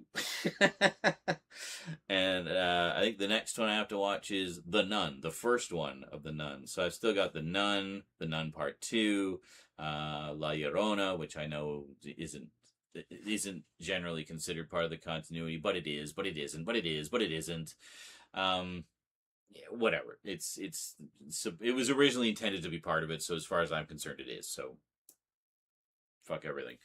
And whatever other ones come after that. Next up, we have the long-awaited return of the 28 something something later series with 28 years later. So I guess we're just never getting a 28 months later.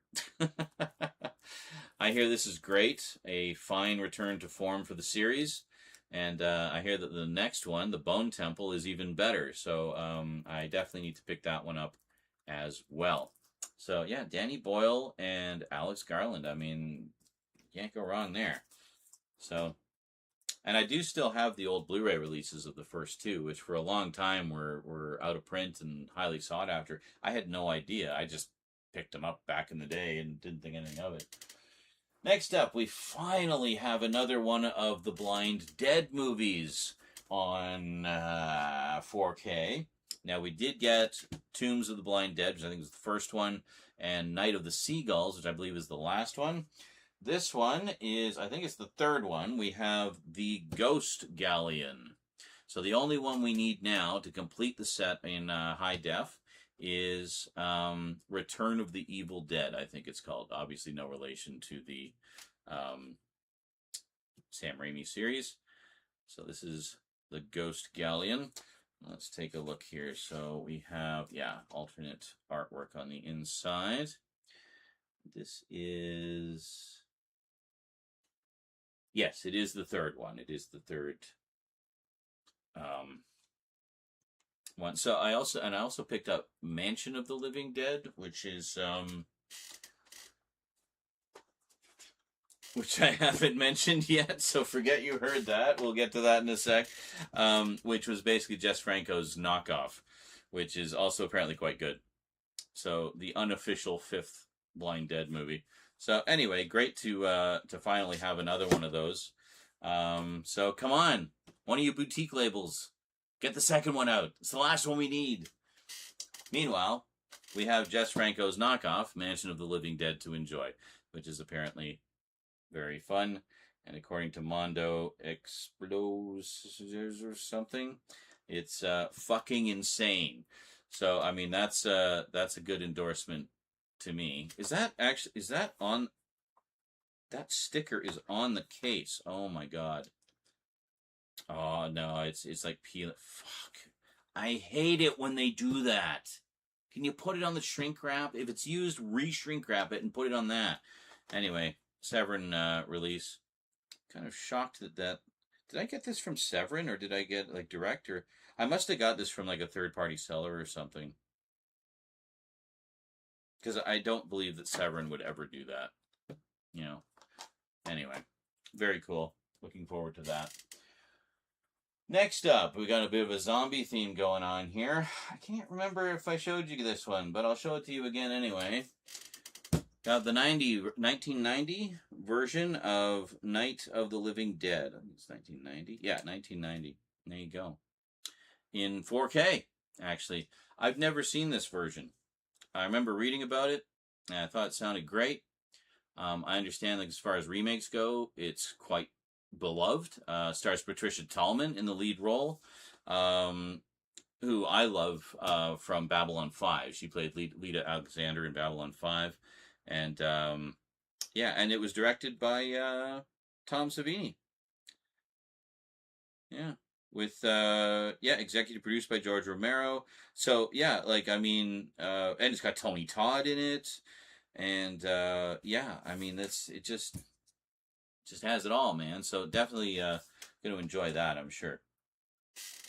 And it's a beautiful Steelbook edition, 35th anniversary edition. Next up, speaking of things that are called Evil Dead that are not Evil Dead, picked up Evil Dead Trap 2.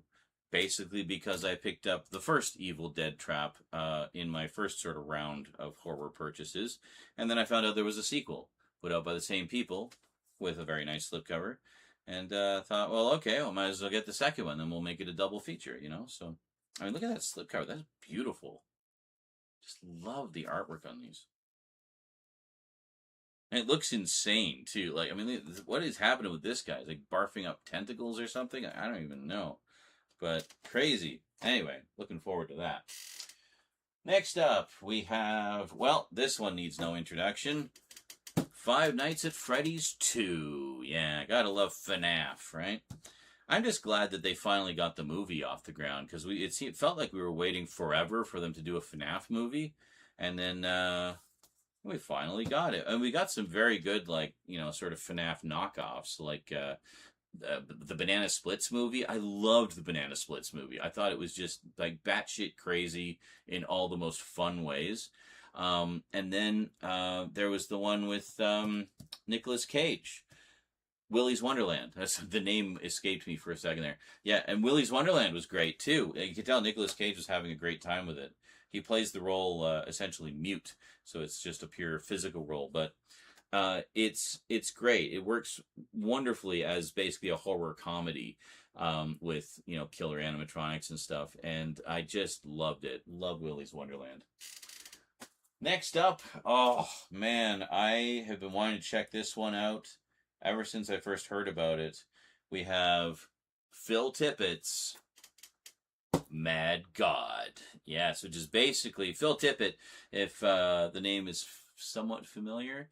Well, most of you probably know him from his work on Jurassic Park, where he was the dinosaur supervisor. He did all the stop motion stuff. Phil Tippett is the guy who invented Go Motion, which was first introduced to the world in 1981's Dragon Slayer. The thing with Go Motion is, unlike stop motion, where stop motion you would move your character, right, a little bit and snap a frame. And then you would move the character and snap a frame. So you would stop in between each thing and then create the motion, if you will. With Go Motion, what it would do is you would actually program the movements or record the movements in a computer. And then what the computer would do is play 1 frame's worth of that motion, but slightly out of sync with the camera. So the camera would record it as it's moving. So you would get that little bit of motion blur. And it created much more natural movement. It didn't have that herky-jerkiness that stop motion tended to have. So Phil Tippett's the guy that pioneered that. He invented Go Motion as a more realistic alternative to stop motion. So Mad God is his magnum opus. This was like his dream project that he worked on for, 30 years or something? Yeah, it's just crazy. Like, he was working on this forever, and then Shudder released it. You probably also know Phil from RoboCop. He did all the Ed 209 sequences in that. So that was all Phil. So yeah, Phil Tippett is easily like the modern day Ray Harryhausen. The guy is an absolute genius when it comes to this stuff. So I've been wanting to check this out. I hear it's amazing, and can't wait to see it. Just gonna take a little sip of beverage here.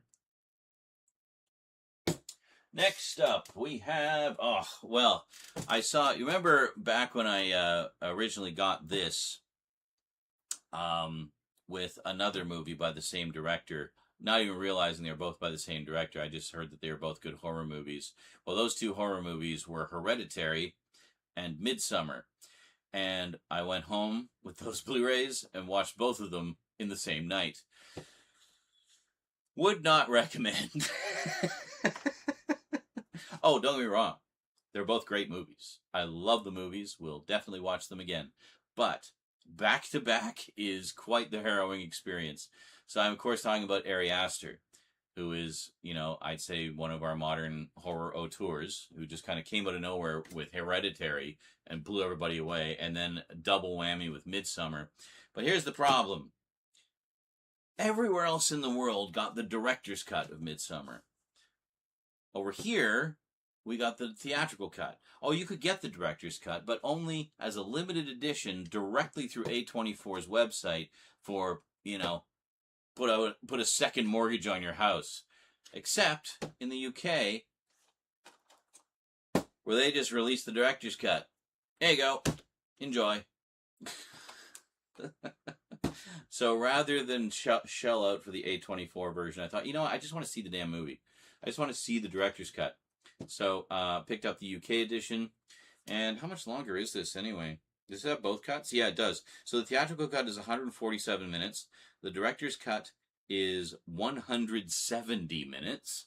So that's, 23 minutes longer? I mean, that's not an insignificant difference. So anyway, I thought this was terrific. And, I look forward to being disturbed and horrified and traumatized all over again for an additional 23 minutes. There we go. Also, really put her on the map. Florence Pugh. She's amazing. Love her. Next up.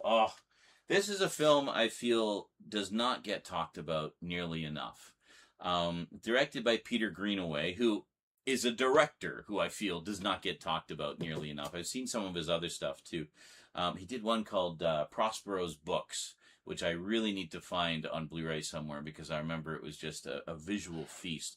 But he's a very visual director. Likes to do long tracking shots across multi-room complicated sets where there's just all kinds of hustle and bustle and activity.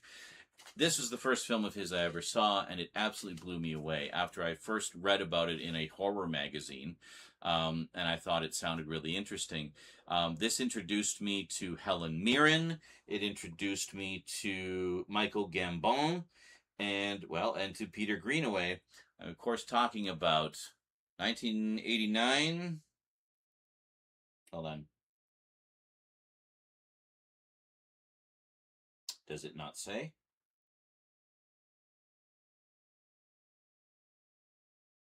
Doesn't seem to have the date of the film on here. I'm pretty sure it's from 1989.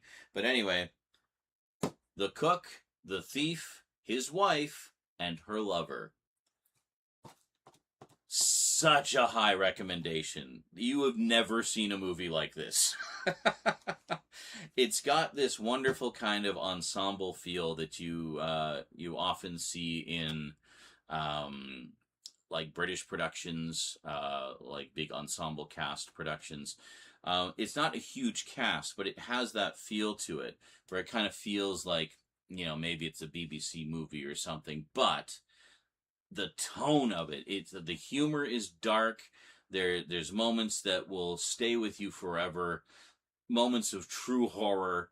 And Michael Gambon, who most of you probably know as Dumbledore, he's such a nasty piece of work in this. Like, just an absolute horrible person who he basically is a criminal. He's the thief. Fuck.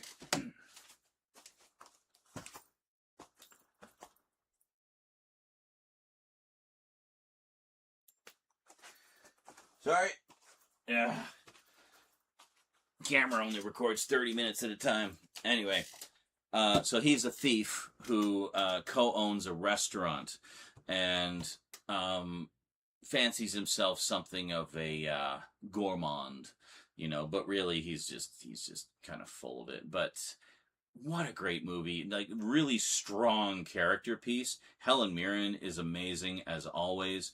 And I don't want to say too much about it. Like, just see the damn movie.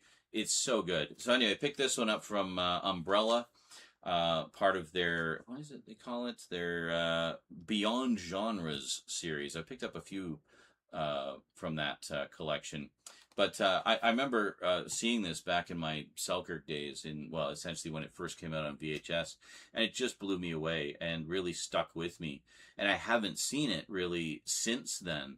But like I watched like the first 20 minutes of it when I got the Blu-ray just to kind of refresh my memory, and it all just came flooding back. And it's like, oh yeah, I remember. Like, I know what happens to that guy. Oh, I remember that part, and it's just all. It's so good. It's so good. Anyway, I love that film. All right, next up we have a stack of stuff from Hammer Films, and not just Hammer Films, but Hammer Films' own in-house boutique label, which I am absolutely loving. So first off, in addition to releasing their own massive catalog of stuff, Hammer has branched out to release Gothic horror titles from other studios as well, as part of their Hammer Horror Presents line. So the first title that came out in that was Cry of the Banshee with Vincent Price. This one is from, does it say the year on it? Should say the year on it. Usually says the year. 1970, there it is. Yeah, so 1970 from Orion Pictures? Amazon? MGM? I don't know. Movies change studios' hands so many times over the years.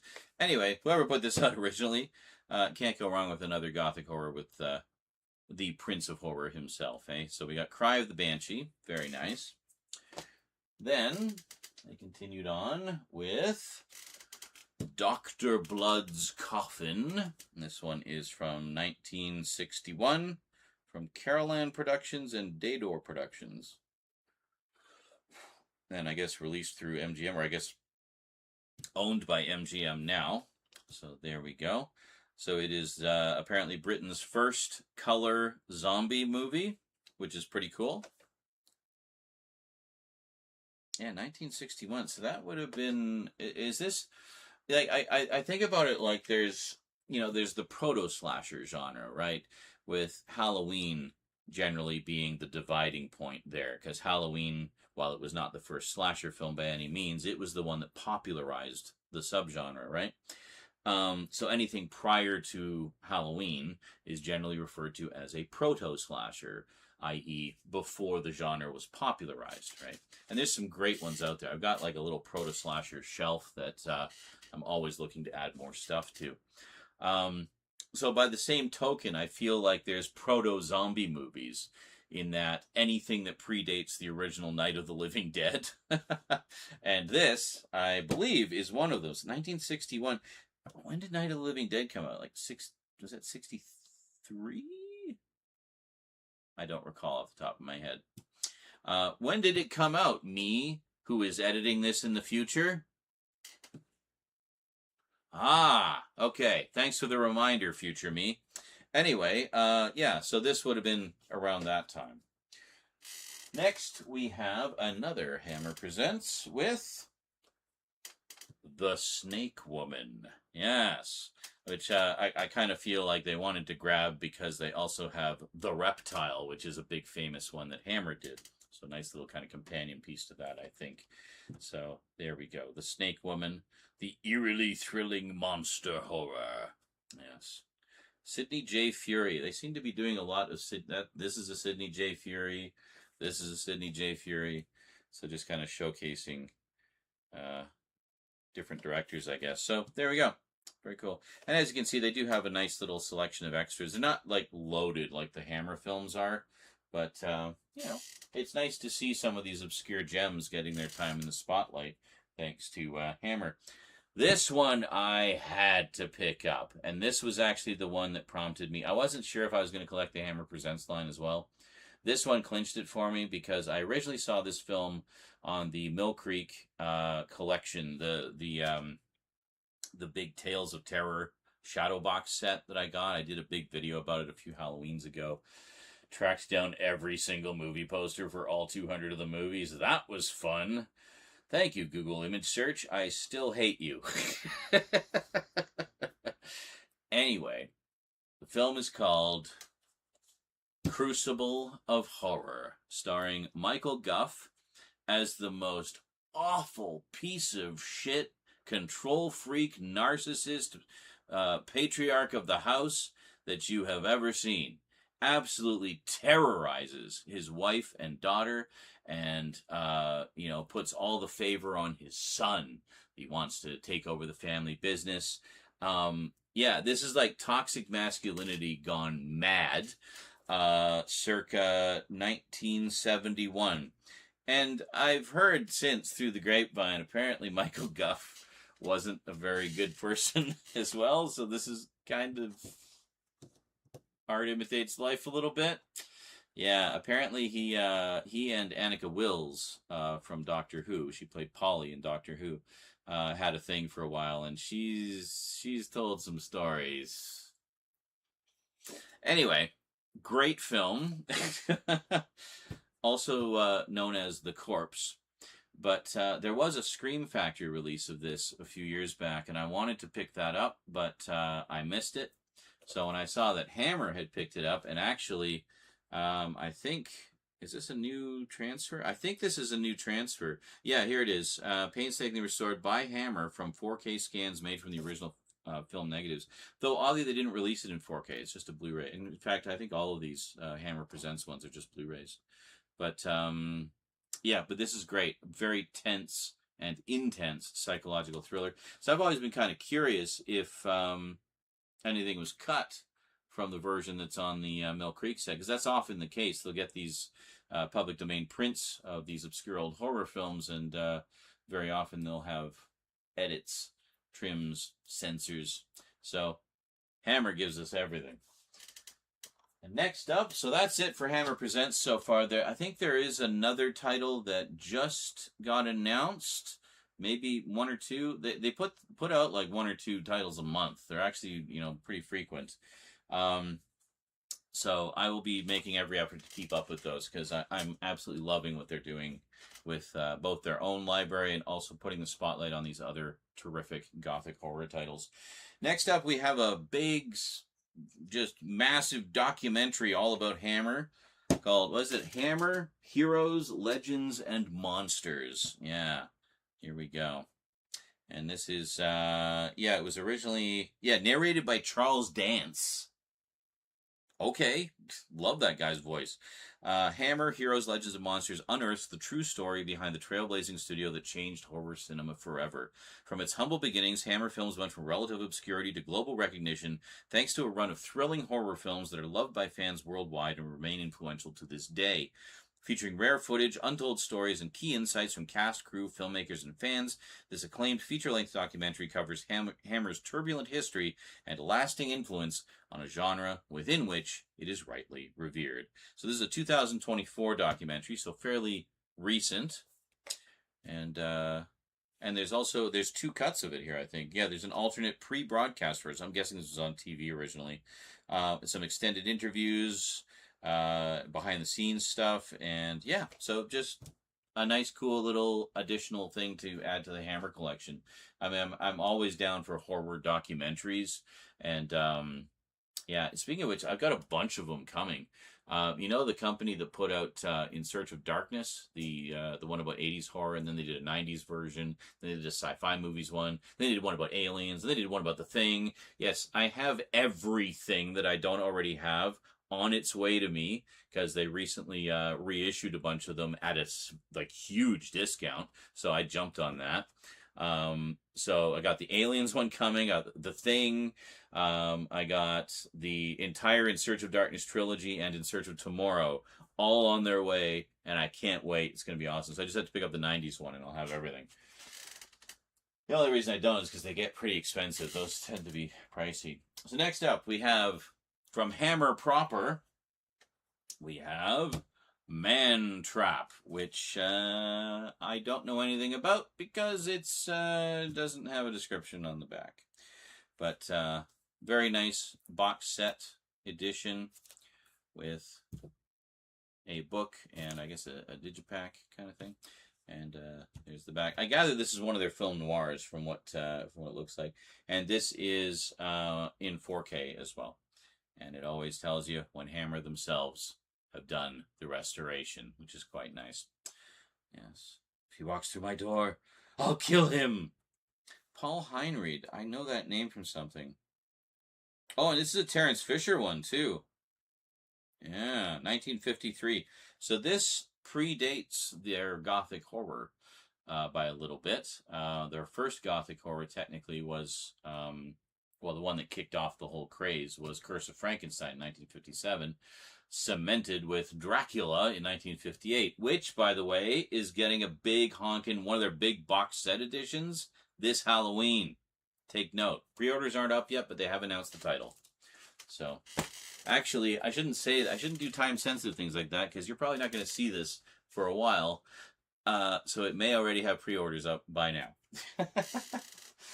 Anyway, check the Hammer site and see what they got. It's a great site. I recommend subscribing to their newsletter as well because the newsletter doesn't just announce upcoming titles, but it often has links to articles and interviews and all kinds of cool behind-the-scenes stuff about the history of the studio. It's really cool what they're doing. I'm like this modern Hammer revival is such a treat for fans of the studio, and they're releasing stuff like this, which has never, a lot of these titles have never had physical releases at all. So they're digging deep into their archives and pulling out some really cool obscure gems, as well as a lot of the old favorites. Now, this next one is one I've been dying to get for ages. For the longest time, it was only available on DVD. I did not want to get the DVD. I wanted to get it at least on Blu-ray because, I have everything else on Blu-ray. So, Hammer said, hold our tea. We're going to give it to you in 4K. Hammer's first ever science fiction film, Spaceways, from 1953. I think there are a few others that are kind of sci-fi adjacent, but this was the first kind of like proper, like full-blown sci-fi. They describe it as a sci-fi noir, so it's kind of like, I don't know if it's like a murder mystery in space or whatever, but I love like the vibe of 50s science fiction. And this just, I just wanted to see this based on the stills and the poster art that I saw. I was like, that totally looks like my jam. I love stuff like that. So, yeah, so Spaceways can finally check it out in 4K, no less. Gotta love some Hammer sci-fi. All right, that is it for the first stack. There's 2 more to go here. So, next up, let's see. We got a few things from Arrow Video. So, first up, we got some upgrades. Actually, I think most of these are upgrades. So, a while back, I picked this up, which is the Blu-ray edition of Elvira, Mistress of the Dark. Wonderful film, lots of fun. Well,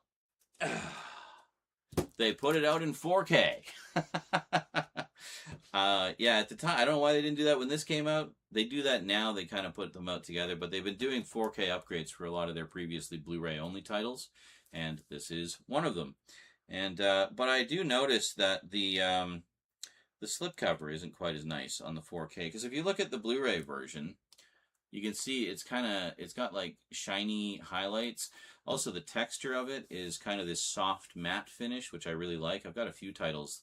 Their last Starfighter Blu-ray was like that as well. That also got a 4K upgrade recently. I've not upgraded that one yet. But this one, you can tell, like, I'll show you. I've got another example here. But you can see, like, it's not quite as, like, fancy, the slipcover. Same artwork, but the presentation isn't quite as fancy. So I thought, well, why don't I put the Blu-ray cover on that? But then the Blu-ray cover doesn't say 4K on the back. It just says Blu-ray, and it's... Also, one, I got the American edition. One, I got the British edition, so... So it's like, on the one hand, I'm tempted to give this one away to a friend, but on the other hand, I love this slipcover more than the other slipcover, because it's just got that nice texture to it. So, I don't know. So that's a dilemma. Further compounded with another upgrade. So I got Alice, Sweet Alice. Which is which? Well, this is the Blu-ray. This is the 4K. And there you go. But, very nice. Basically exactly the same. In this case, I thought this was the same issue, but you can see there's a very slight difference. So the 4K one has a little bit of glossiness to it. You can see that. Whereas this one's, it's also a little bit glossy, but it's more leaning towards matte finish, but not quite, but also not quite glossy. You know what I mean? This one has a little bit more gloss to it, but yeah, I don't know. It's just weird. I mean, otherwise the back, oh, no, actually. Huh, okay. So if you look at the Blu-ray, it says brand new 2K restoration, but then this one is yet another restoration in 4K. So great to see Alice, Sweet Alice getting all this love, you know. It was such an obscure... See, this is an example of a proto-slasher, actually. A proto-slasher, which is also often described as an American giallo, because it has very much the same structure as an Italian giallo film. So, yeah. And then what about Elvira? Was that the same thing? 4K... No, this one was a 4K restoration right across the board. Yeah. So one says 4K restoration from original film elements, but the other says brand new 4K restoration by Arrow Films. So I think both of these are like new restorations that they did. So not just like, oh, well, we did it in 4K. We just put out the 4K now that we've milked everybody for the Blu-ray. So anyway, a couple of upgrades of a couple of old favorites. Oh, and there's another one. This was a very significant upgrade. I do have the old studio... Was it studio release or was it Scream Factory? I think it was a studio release for the first one, and I think Scream Factory put out the sequel. We have Stephen King's Salem's Lot in a nice big box, hard box edition with a big fat slipcover that goes over the hard box. I noticed they've been doing that a lot lately too. So check this out. First off, it's in 4K for the first time ever. Second off, this includes both versions of the miniseries. It includes the original full-length uncut miniseries and the theatrical version, which is shorter, but has some additional bits that were too intense for TV. So, very cool. Yeah, and even the miniseries, you can actually play it in its original two-part form or as a single movie. The previous release only had the movie version, only had the miniseries version and only in movie format. I think you could get the theatrical version as a separate release. But yeah, anyway, it's nice to have everything together. Basically, every possible way you could ever want to watch Salem's Lot and see absolutely everything that was ever made for it right here in one handy-dandy package. So, and I did pick up a Return to Salem's Lot recently, which was the sequel. I think it was just a theatrical film, which I'm sure is nowhere near as good. But, yeah, it's nice to have it regardless. Next up, you guys know what a huge fan I am of the Redemption Films collection and the various directors that it introduced me to, one of which, of course, is Jean Rollin. And as you will also know, Indicator Films has been putting out some wonderful new 4K editions of a good chunk of Jean Rollin's filmography, and in particular, a lot of stuff that previously appeared in the Redemption Films collection. So eventually what I'd like to do is I'm going to sit down and start doing reviews of those, and we'll compare the editions, the different editions I have of those movies as we go. So the latest ones from Indicator to get the deluxe treatment, we have Jean Rollin's The Living Dead Girl. Yes, from, was it 1982? I wonder if this is where Rob Zombie got the title for his famous song. Wouldn't surprise me. I could totally see him being into this stuff. So, limited edition, and quite happy to see I got a pretty low number. I pre-order these ones because Indicator is one of those boutique labels that just charges you at the time when you pre-order, which I actually prefer, honestly. I've had some issues with other boutique labels who don't charge at the time, and I'll pre-order them and I'll have the money at the time, but I'm terrible at budgeting, I'll be the first to admit. So I can't guarantee I'm going to have the money 6 months from now when that pre-order is released, you know? So I've had some issues there in the past, and yeah. So I like it when they charge in advance. Plus, Indicator's fairly inexpensive. I think these special editions, these limited editions, are about £23 a piece, which is nothing. That's like $40 Canadian. I mean, that's a hell of a deal for the quality and contents you get. I mean, look at that. Look how much stuff is on there. It's crazy. So they're doing this. I also noticed Indicator now has their own custom HDR labels. Way to push the branding there, guys. Good job. And then next up we have The Grapes of Death, which is kind of a good one to get because I had such a pain. It was such a pain in the ass to get the Redemption Films release of this, because it was one of the ones that for whatever reason was harder to find. So for a while I had one of those Spanish bootleg DVD or Blu-rays that's been floating around for a lot of stuff, to just kind of have as a placeholder so I could at least see the movie. And then and then I did finally track down the Redemption Films version, and then no sooner did I get all that sorted out, finished the whole Redemption Films collection, and Indicator said, hold our beer, we got a 4K coming out in just this big deluxe box set, so again we get like a digipack and a book. Very nice. All of these are great, and there you go, loaded with stuff. And once again, fairly low number. You can see this is number 148 of 6,000. And on the odd chance you weren't able to read it, it's the other one is number 129 of 6,000. So that's pretty good. I mean, it's a bit of a flex when you get the low numbers, right, with the limited stuff. Come on. Now, next up, you guys might recall when I was talking about all the various sort of horror auteur box set collections that I picked up recently. One of the ones I got was this one, The Dungeon of Andy Milligan, So these are some wonderful collections put out by, there's a bunch that Severin put out, there's a bunch that Arrow put out, and between the two of them, you really have like a pretty definitive library of the best of like drive-in horror trash movies, which I love. So this one has, 14 films and a big documentary about Andy Milligan and stuff. So that's very cool. But apparently there was a few more that they found recently. So Severin put out a second set as a companion to this. Gutter O'Toole. The Lost Legacy of Andy Milligan. So this is a collection of, I think, 4 films. 1, 2, 3, 4, 5. 5 films. Oh, no, it's 4 films and a documentary. Some of which were thought to be lost. So that's pretty cool.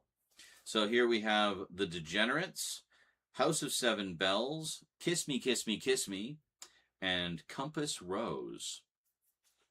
And what was it?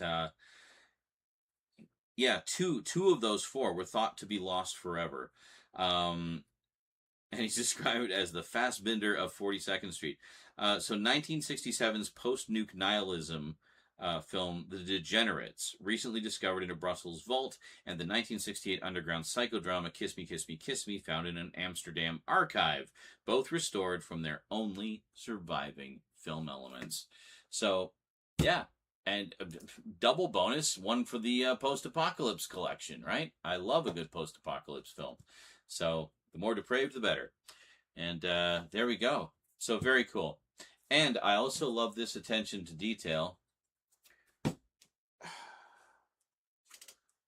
Check that out. They even made sure they match on the spines. I just wish they'd made the sort of dimensions of the box a little closer, just in height and width, but that's okay. At least they put in the effort to match up the spines, so you can put it right next to your main collection and have the ultimate Andy Milligan library. And there you go. Very cool. Can't wait to dive. These are going to be so much fun to dive into. So next up, we have something kind of interesting. Now, these are a pair of titles from Vinegar Syndrome, which I have spoken about before. First off, we have The Boogeyman by Uli Lommel. I have this on VHS, which I think I showed in the Biggest Horror Update Ever episode that covered this. And the sequel on VHS as well. Sadly, the sequel is nowhere to be seen. I thought at the very least maybe they could throw it in as a bonus. But, yeah. So anyway, I got that, and then I got another film also by Uli Lommel called The Devonsville Terror. And The Devonsville Terror came with this really cool slipcover. Now, there was a slipcover for The Boogeyman. I'll just show you this. Now, I've shown you these before. This is nothing new, but, yeah, so alternate covers. There was a slipcover for The Boogeyman. But this is not the Boogeyman from, like, the early 2000s either, by the way. This is like a 1980 film. Almost like a bit of a psychological horror. I mean, there is a supernatural force at work, but it's very subtle. It doesn't really kind of manifest in like a physical form, per se. It's more like a supernatural force kind of thing. Anyway, I thought it was pretty good. I enjoyed it. The sequel is awful. It's basically just a clip show of the first movie with a little bit of new stuff in the latter half. But it definitely pales by comparison. It feels like it was just thrown together as a cash grab. That said, though, the VHS is pretty highly sought after. At the very least, I'll probably capture that for my own archives at some point. But here's the thing. Vinegar Syndrome has a points program for anybody who purchases from their website. You can accumulate points, and then those points can be used in redeemed for various things in their store. One of the things that they do is occasionally do re-release versions of slipcovers, such as for The Boogeyman. So let's just put that on there, and there we go. But you'll notice it has this seal on it, and that seal is to indicate that this is a re-release of the slipcover and not the original. But you look at it from the front, it looks fine. So now you can see why I wanted it, because it goes beautifully with the one for the Devonsville Terror. Clearly, they are meant to be a set. So yeah, kind of nice. So I had enough points saved up, and that's mostly what I've been using them for. Like I think before I showed you, I got the re-release slipcover for Liquid Sky, which was a release from years ago, and so yeah, I had to grab that. It was a great slipcover. But same thing with this. So very happy with that. I don't mind that it has the sticker on it. It's not obscuring anything. I mean, literally nothing. It's just on a, single color background. So anyway, very nice just to have the slipcover and have that properly complete. Next up, also from Vinegar Syndrome, this just sounded hilarious. Just an absolute send-up of 80s horror tropes. And it's from 1987. I actually thought this was a more recent film, but it's actually an 80s film making fun of tropes that were currently in the process of coming into existence at the time. We have Unmasked Part 25, which is basically about a Jason type character who's just looking for love. It looks great. Look at this fucking picture of, Freddy versus Jason years before we got Freddy versus Jason, and he's just like ripping Freddy to pieces with his bare hands, and it looks incredible. And then here's the alternate cover, and there we go. So I'm always down for some cheesy horror parodies. I've watched the trailer for this. It looks, quite frankly, awful, but in the kinds of ways that I enjoy. So I'm definitely going to have a fun time with this one, I think. And yeah, it's got a pretty decent number of extras. You got commentary with a lot of people who were involved in the movie, director, writer.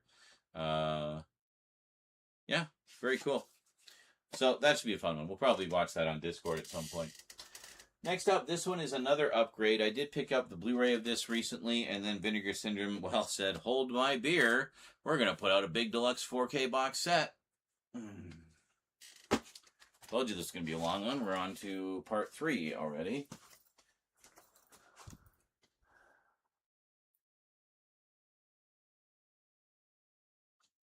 How are we doing here? Eh?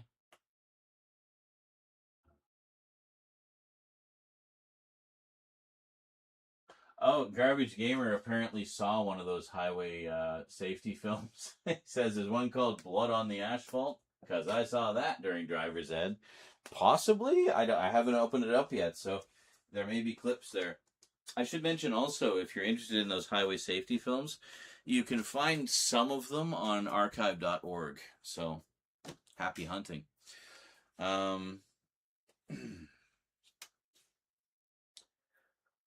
Sorry about that. The thing ran out again. So anyway, this one I picked up on Blu-ray, which I think I showed in an earlier part of this update series. But then Vinegar Syndrome said, hold my beer. We're going to put out a big deluxe box set that you will not be able to resist, and in 4K. I'm, of course, talking about the cult classic, Let's Scare Jessica to Death. Yeah. So very nice box set edition here. Here we go. I've already opened it up because I want to watch it. I've heard this movie's great. So there we go. Very nice slipcover. That's one thing I love about Vinegar Syndrome, and why I tend to save my points for the re-release slipcovers, if there's any that I missed, and the off chance they come back. They just do beautiful slipcovers, like all of them. I've never been disappointed with one of their slipcovers. And there's the original poster. This is actually the cover of the, I think it was a Scream Factory release originally. So, and they used that on the cover. So, very cool. Something is after Jessica. Something very cold, very wet, and very dead. When was this one from? 1971. Yeah. The 70s were such a great era for horror. So much like just creative, ballsy stuff, really pushing the boundaries. All right, next up, this one I had to pick up because it stars Carol Kane. Yes, most of us know Carol Kane from her comedy, but she's done like a bunch of like thrillers and like, you know, scary horror stuff. Like what was that one? When a Stranger Calls, and then the sequel, When a Stranger Calls Again. I picked up both of those. And well, there's another one, and check out who else is in this. This is called Office Killer. We got Carol Kane, Molly Ringwald, and Jean Triplehorn. So, in like a, you know, sort of slasher thriller suspenser, yeah, sold. I'm there. So great stuff. I can't really tell you much more about that because they don't put anything on the back. But yeah, it looked like a really nice addition, and from what I read about it, sounded like my kind of tea. So there you go. And we're running out of room. We don't have that much left to do, I don't think. Yeah, I've got a little stack of stuff here. And then that's going to actually lead into our next update, which will be next time. But this first one, this is also Vinegar Syndrome. Probably one of the most notorious films ever made. And I've never seen it because, well, when I grew up, this was one of those obscurities that everybody knew about. You had to like know a guy who knew a guy on the playground who might have like a 17th generation VHS of it, if you were lucky. And I remember hearing about this from a bunch of people throughout my life, just, you know, friends and just acquaintances, passing, you know, people I only met once and never saw again. It just disappeared. I'm, of course, talking about that movie that was debated for years as to whether or not it was real or not, and which sort of came out around the time where there was all this sort of talk of snuff films and things like that, and, you know, where, you know, movies where people supposedly actually got killed. More often than not, it turned out to be bullshit. I mean, I'm sure there was some real stuff out there, and I'm sure the people involved got arrested, hopefully. But this came out kind of in the midst of all of that, and just didn't pretend to be anything other than what it was. It was basically, let's just make a movie all about death. And let's just have, like, scene after scene of people dying in various horrible ways. And other horrible things, not just people dying, but, you know, other, you know, animals and things like that. So, what else could I be talking about other than Faces of Death? Which, of course, just got a movie recently, which is kind of like a meta thing, where it's a movie about people who wanted to see the movie, or were trying to figure out if the movie is real or something. But I almost missed this one. Look at the number there. Number 4050 of 5,000. So, warning. This feature contains graphic depictions of autopsies, dismemberment, physical cruelty, human combustion, and electrocution. It should not be viewed by children, the elderly, or the squeamish.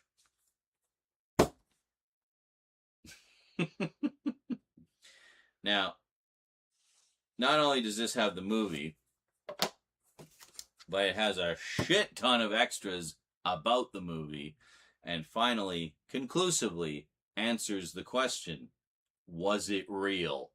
Well, the simple answer is no, it was not real. It was mostly staged, but there is some material in here that's like, kind of like the highway safety films, where it's like from, you know, cases where they have actual footage of, I don't know, like an execution or, you know, accident footage or things like that. So there is some real stuff in the mix, but it's like 90% fake. But that said, apparently quite convincing. Hence why it fooled people. And of course, as it was in circulation mostly as bootlegs of, you know, nth generation VHSs and stuff, that only adds to the fuzziness and low definition, just adds to the mystique, and quite frankly makes it seem more real because you can't see all the detail and perhaps imperfection in the makeup effects and stuff. But I've always been like really curious about this because it's just such a notorious movie. And well, Vinegar Syndrome just put it out in 4K, so no more fuzzy VHS for us kids. We're gonna see it in all its gory glory. So it comes with a very nice book, which is presented as if it's like a criminal case file with all kinds of essays and stuff in it. And you get a couple of stickers as well. The original Faces of Death, experience the reality of death close up. Yeah, it's great stuff. And there's all kinds of interesting things about the movie in the book there. I did take a little flip through it the other day. Just kind of... This is a new thing that Vinegar Syndrome is doing, is having these cases that open from the bottom instead of from the side, which in a way is kind of neat because it's reminiscent of VHS boxes, you know, where they would open in the bottom. My only concern is like taking it off the shelf, things slide out. I remember I did have one of these from Vinegar Syndrome where the box was just a little too tight, and it was a real pain in the ass to get the contents out, but this one is quite nice. Anyway, Faces of Death, that should be a fun one. Next up, also from Vinegar Syndrome. Well, if you're going to shop at Vinegar Syndrome, you got to get at least one porn, right? So we got the adult version of Dr. Jekyll and Mr. Hyde. And it also comes with The Erotic Adventures of Zorro. So, hey, double whammy. Gotta love it.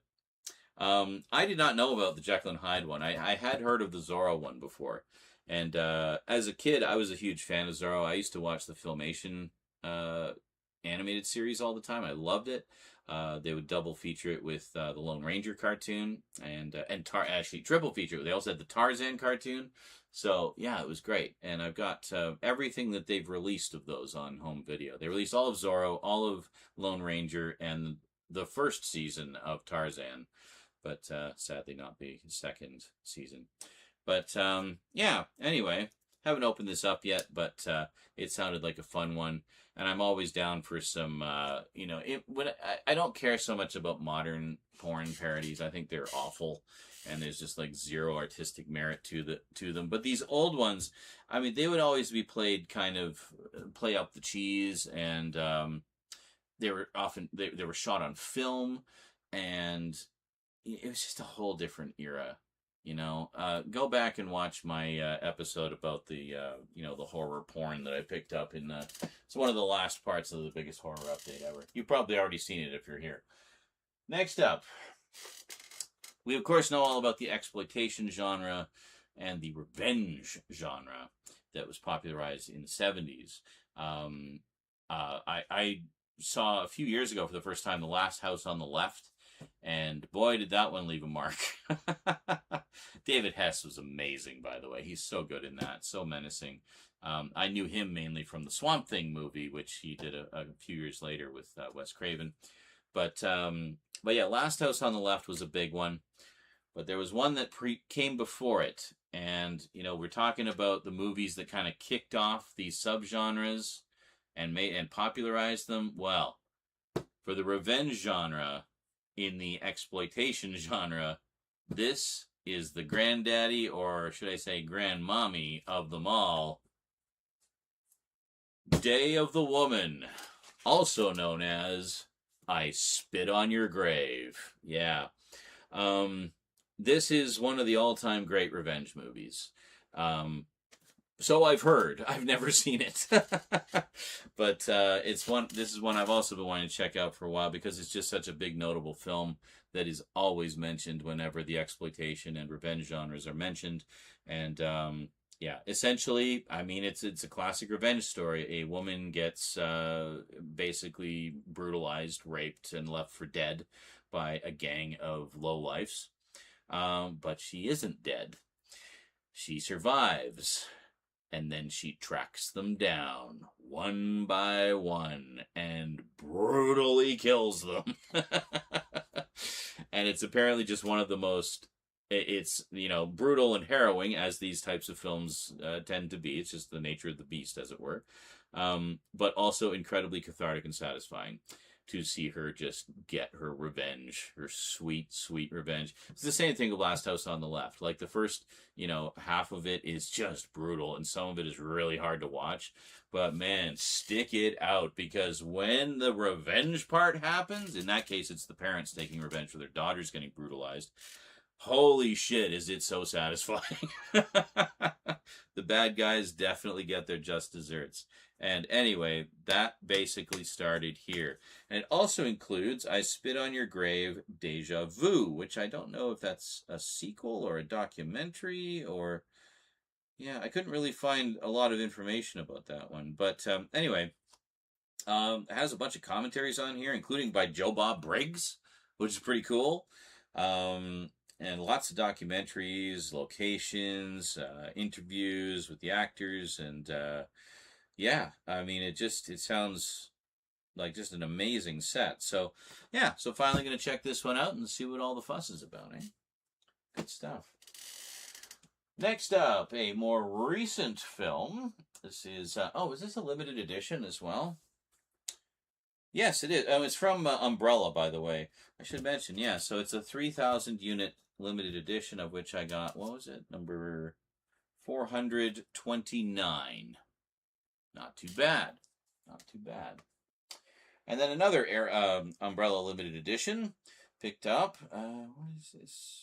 2000. Oh my god, that is so small. I can't read that. 2011, I think it says.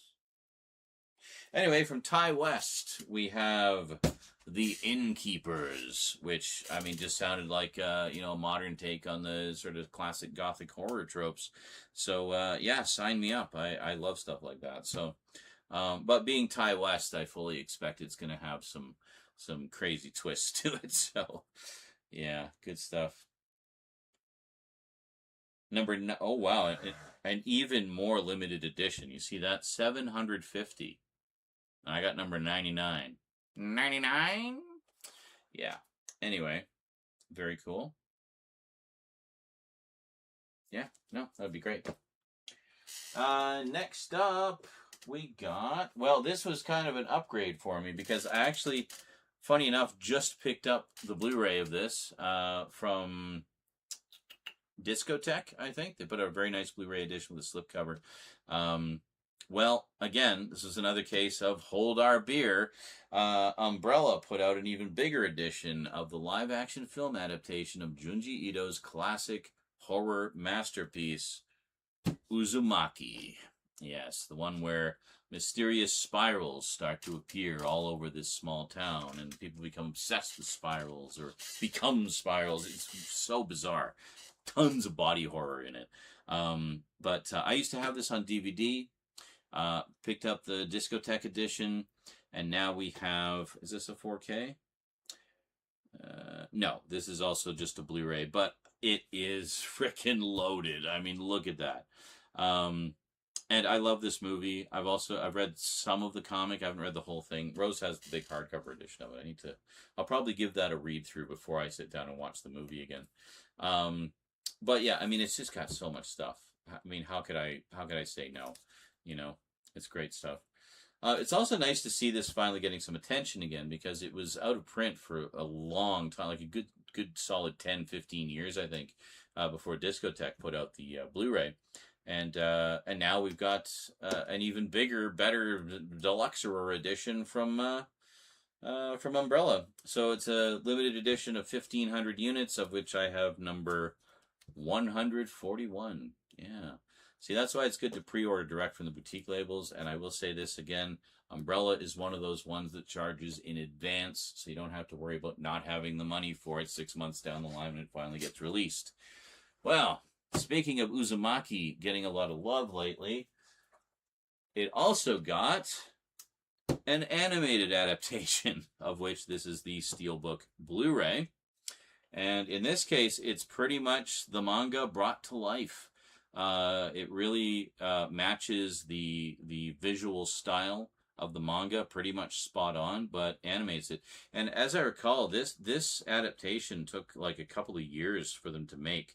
I remember seeing, or maybe even longer actually, but I remember seeing some previews of this when it was first announced, and I was like, oh my god, they're doing an animated adaptation of Uzumaki. So it was a 4-part series running about a little under 2 hours. So it's actually not much longer than the live action movie, which does it have a running time on that? It's yeah, the live action movie is 90 minutes, so it's a little longer, but about 20 minutes longer. But yeah, very cool. So it'd be cool to see it in a form that more directly mirrors Junji Ito's art style, but brought to life in animation. So yeah, I think we're just gonna have like an Uzumaki fest and check out every possible iteration of this totally bizarre story. But just look at this steelbook here. Got all the spiral designs all the way around. Isn't that cool? And then inside we got oh yeah, there's the book. Actually, that's the book that Rose has there. I'll probably do a closer look at this at some point, but I'll just give you a quick peek here, whet your appetite a bit. There we go. And then, speaking of Junji Ito, last but most certainly not least, we have the Junji Ito Collection, the complete series. So this was, I guess, a streaming series originally. I can't remember. Yeah, so it's 24 uncensored selections. But, I mean, the whole thing runs about 5 hours. So it's not like, I don't think it's like full-length adaptations. It's more adaptations of his short stories and stuff. Although Tomy is in here. I don't know how much of Tomy they adapt, but yeah, I think this was on Netflix, if I remember correctly. I kept meaning to watch it, but I never got around to it. But, I mean, it was one I had always intended to buy anyway, just because I think Junji Ito is amazing from what I've seen of his work, and I've been wanting to experience more of it. So, yeah, so 24 uncensored selections from Junji Ito Masterpiece Collection, Fragments of Horror, and Shiver. Spiral into Madness, with hair-raising psychological twists and body horror that leaves you shivering. This collection of vignettes brings, yeah, so it's like short films, brings Junji Ito's work to life like never before. Tomy, Soichi, Slug Girl, and other favorites are now much closer than you dare think. So, we began with what? Yes, classics and obscure stuff and Hammer. Went through all the box sets and upgrades, and we end with some anime.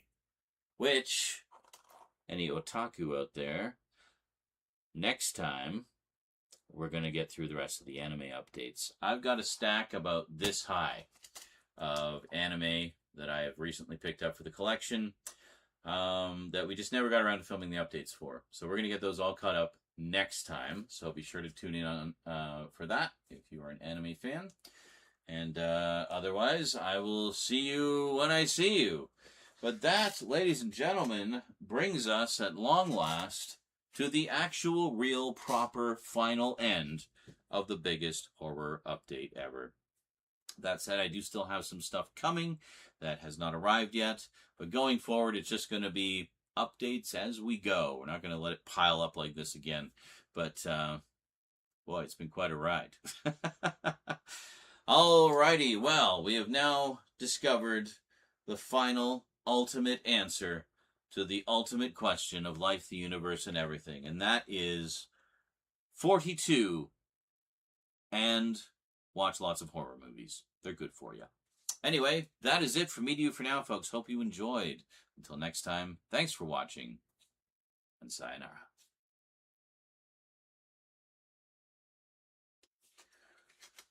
Ugh, my butt. Whew. What's going on in the chat? Oh, Brinsley, yes, says Hereditary is a masterpiece. Yes, it is. Midsummer Director's Cut, definitely worth it.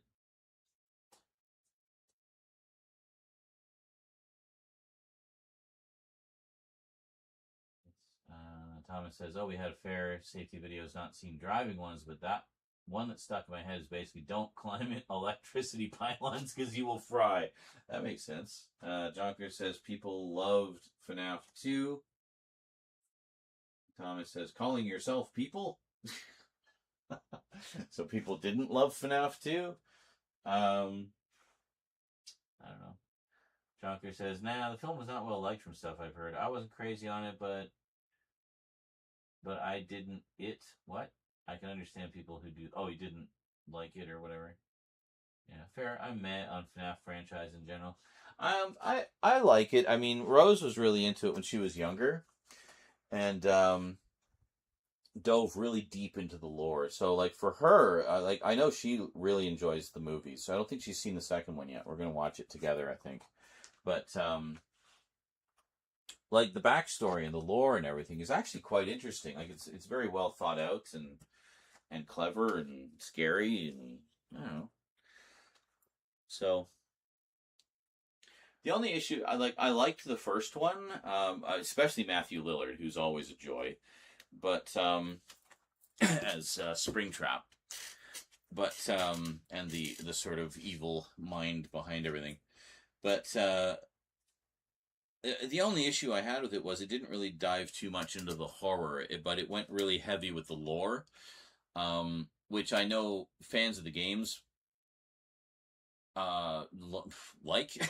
You know, I mean, it's great to dive in. It's like I say, it's got some really interesting lore and stuff, but I don't know. I feel like they could have leaned a little more into the horror, especially given what we'd seen in the knockoffs, like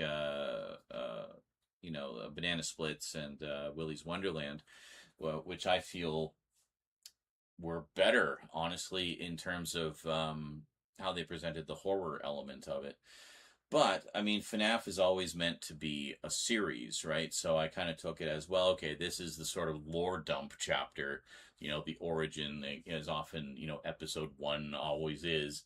So the hope is, like, with the second one, we'll get more into the horror side of things a little more heavily.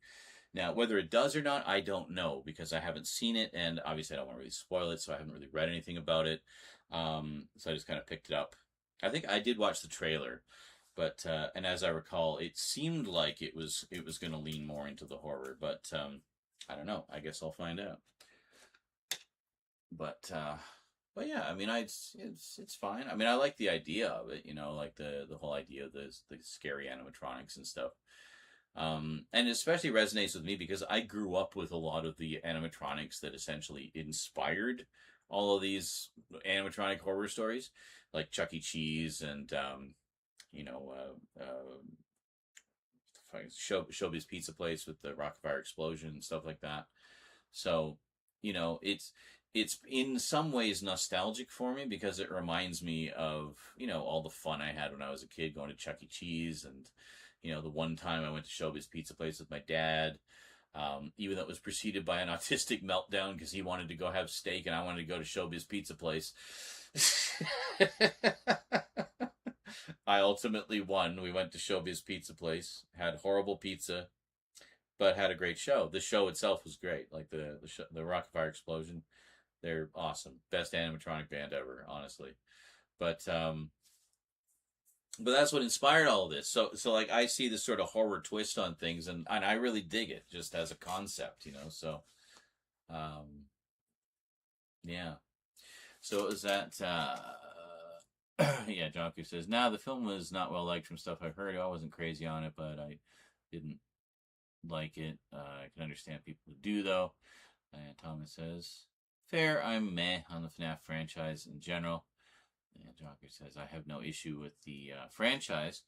As a matter of fact, I love the concept of the franchise." Oh, let's see. There you go. Yeah, but the problem with the films is they really push much of the story that is semi in the games. The films are more focused on the aesthetics of the games. Okay. which in fairness is perfectly adapted, and Matthew Lillard is great as Afton. That's right, Afton, his human name. It's just not for me. Sadly, the films don't adapt much of said lore. The second one in particular, I was alive when they started going away, but I did see them as well. Well, that's good. At least you had some of that experience. Well, and a lot of those old animatronics are still like kept alive essentially by enthusiasts now. Like there was one that I talked about before. I really liked at Chuck E. Cheese called The King, and he was this lion who was basically an Elvis impersonator, and he was in one of the side rooms, and you'd put a couple tokens in, and he'd do a song and some jokes for you and stuff, and it was just really well done. It was a very very full of character and such, and I thought he was actually a more interesting animatronic character than the main ones, like Chuck E. Cheese and all the regular ones in the main showroom. Yeah, and apparently a lot of other people thought the same, because there's a guy now on YouTube. I think his channel's just called The King, and he has a bunch of them that he's restored and cleaned up and programs himself, and he does live streams with a whole bunch of these King puppets, or these King animatronics, and all of them, he's given them all different personalities. There's one's like the classic one, and there's others that have different personalities and stuff. And he does these like whole live shows with them on YouTube. And there's videos and stuff too. Like you can see a lot of the classic performances taken from the old Chuck E. Cheese tapes, but also new stuff that he's done himself. So I think it's great. And then there's also people who have their own sets of the Rocket Fire Explosion, and they do their own shows and stuff. The guy who invented the Rocket Fire Explosion still does shows with them as well. He's still around and still does them. But yeah, really cool stuff. I love all that stuff. Animatronics to me were always kind of magical, which is, well, I mean, why? It's quite cool.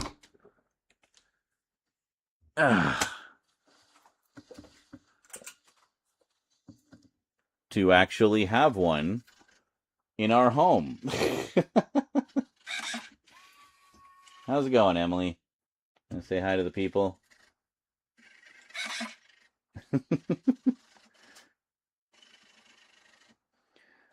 See, normally she has lines from the movie, but obviously copyright. So we just kind of have her looking around and reacting to things. Alrighty, well, back to sleep. Thanks, Emily. Yep, she's still going. Dun dun dun.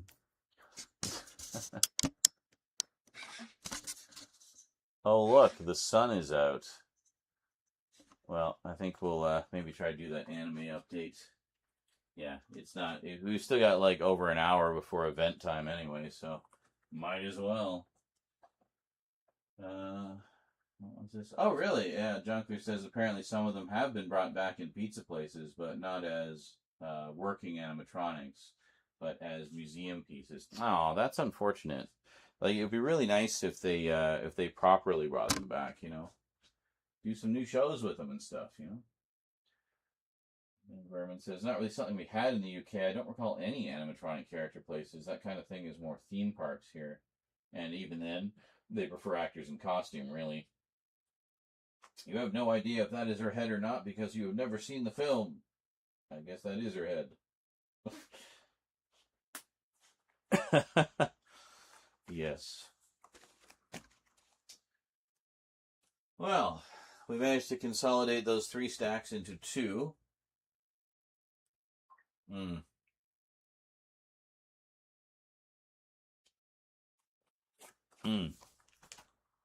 Got to do our thumbnail. And I think I might make a breakfast patty burger.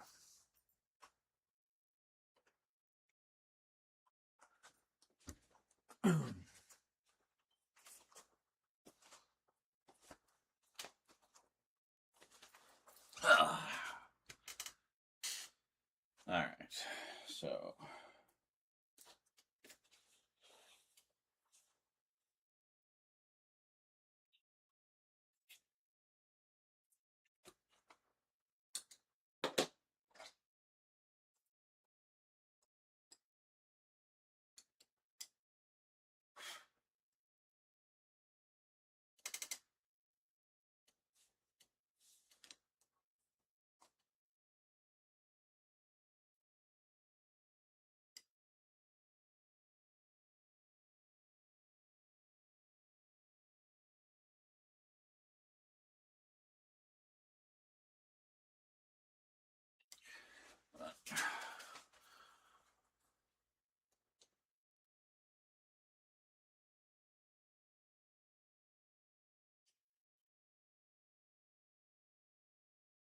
Yeah, it's as low as it'll go.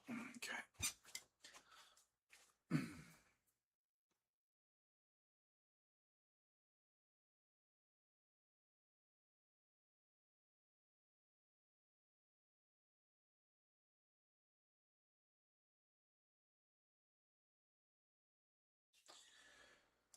And that's it. Is that right? Yeah.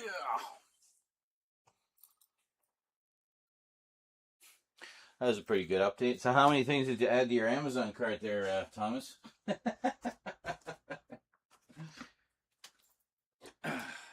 Really get one of those Amazon UK affiliate links going, eh? Especially since I buy, like, probably more from Amazon UK than anywhere else lately. Well, Amazon Canada for sure, but I definitely buy more from Amazon UK than I do from Amazon.com. Because of all the fucking tariff bullshit. We actually have quite friendly trade relations with the UK. They love us. I mean, we're basically them. They were us, and they came over here. And now we are them. Or they are us. Right? We are all together. Goo goo choo. All right. I'm just going to pop out for a break. Maybe possibly make some food. I haven't decided yet. If I do, it's not going to be a very elaborate food.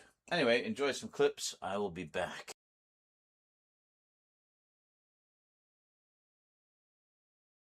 Do this side.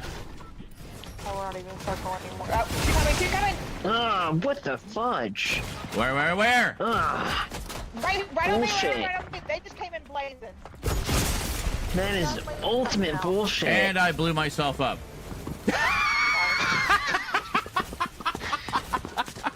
Went to leap up to the rescue and shot the wall right beside me and blew myself up.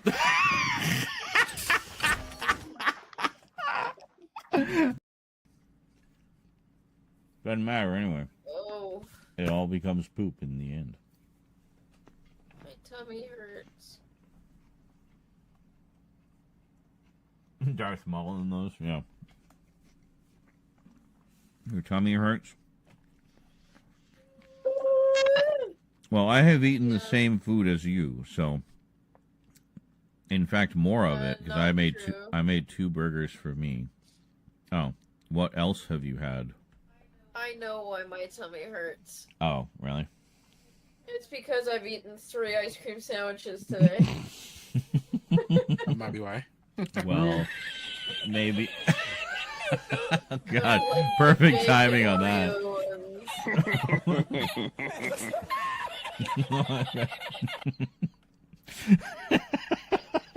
Such perfect timing. What?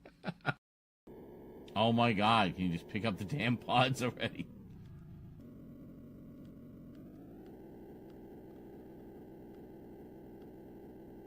Good work. Thank you.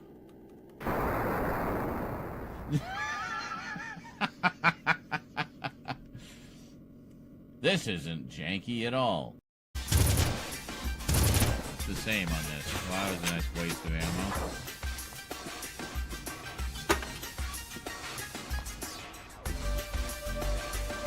What? Shit, how do I jump? Oh! I just got crushed by the elevator.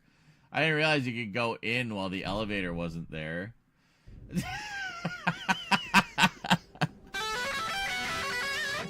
Because I guess each of us is in first person, but we see everybody else, right? So, but we can just like walk right up into someone's brain. Ah! Okay. Hello, Brinsley. Let's see if our eyeballs can touch.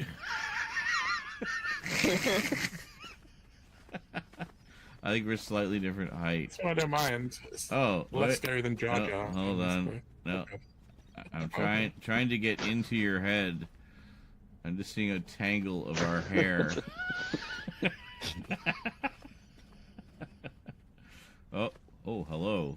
Eyeball. Very close. Ah! You looked right at me.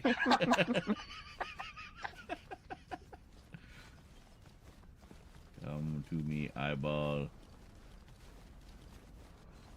Eyeball. I see. Yes, the whole bathroom experience, Carlatin. If the bathroom was an amusement park, we went on every ride today.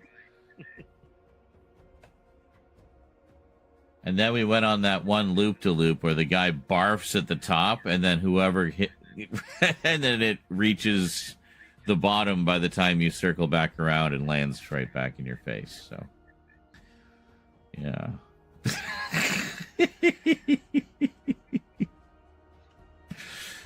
I saw a video where that happened. It's horrifying. Those poor people.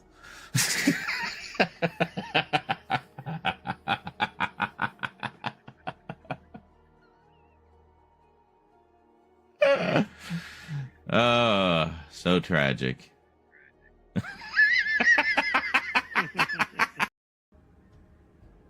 Oh my god. What? Oh, that's so good. It had a whole different feel to it. Like, you're just watching these old clips. Just the world itself, you know, how...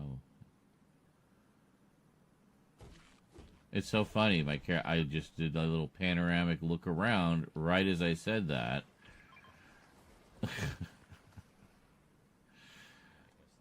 Wow. Connected across time.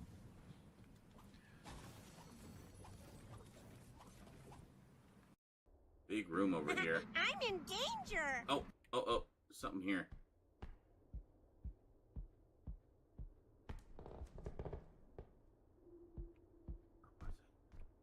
There. Oh. Oh, shit!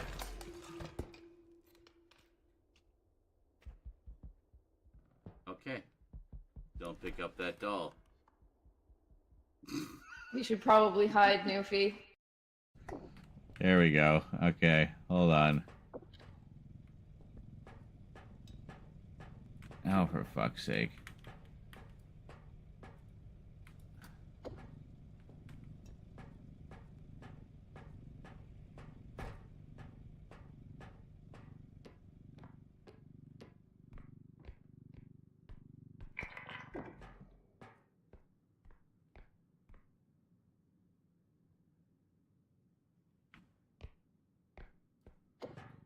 Yeah, it really is a legendary rant. Yeah.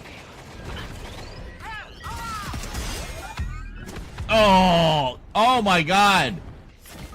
Holy fucking shit! Ooh, Molly. Oh my god! It just nuked me! It sent me flying off the cliff! Oh, that happened to me. Are you still alive? No, I'm knocked. Saw me.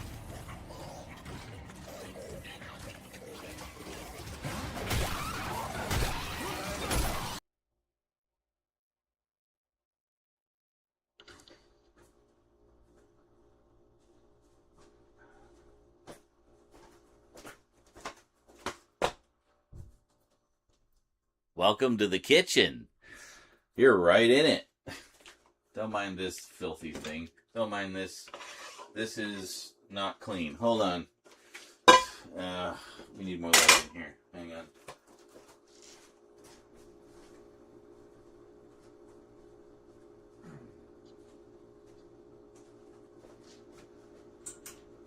There.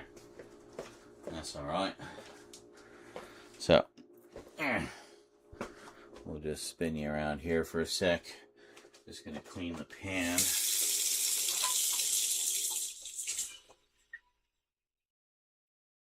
Cooking with Z. Been a while since we've been in here, eh? Ah. This isn't going to be anything overly fancy.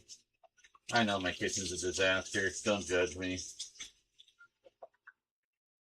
Problem is when you have two people who are basically AUDHD,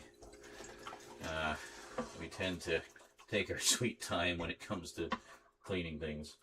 That's okay though. Whatever.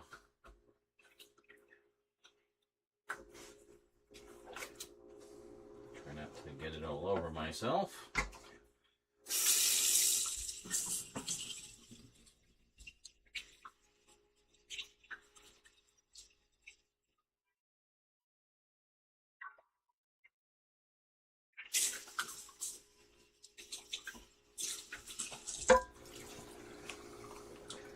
This is going to be a fairly basic ass breakfast sandwich. We're out of eggs, but I do have a singular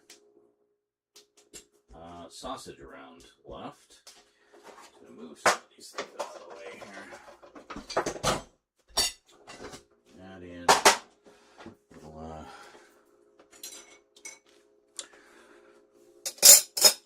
I'll put a load on later. We do have a dishwasher, but she's asleep right now. I'm joking. I'm usually the dishwasher.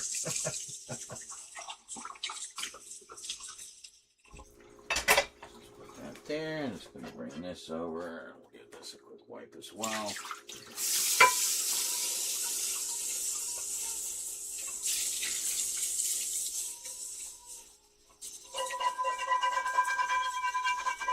This isn't ancient food, don't worry, it's from like yesterday, so yeah, we're fine. And yeah, our overhead light is dead again. We did tell them about it, they haven't come by to replace it yet. I think they forgot.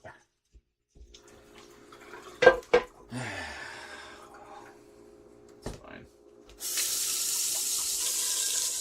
Ow!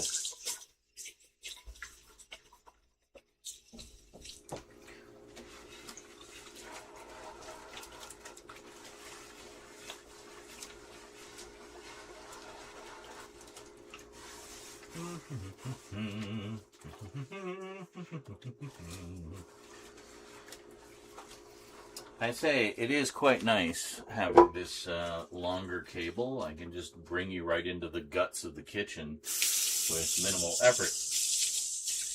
And then you'll actually be able to see the food being made.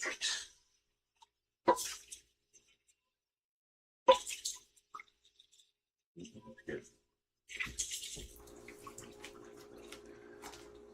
Put that there for now. This is garbage.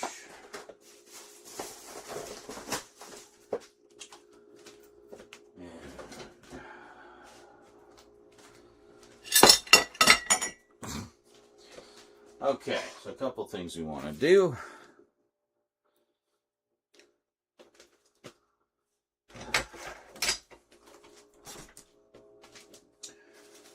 First, we have our last hamburger bun. Good old Wonder Bread. And our last ball of breakfast sausage meat. And we have some Cracker Barrel mozzarella. No relation to the U.S. restaurant chain. And some Hellman's. Hellman. Yeah, when I was a little kid, I always, I felt like I was being bad whenever I'd say the name of this. But, yeah. Anyway, we got that. And, we're just going to cut a few slices of mozza. Almost out of it. Yeah, cheese, as I've mentioned on occasion, is, not cheap here in Canada land. Where the fuck is my knife? Hello? Oh, there it is. Is this it? Yeah.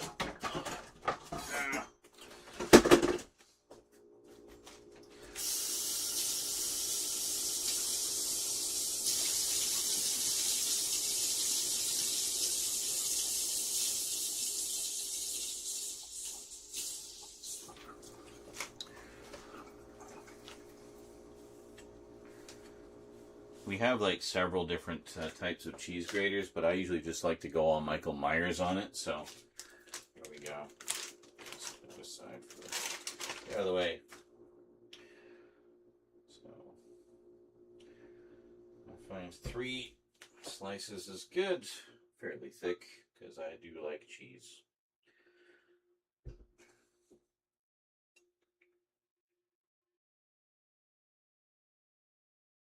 And you were saying, Thomas, that you didn't add anything this time because you're trying to be good.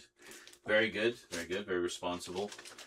Although I think it's fair to say you and I both have kind of loaded up on stuff lately, and probably good to take some time to actually sit down and watch all of it before we add too much more, right? So, there we go. I'm just going to shove that in there. Alright, so...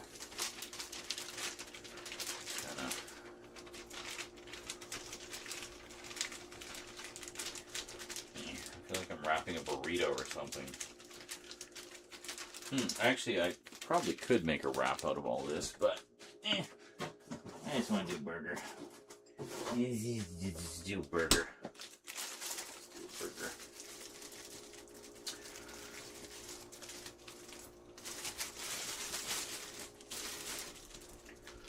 And this is Wonder Bread brand. It was on sale. And it is the official bun of the Toronto Blue Jays. Good to know.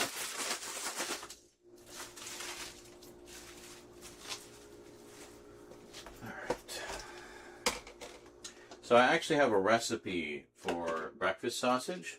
And we have a bunch of ground pork that I got specifically for that purpose. And that's basically it. So... just going to turn that up a bit.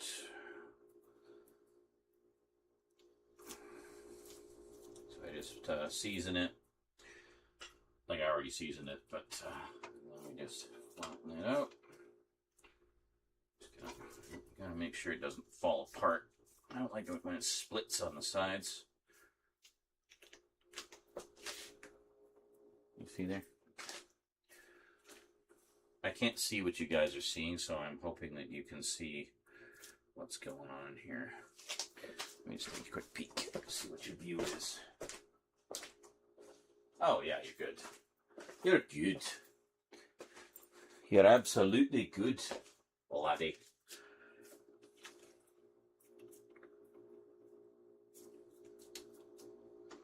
Yeah, you can smell the seasoning. So essentially, just a breakfast sausage round, or sometimes I'll take this and I'll just break it up and use it for like as a crumble to put into a wrap. Fry up some frozen veggies, like some stir fry veggies, basically peppers and onions. Put in some cheese. Scramble a couple eggs. And then put a bunch of this in, cook it all up.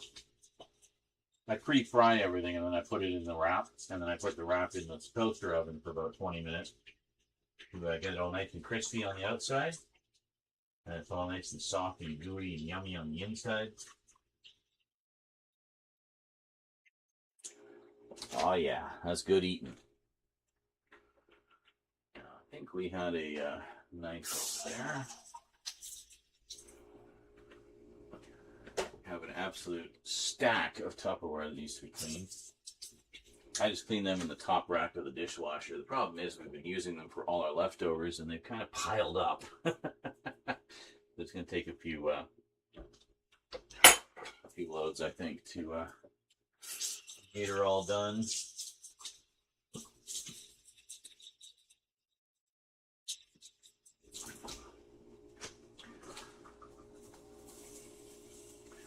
And you were saying, Thomas, you're on a kung fu kick. Gee, I had no idea. That was sarcasm, by the way. But, yeah, I mean, that's kind of how it goes, isn't it? It's like you just kind of get in a mood for a certain type of movie and you just watch a shit ton of them. Like, for example, when I bought this latest batch of stuff over the past, year or so, or a couple of years, I guess, One of the ones I got was post-apocalyptic stuff, for example. I started off by watching Furiosa, which was the only Mad Max movie I hadn't seen yet, and loved it, and it just kind of put me in the mood for that sort of thing. So I had bought a whole bunch of other post-apocalyptic stuff, some American, a lot of Italian ones, and just every knockoff under the sun. And I basically sat down, and over the course of a week, I watched all of them.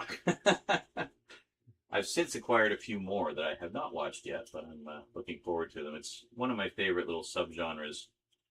And kind of like with, Sword and Sandal and stuff, there's not a ton of them in high def, so whenever they do put one in high def, it's like a real treat, Yeah.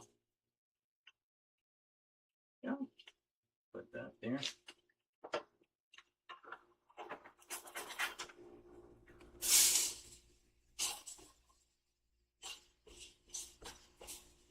Look at that, already nicely browned. Oh yeah, that's gonna be tasty. And very evenly cooked. These pans are from Starfrit, and they're called The Rock. No, they're not branded with Dwayne Johnson. It's what they've always called them. But it's a particular brand, like a particular surface that they use is, I guess, just heats really evenly, and it's non-stick. It's really easy to clean. But it's non-stick without the coating. It's a non-stick laser etched surface, so it's just kind of naturally non-stick. You do have to keep it clean, obviously, but which, as you can see, I'm very diligent with. Shut up.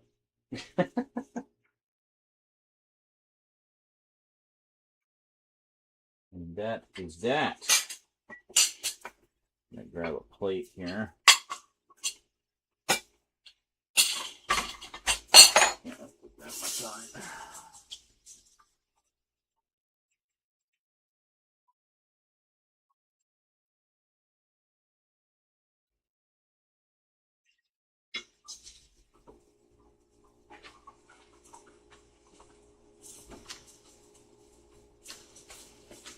And I think we're done. How fast was that? Yeah, it doesn't take long. It's more, when I do the sort of full breakfast thing, it's more just the preparation and whatnot, Yeah, that looks good. Sorry, you see that? There you go. So that's the hot side, so we're going to put the hot side on the cheese. Oh, hold on. Here's the flat side. Yeah. I like to try to match the shape of the bun with the shape of the patty. There we go. See, there's a slight edge there. There's a slight edge there. Look at that. Matches very nicely. Everything is a Tetris puzzle. And there we go. Check it out. So just let it sit for a little bit so the cheese can melt. And I'm going to bring you guys back over there. Come with me. It's a fantasy. My God, the sun is just blazing in the window now. All right. So, need to put the legs back down. Cooking with Z, washing up with Z. Going between 3 Kung Fu sets. Bruceploitation from Severance, Shawscope Volume 2, and Iron Fist Frenzy, 50 movie set.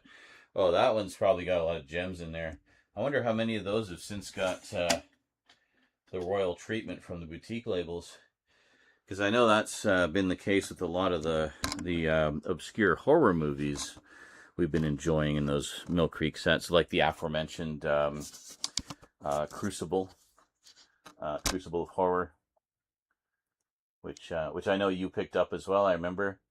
I was like, oh yeah, I should show the ones I got too, because yeah, I'm really liking that Hammer Presents line. I think it's great.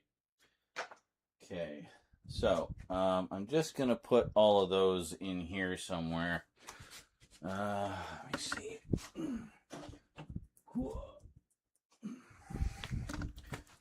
And we'll organize them all later. I just kind of want to get them out of the way for now.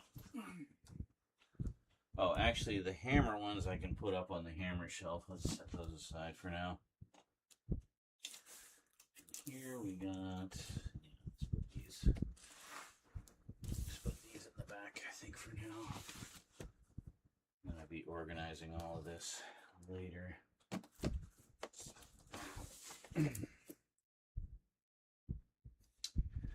Did I show Darkstar? I don't think I did. Yeah, I don't think I did. I'm going to add this to the sci-fi update. And it's there for now. And then these are ones. Oh, this is heavy. It's all box sets. Okay.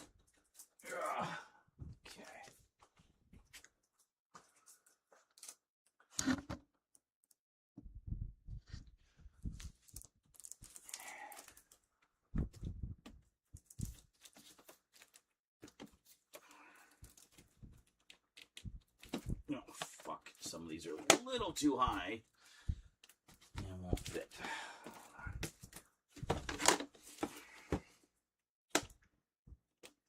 Well, yeah. Won't. These ones will.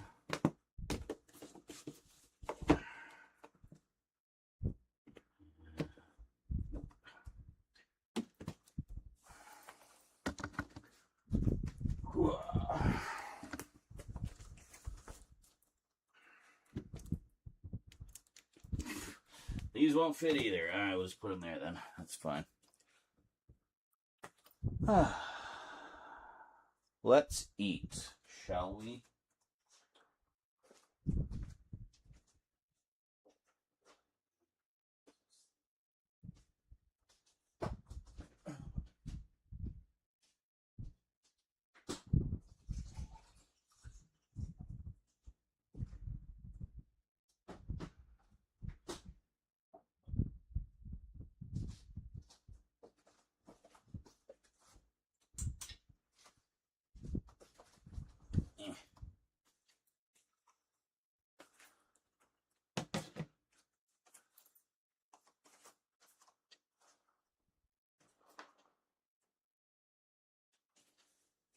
Yes, I don't think I added this one to an update yet.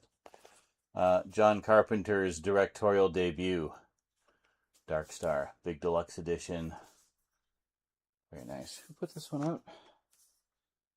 Fabulous Films, UK brand. A little annoyed the case got kind of crunched in transit, but yeah, whatever. The packaging is a little bit flimsy compared to others. That's all right. There's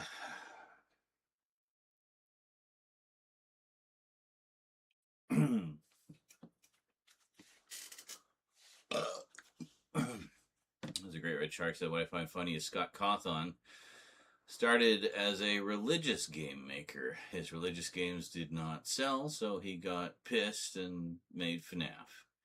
Or, as you put it, made FNAF. Very nice. Oh, yeah. Very good. The only about mozzarella is it's nice and mild. And melty. Very melty.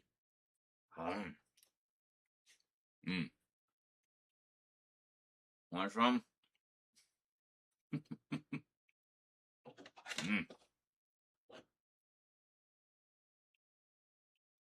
That's good eating.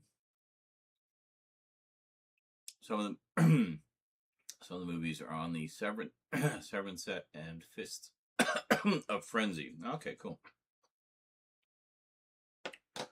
Yeah, it doesn't surprise me, especially there seems to be a big resurgence of interest Also, a lot of those films were just unavailable for a long time. So I think the problem was the only way you could get them was through a lot of those public domain collections. And but since then, the rights have become available, largely because Shout Factory bought like one of the big libraries and has been licensing out to the other boutique labels.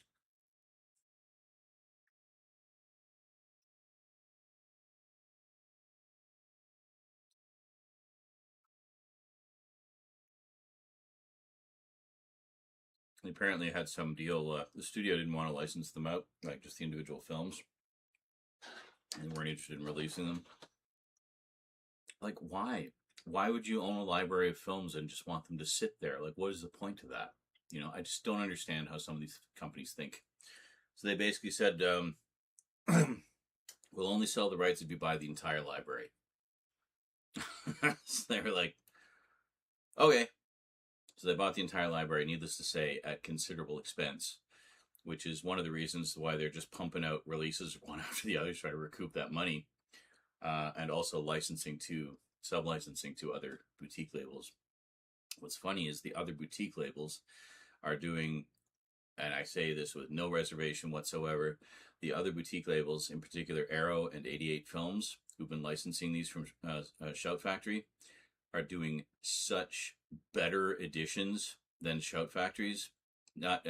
Starting with the cover art. The cover art on the Shout Factory releases is ass. It is absolute ass. I don't know, like, if that's where they're saving money. Was I recording that whole time? Holy fuck. Oh my god. All right. How long are we recording for?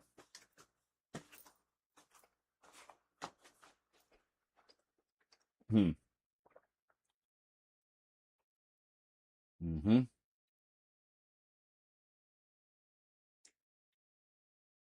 All right.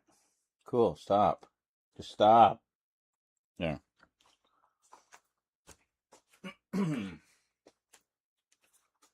Just let the camera cool down. So, yeah, with a lot of those, the general consensus seems to be just wait for the Arrow release or something because they're going to do a better job of it. You know, sure, they're using the same prints, but in terms of the extras and the packaging and just the general presentation of them, they're so much better. So, and Severin, of course, is awesome. Never disappointed with the Severin release.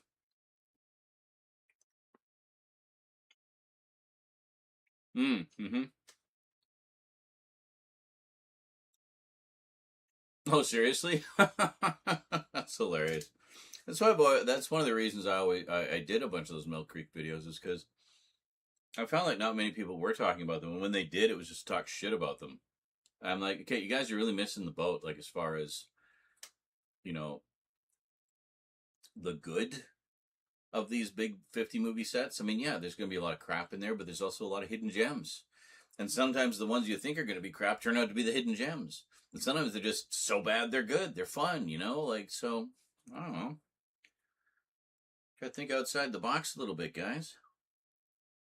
Not to mention they're incredible deals. I mean, you're paying like, what, 50 cents a movie a lot of the times? Like, you know. You definitely get more than your money's worth with those sets. I love them. And there is a certain, like, grindhousey charm to how janky some of those film prints are. But honestly, I feel like that just adds to the experience. You know? So it's like when you want that kind of low def, janky, you know, full of damage and splices and jump cuts and stuff, dragged through a hallway of gravel film prints experience. I mean, the Mill Creek sets are a great way to go, you know? Yeah. The Shawscope sets, yeah, for sure. I've heard they're great. And well, and I'll get to sample a little bit of them with the ones you sent me. So thanks again for that. I think it's going to be a lot of fun. But yeah, and similarly, Severin's been putting out like I Love Gothic Horror. They just announced Volume 5 of the Danza Macabra series, so they got another one coming out. I just got caught up on that, and they've already got another one coming out. So yeah, I'll be grabbing that for sure.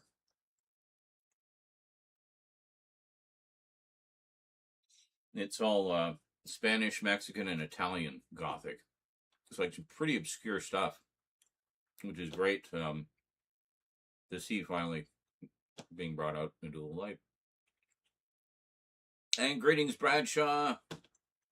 Hope life is treating you well. I enjoy watching 50 movie set DVDs on a big HD TV. Really getting the most out of that 1 to 2,000 kilobits per second bit rate, eh?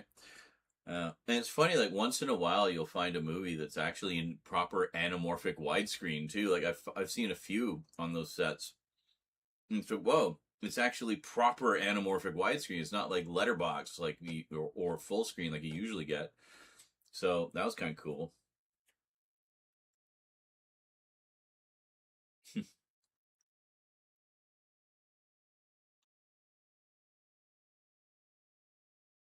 Yeah, like in my case, I got a 55-inch 4K TV, so I'm sure those Mill Creek sets will really make full use of that. Well, that is part of the charm, isn't it? Just that sort of janky grindhouse look.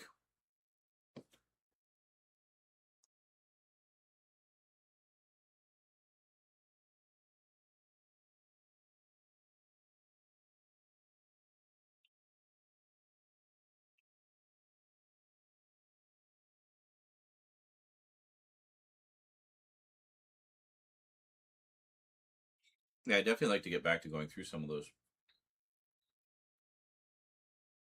Slightly annoying. I was ripping all the ninja movies from, I guess it was from the drive-in set, and discovered at least one of the discs was, I guess, rotted. It didn't play, so something to bear in mind. I mean, it doesn't surprise me. I mean, I would assume that they were produced as cheaply as possible. I mean, those sets were the definition of shovelware.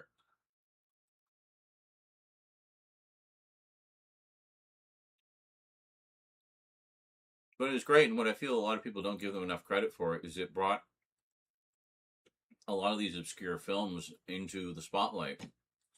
You know, films that maybe until now with the boutique labels, but at the time, films that really weren't seen very much. So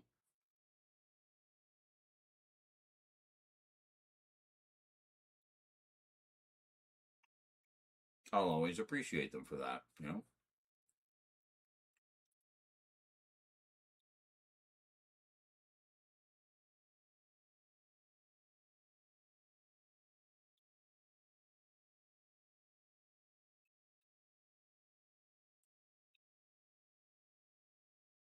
No, as you said, your driving set where you also cover the Fists of Frenzy set is the only video I've found talking about that 50 movie set at all.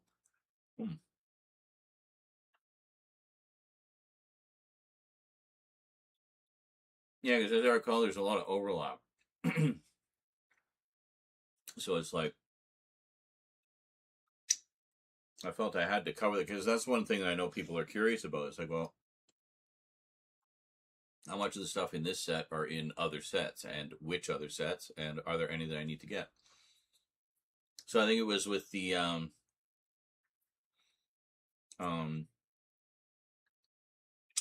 Tales of Terror set. There's a couple sets that were represented in full, like they had every disc from those sets, so all 50 movies. So there was a couple that were redundant.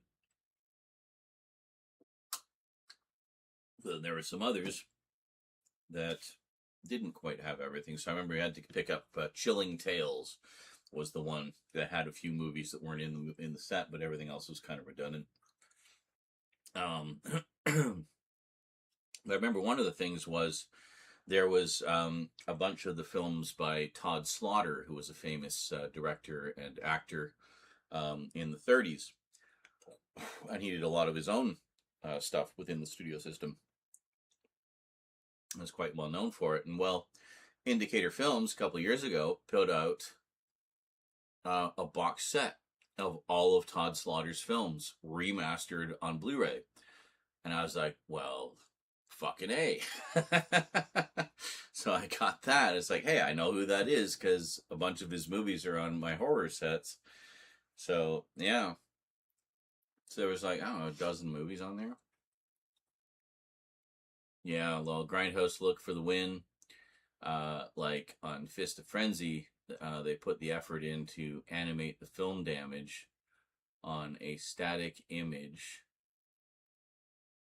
listing 4 movies. Oh, like the menus? That's pretty cool. Which to me says they're just kind of embracing the jankiness, you know, in kind of a fun way. So that's cool. I like that they did that. I do that too. Like actually, if you look at my my intro here, my intro video, yeah. So this is actually layered within Streamlabs. So there's the video that plays in the background of all the, you know, just random clips. This is all stock footage, by the way, from a terrific site called videasy.com. I just looked up horror clips. What do you got for horror? Picked all the best ones, put together a compilation. And then over top of it, I have not one, but 2 different film damage clips that play over top of it with the sort of black chroma keyed out. So that's why as it loops, you'll notice that the film damage changes. It's because the 2 layers of film damage and the video are not the same length. So the loops kind of drift, which is good because it just adds to the randomness of it, right? But so you can see, like, you're seeing some of the same clips here, but the film damage is different. So that's all done within Streamlabs with a few different looping videos. So yeah, I just kind of wanted to punch up the intro a bit, make it a little more interesting and spooky. Yes, very spoopy. Extra spoopy. But I thought it worked well because, I mean, again, with the film damage, the you know, it gives it that grindhousey kind of look, which is kind of like what I was talking about with Faces of Death. How Faces of Death seemed more realistic when it was on shitty quality VHS, like umpteenth generation bootleg VHS, and like, it's no wonder people thought it was real. They couldn't tell. Like, you could barely even tell what you were watching, let alone determine if it was real or not. So it just added to the mystique, right? So that has since become kind of a thing with, I mean, found footage, which I know you're a huge fan of as well, Garbage Gamer. Cheers. Is another thing that kind of exploits that aspect, like that sort of low res thing, making it seem more real, you know. So movies like Faces of Death and Cannibal Holocaust, where they had like the faux documentary style, that very much kind of was the start of that, like as an aspect of the mystique, I guess. And then so I kind of wonder how it'll play Faces of Death, seeing it in glorious, pristine 4K. It almost seems antithetical to what made it so special in the first place. Now, I remember there was Synapse Films put out a wonderful Blu-ray of Manos, The Hands of Fate, which was originally filmed on 16 millimeter. The original source elements are pretty rough, so they cleaned it up as much as they could, you know, without compromising anything. Just a very nice cleanup job. But as a bonus, on the Blu-ray, they also have what they call the Grindhouse version, which is basically the unrestored raw film scan that they originally got or made. And so you get to see it in all its janky glory. Because Manos was one of those that was on, I swear to God, every single one of those Mill Creek horror sets. It was like that and Night of the Living Dead. You saw those on everything. And so it just kind of gained this notoriety in the home video circuit. Like otherwise, I'm sure it would have never been heard of again. But and it just became this cult classic for just how ridiculous and awful it is. But it's such a fun movie because it's so just jank in every conceivable respect. I mean, was it made by like an insurance salesman or something? Just like up one day wanted to make a movie, so that's what he came up with. And yeah, it's crazy. Do you really?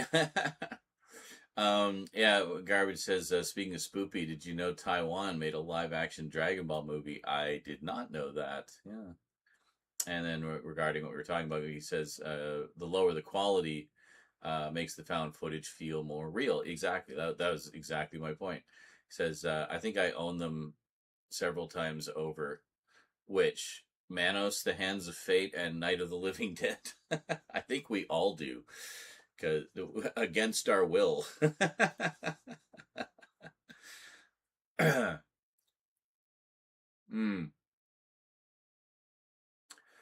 Yeah, well, that's very true. Like, especially Thomas is saying, low quality, I find, makes the blood in movies, red, which often looks like red paint, look more real than on HD, Blu-ray or 4K. Yeah, well, especially when you watch a lot of the stuff in the 70s. I find a lot of the Italian stuff would use the sort of red paint looking blood, which it's very vibrant. Too much so, because I mean, really, when blood hits the atmosphere, it's generally darker, that oxygen richness.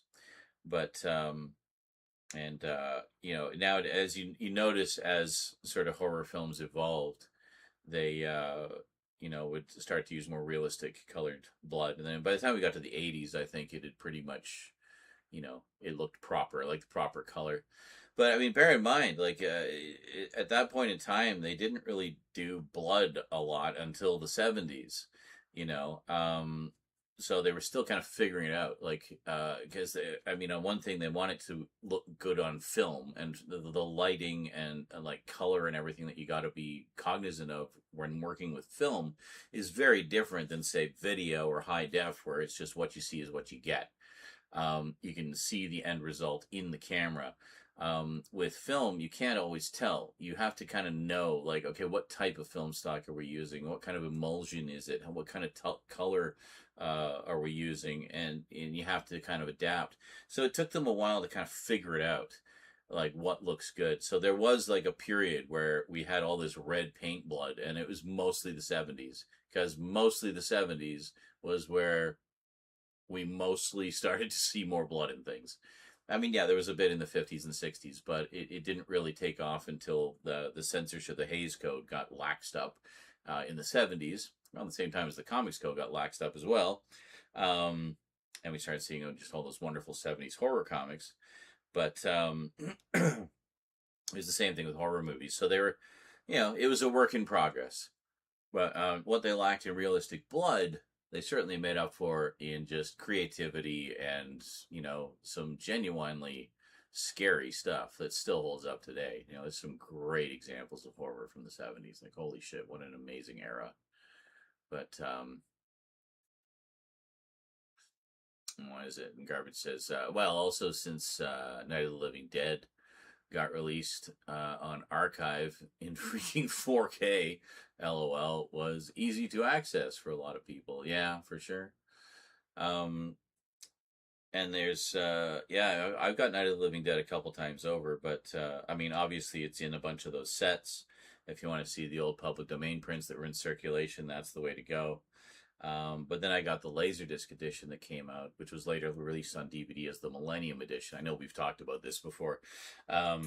And then, of course, Criterion got a hold of it. They put it out on Blu-ray. I got the Criterion Blu-ray. They've since upgraded that to 4K fairly recently, too, actually. I have not got the 4K yet. But I know the Blu-ray looks amazing. Rose and I watched that one. And I don't think we've watched Dawn of the Dead yet. And I just picked up the big Second Sight 4K set of that. Dawn of the Dead has all 3 cuts in 4K. So, yeah.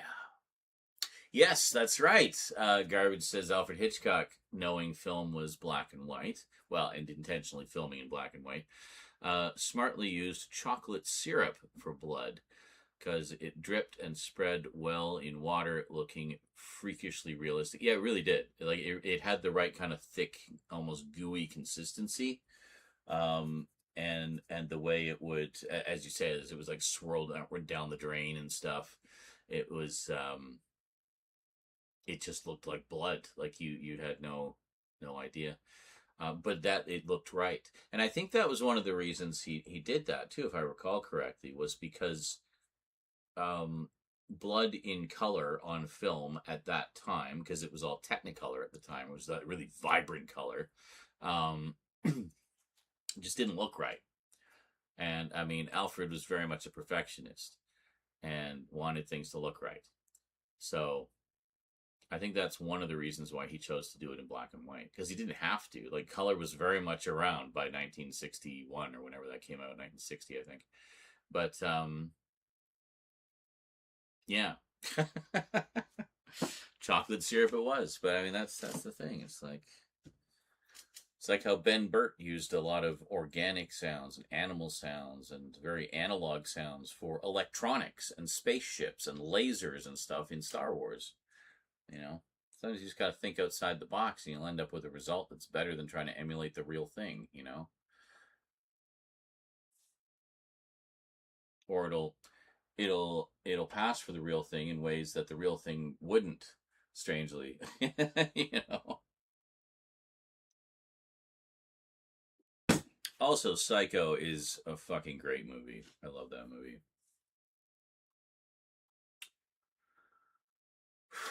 Well, how close are we to 7 a.m.? Getting there. There's a Fortnite event at 7 a.m. that I just want to do and then go to bed. I'm hoping it's not an overly grindy one, like some of the events have been this past month. It's that old saying... Real rain on real brick sounds fake. Fake rain on real brick sounds fake. But fake rain on fake brick sounds real. Film is weird. Well, also, I think some of it is to do with just human perception. You know, like, we just hear things differently than they sound when they're recorded, if that makes sense. Like, I remember recording a bus trip.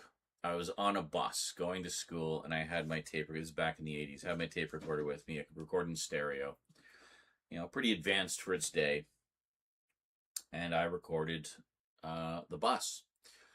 And now, as you're on the bus, listening to the bus sounds, it just sounds like, you know, the bus. You hear the roar of the engine and, you know, the hiss of the brakes and the door opening and closing, stuff like that.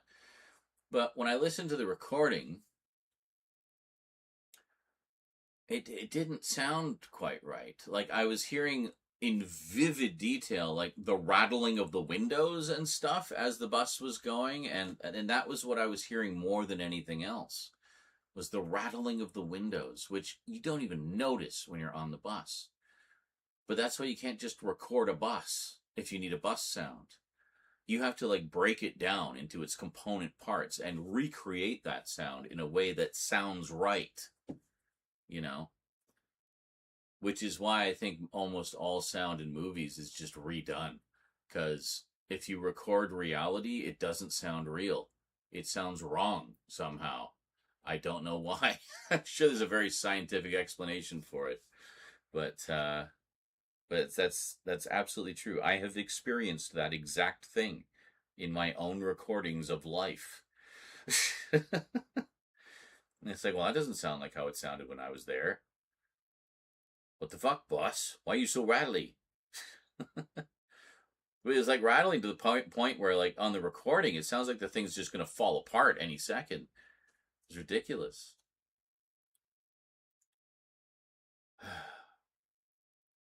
Anyway.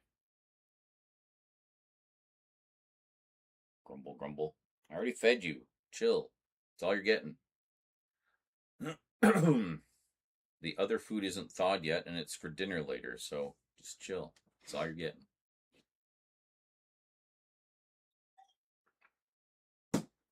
Oh. Yeah. That's a pretty good stack of horror. Oh. Yeah. My brain is now officially mush. That's it for the updates today. But that was a big one. That one, it definitely feels good to get that one done. So now that that is done, I can start doing the proper reorganizing of the horror section. That's going to be fun.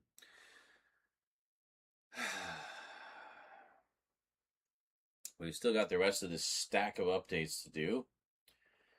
Then we can get on to the next phase, which is closer looks. And then the next phase, which is reviews.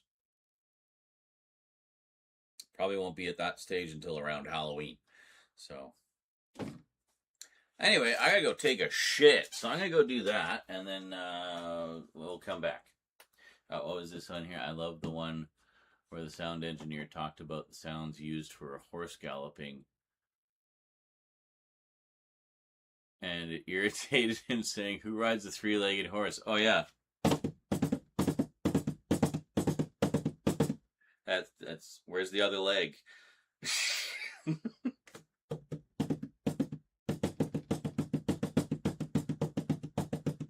Because that sounds wrong. But this, that sounds like a horse. But why? Why? Why does the wrong sound right and the right sound wrong?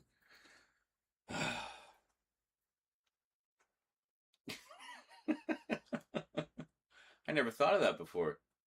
It is 3. Where's the extra leg? All these tripod horses galloping around.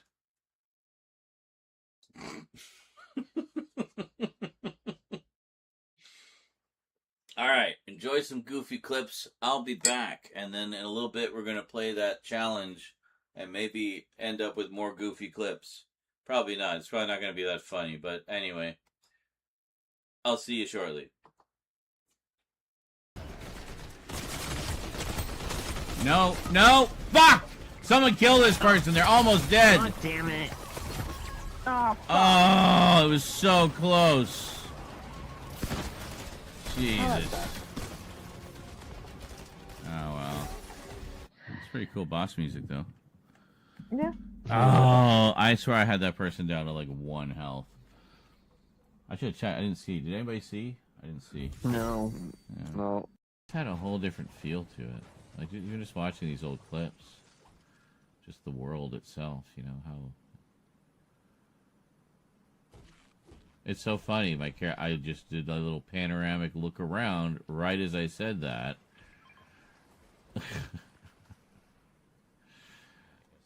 Wow. Connected across time.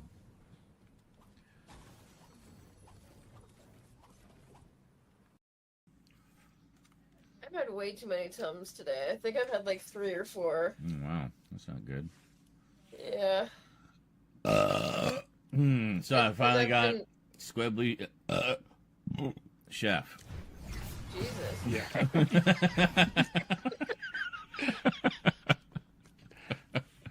Got it. Yes. Got it.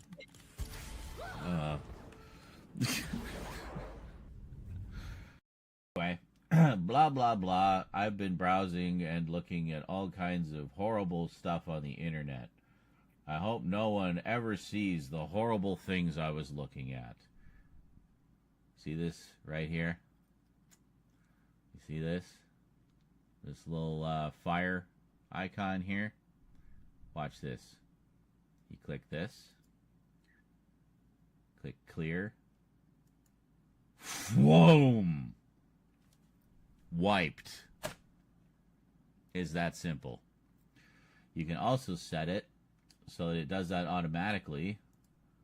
Boom! Whenever you close the browser. And it's as if you had done it. It's as if it's a fresh, clean install every time you load it up. And that's it. It just wipes everything. Oh, here we go. Been around like Back since here. the 70s, guys. I mean, jeez. Hang on, I got a little dude here. I'm gonna go inside.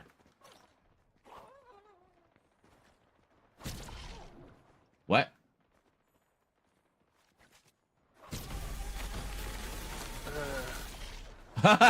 Okay, I got a little dude that gives me laser vision.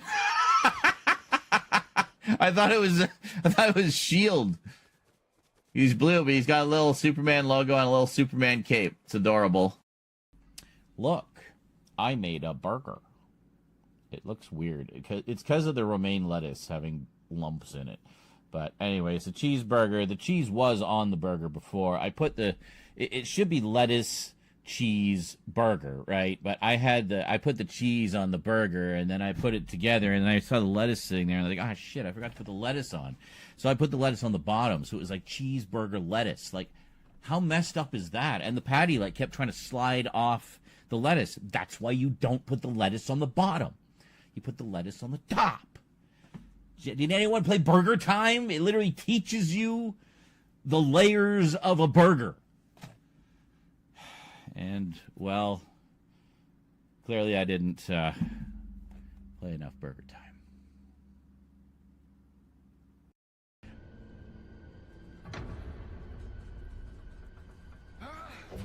Oh. You got company over there.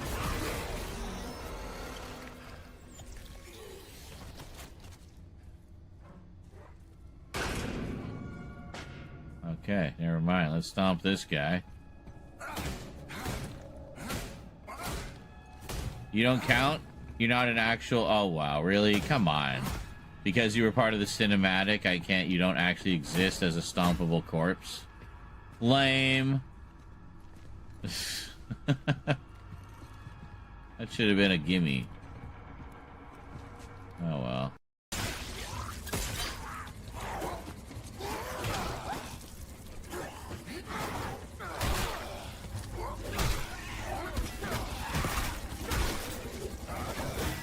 Yeah.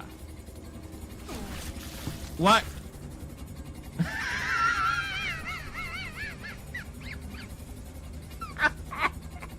And then he walks into the fan.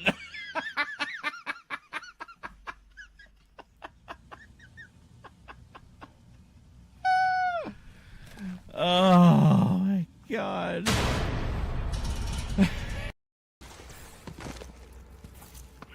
Stun baton, yeah.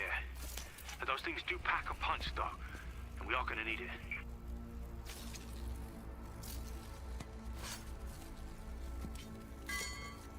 I can't have both?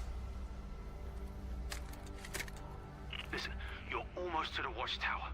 I had to sneak through, but it's empty now, so...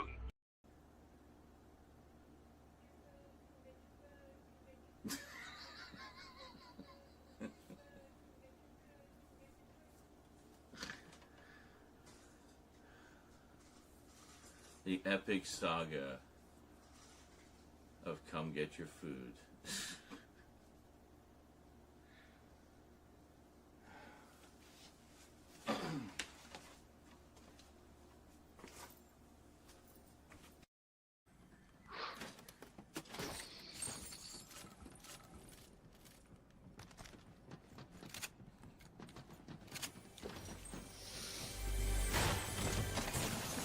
Really?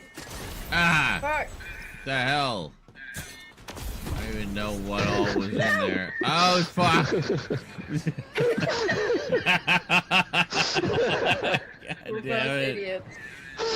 Uh. That wasn't even Tough Kid's fault. That was I ours. know. No. Alright, we gotta go back this way. Hold on. Is there an item over here? Thought I saw green. Clearly just hallucinating. So we'll get as far as chapter 2, and then I think we'll call it there. But definitely, I can see having some fun with this. Just wrecking house, especially through these early levels, eh? Oh Jesus! I just walked right into him. Do do do do do. Tiny usable marker replica, yeah. Saw me.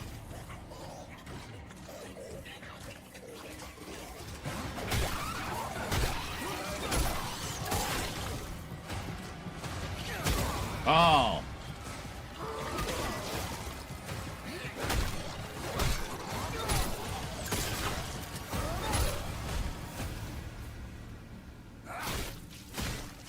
Okay, that was actually pretty cool. I've also noticed they don't really skimp on the meat like a lot of canned soups do. They give you a fair amount in there. You get like the spaghetti and meatballs. You get like 6 meatballs in there, and they're big. You know what I wish they still had was roller coasters. It was like a wavy pasta. Yeah, and then they'd have meatballs. Mm-hmm. That was good shit. I don't think they have that anymore.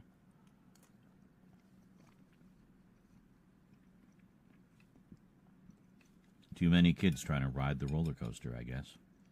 It's not literally a roller coaster, kids. It says so on the can. Billy, get your feet out of your soup. Oh, yeah, I'll take that. Well, hopefully this time I won't leave in the middle for pizza. Yes, please don't.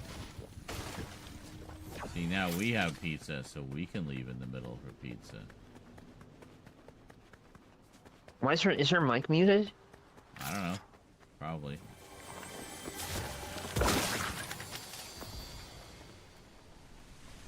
Pumpkin launcher. Oh, whoa, whoa, whoa.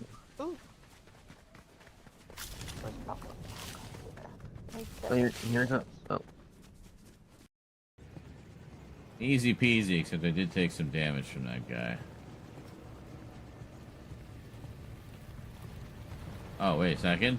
We have a health thingy. Oh, yeah. Squirt all that green jello right into my jugular.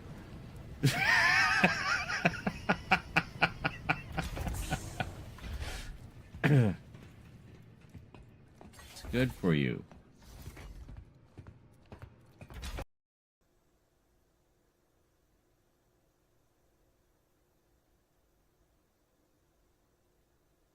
There. Oh. Ah, I'm using the Force.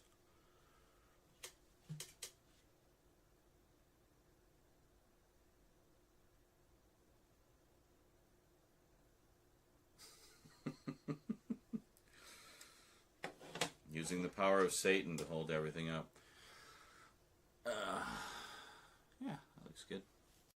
It's anniversary this year for the movie, so you know. I don't know if you know this. This might blow your mind, folks, but technically, for anything that has ever existed, from the time of its inception until the end of time, every single year is an anniversary.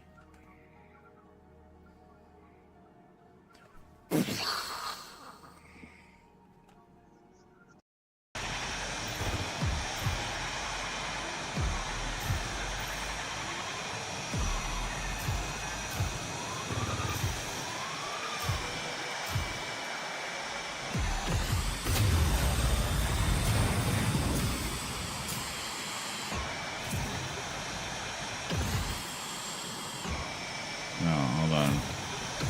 No, hold on.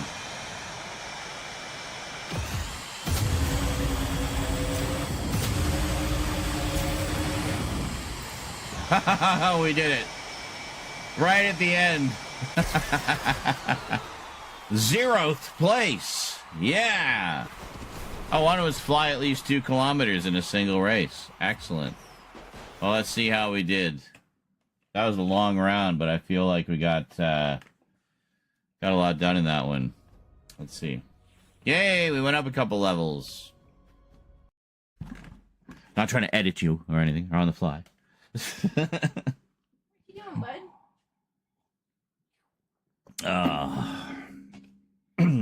But anyway, I'm very excited. And honestly, I can tell. a lot of the stuff in there I will probably get for when I move out. Yeah. Because, like, cutesy home appliance stuff. Sure. You fart. Gotta add another one to the roster. Oh my god.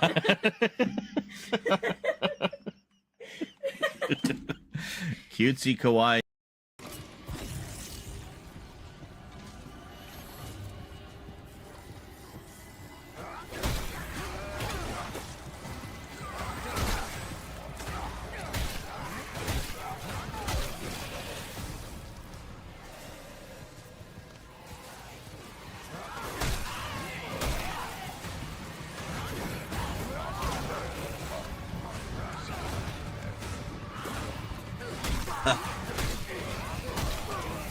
Totally not Dead Space, I swear.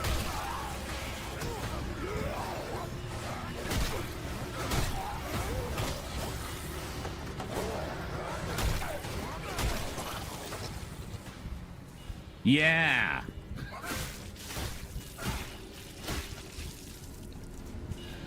That's right. Not messing around here. Showed him. Alright, who's still around? Actually, pretty much everybody's still around. Hi, everybody. I have brought you back to the computer. Look how freaking bright it is. This is why we're not doing any more updates. Accursed white burn! I'm really curious, does anybody know where that reference is from? I use that line all the time. Nobody ever, like, mentions it, ever.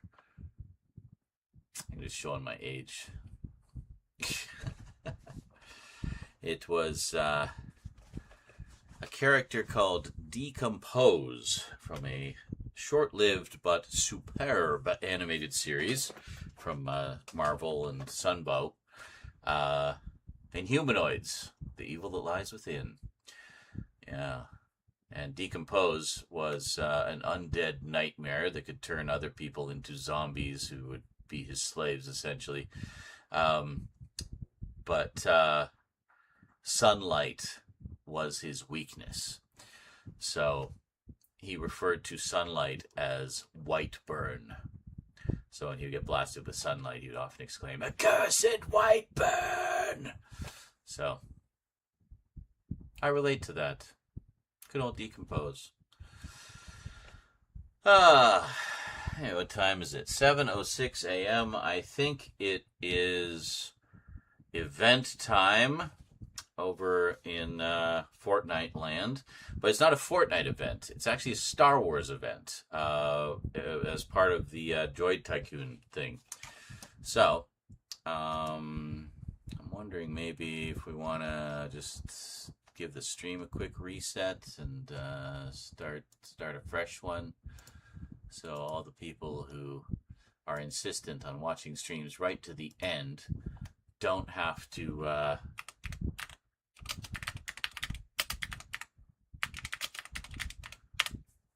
be forced to watch the thing. Yeah. The Fortnite stuff. Just hold on a second here. Tycoon.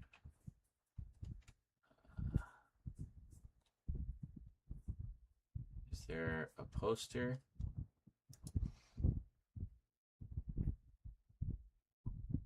Oh, actually, well, that maybe this one. No.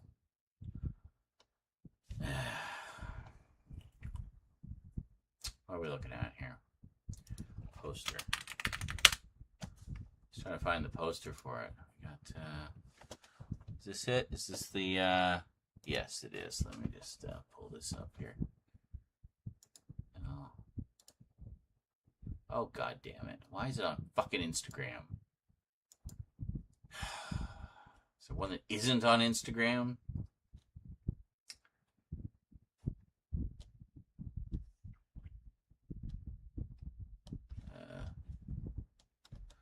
Hold on. Here, maybe if I do this. No. Oh my god. Can I show you this? How stupid this is. Let me show you. Hey, Tony, how's it going? Yeah, we'll go here. I'm going to switch it over to the slidey one. Slidey. There we go. What are we looking for here? Oh, I thought I turned that off. Oh, well, that's okay. I've got another. There, do this. All right, so I'm looking for the poster. This is the poster, but this is from Instagram, and I can't grab it because Instagram doesn't let you download pictures, which, I mean, makes sense, I guess. Let's go exact matches. Something that isn't on Instagram or YouTube. So grab the one off of X. What about this one? Ah, oh look! The event list. Holy shit. Oh my god.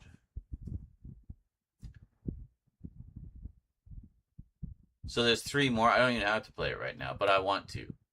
I want to get it done. Yeah, there we are. So we'll save that. And I have a folder for these in my Twitch stuff. Careful not to click on the porn folders. There's no porn folders. I don't waste hard drive space on that shit. Where are we going? Games. Games. Okay. It was fork knife. Yeah, so down here we got all of these things. Star Wars die. Yeah, okay.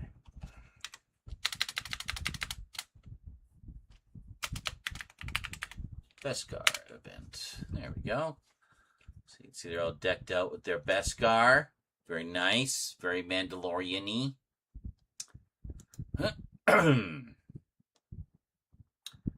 Yes, indeedly doodly. And there we go. So, I should also mention over on the Discord, we're getting the screenings going again. So, oh, it doesn't come through on YouTube. Hey, it's supposed to. That's annoying. Let me post that for you fine folks over on the tubes of you. There you go. So if you want to join our Discord, that's where to go. And we're currently on Thursdays doing a Throwback Thursday thing. At the moment, we're watching a few choice episodes of Knight Rider. So not too many people came to the last one because I think there was some confusion. Some people thought we were watching all 90 episodes of Knight Rider. We are not watching all 90 episodes of Knight Rider. We're just watching the feature-length episodes and a few fan favorites over the course of like a month. And then we'll move on to something else. So, you know, so don't worry about it. You don't got to know the whole saga of Knight Rider. There's not really a lot of continuity to it anyway. So just drop in. Just drop in. Have fun. Hang out. Watch Michael Knight and Kit kicking butt. So last time we watched the feature-length movie introducing us to Goliath, the semi-truck that was nigh on indestructible. And then the debut of Car, Kit's evil twin. Goliath, of course, was driven by Michael's evil twin, Garth Knight. And, well, this time around we'll be watching the second appearance of Car and the second appearance of Goliath. So, sure to stick. Stop by and join the fun if you are so desirous. So that is on Thursday at 4 p.m. Pacific time, 7 p.m. Eastern. And I guess 4 p.m. Pacific time would be midnight if you're in the UK. So Midnight Madness with Knight Rider. But yeah, I got a bunch of stuff kind of in mind for that for Throwback Thursdays, which I think will be fun. So, you know, stop on by. Join the party. So we are still sitting at $10 away from 4% of the goal. We have not had a dono in 3 days. It's the end of the month, guys. This is when donos are most important, typically. So if you enjoy the content and want to help support it, please make use of that link at the top or bottom of the chat that says donate, because it'll take you to the link where you can do that and help to support the show. Yeah, so I guess what we'll do then is we'll just we'll reset the stream, start fresh with a fork knife one, and then Never the Twain Shall Meet. And then tomorrow, well, I guess later today, when it's dark again, we'll carry on with the updates. So the next update will be the big stack of anime stuff. Got quite a lot of that. And then, depending on how early we start, we'll see how many more we can get through. Hopefully more than just one. But to be fair, that horror one was pretty massive. It was like 3 stacks of stuff that we consolidated down to 2 really big stacks of stuff. And, burf. Yeah. So we have other big stacks of stuff to get through. So hope you'll be here for that. And if not, then, well, you will see the videos in their final form on YouTube eventually.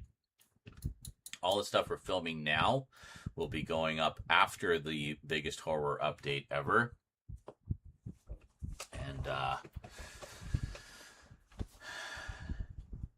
so many videos coming, like you guys. I'm sure you'll enjoy. And I look forward to everybody's comments and reactions and excitement, I think. It's going to be a lot of fun. Well, we've been having a lot of fun so far. So, holy razor wire reviews, Batman. Good morning, afternoon, or evening. And goodbye.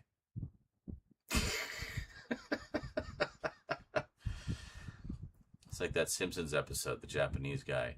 Hi, bye. I don't know why I opened this stream 10 minutes before I have to go to work. I don't know. I mean, could you not stream it on your fucking phone while you're at work? Completely distracting you from all of your tasks? I am about to play the Star Wars event. Just saying. There's yet another event in Droid Tycoon.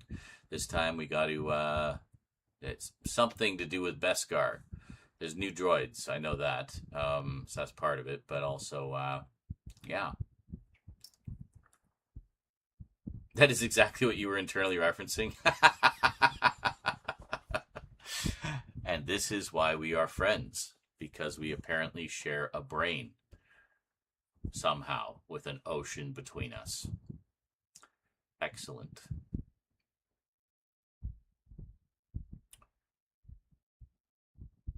So yeah, I dug out the Rack and Ruin set, the Rubble collection, and I was skimming the back looking for your name. I was like, I know he worked on this. I know he did something on this set. Those bastards didn't mention him. That's okay. I'm sure you're in the set somewhere. I'll find you. I'll find you in there, in amongst all the rubble. But, yeah, I'm enjoying, like, a lot of these studio showcase sets that we've been seeing lately. Not just from Eureka, but also from other labels. Like, for example, Radiance has been doing a lot of sets focusing on Daiei, which is a Japanese studio, I think. A lot of their gothic horror stuff and a lot of other stuff, too. And then Eureka, of course, doing a bunch of sets focused on Difa, which was a British studio. So I was heavily involved with that box set, to be fair. Well, that's what I thought. And I was like, well, why isn't he mentioned anywhere on the back? Like even as a special thanks to or something. But I'm sure you're mentioned in the book and obviously in on the discs themselves. But yeah, that's all right. You're world famous with the General now, anyway, so it all worked out in the end. So that's fine. You got your dues. Yeah, now, I'm actually looking forward to that one. It looked like a pretty interesting one. I remember when you were telling me about it, when you were working on it, I thought it sounded really interesting. That's why I grabbed it. So I like that stuff. Also, I like that aesthetic. Like, it's an interesting aesthetic to me. With obviously horrible origins, but it's just something about that aesthetic has always just something about it. I don't know. Maybe it's my affinity for post-apocalyptic stuff. It's like, oh, it's like a real one, literally. But yeah, I think there was quite a lot of films that took advantage of that aesthetic for various things. I know. I think 1984 actually did as well. Used a lot of sort of rundown industrial areas and such for their location stuff, and yeah, and it looked like quite an interesting variety of films on there as well. So yeah, looking forward to diving in at some point. One day before I die, hopefully. But yeah. So we got through the horror updates, and then the sun came up and ruined all our fun. So I had to rush to get the last bit of it done before it got too bright. And, well, yes, how spooky. What atmosphere. And this is why we film in the dead of night. Not just because it's quiet, because it's dark. I can fully control the lighting. I always feel like Cooper. It's like, just goes to show, as soon as you leave your home, your regular environment, you lose all ability to control your environment. So, wow, look at all these massive donos on the thing there. 300, 195, 5. Wow. Nihilist. $60. There was another one he did recently. It was $100. But then nothing. It's been like real quiet for the past couple days. Last one was $5 from Thomas. But yeah, we're sitting at $10 away. Yeah, I had a bill that was a little over $200, and I needed $10 to cover it. If we'd gotten $10 that same day, I would have been able to cover it. But nope, it bounced.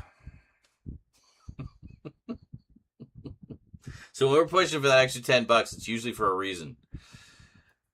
But anyway, too late now. Anyway, shall we break and then return for some Droid Tycoon? Because I would like to do this challenge and go to bed. Yes, let's do that. All right, don't touch that dial, folks. Just going to give the stream a quick reset so that we don't sully this fine conversation and behind-the-scenes update purity with filthy, rotten, stinking Fortnite filth. All right, so I'll see you guys in just a few minutes. Don't touch that dial. If you're on YouTube, you'll need to jump into the next stream because it won't be the same link. So just go to my live page and you'll see it when it comes up. It'll just be like a minute. All right, see ya. I see you almost immediately.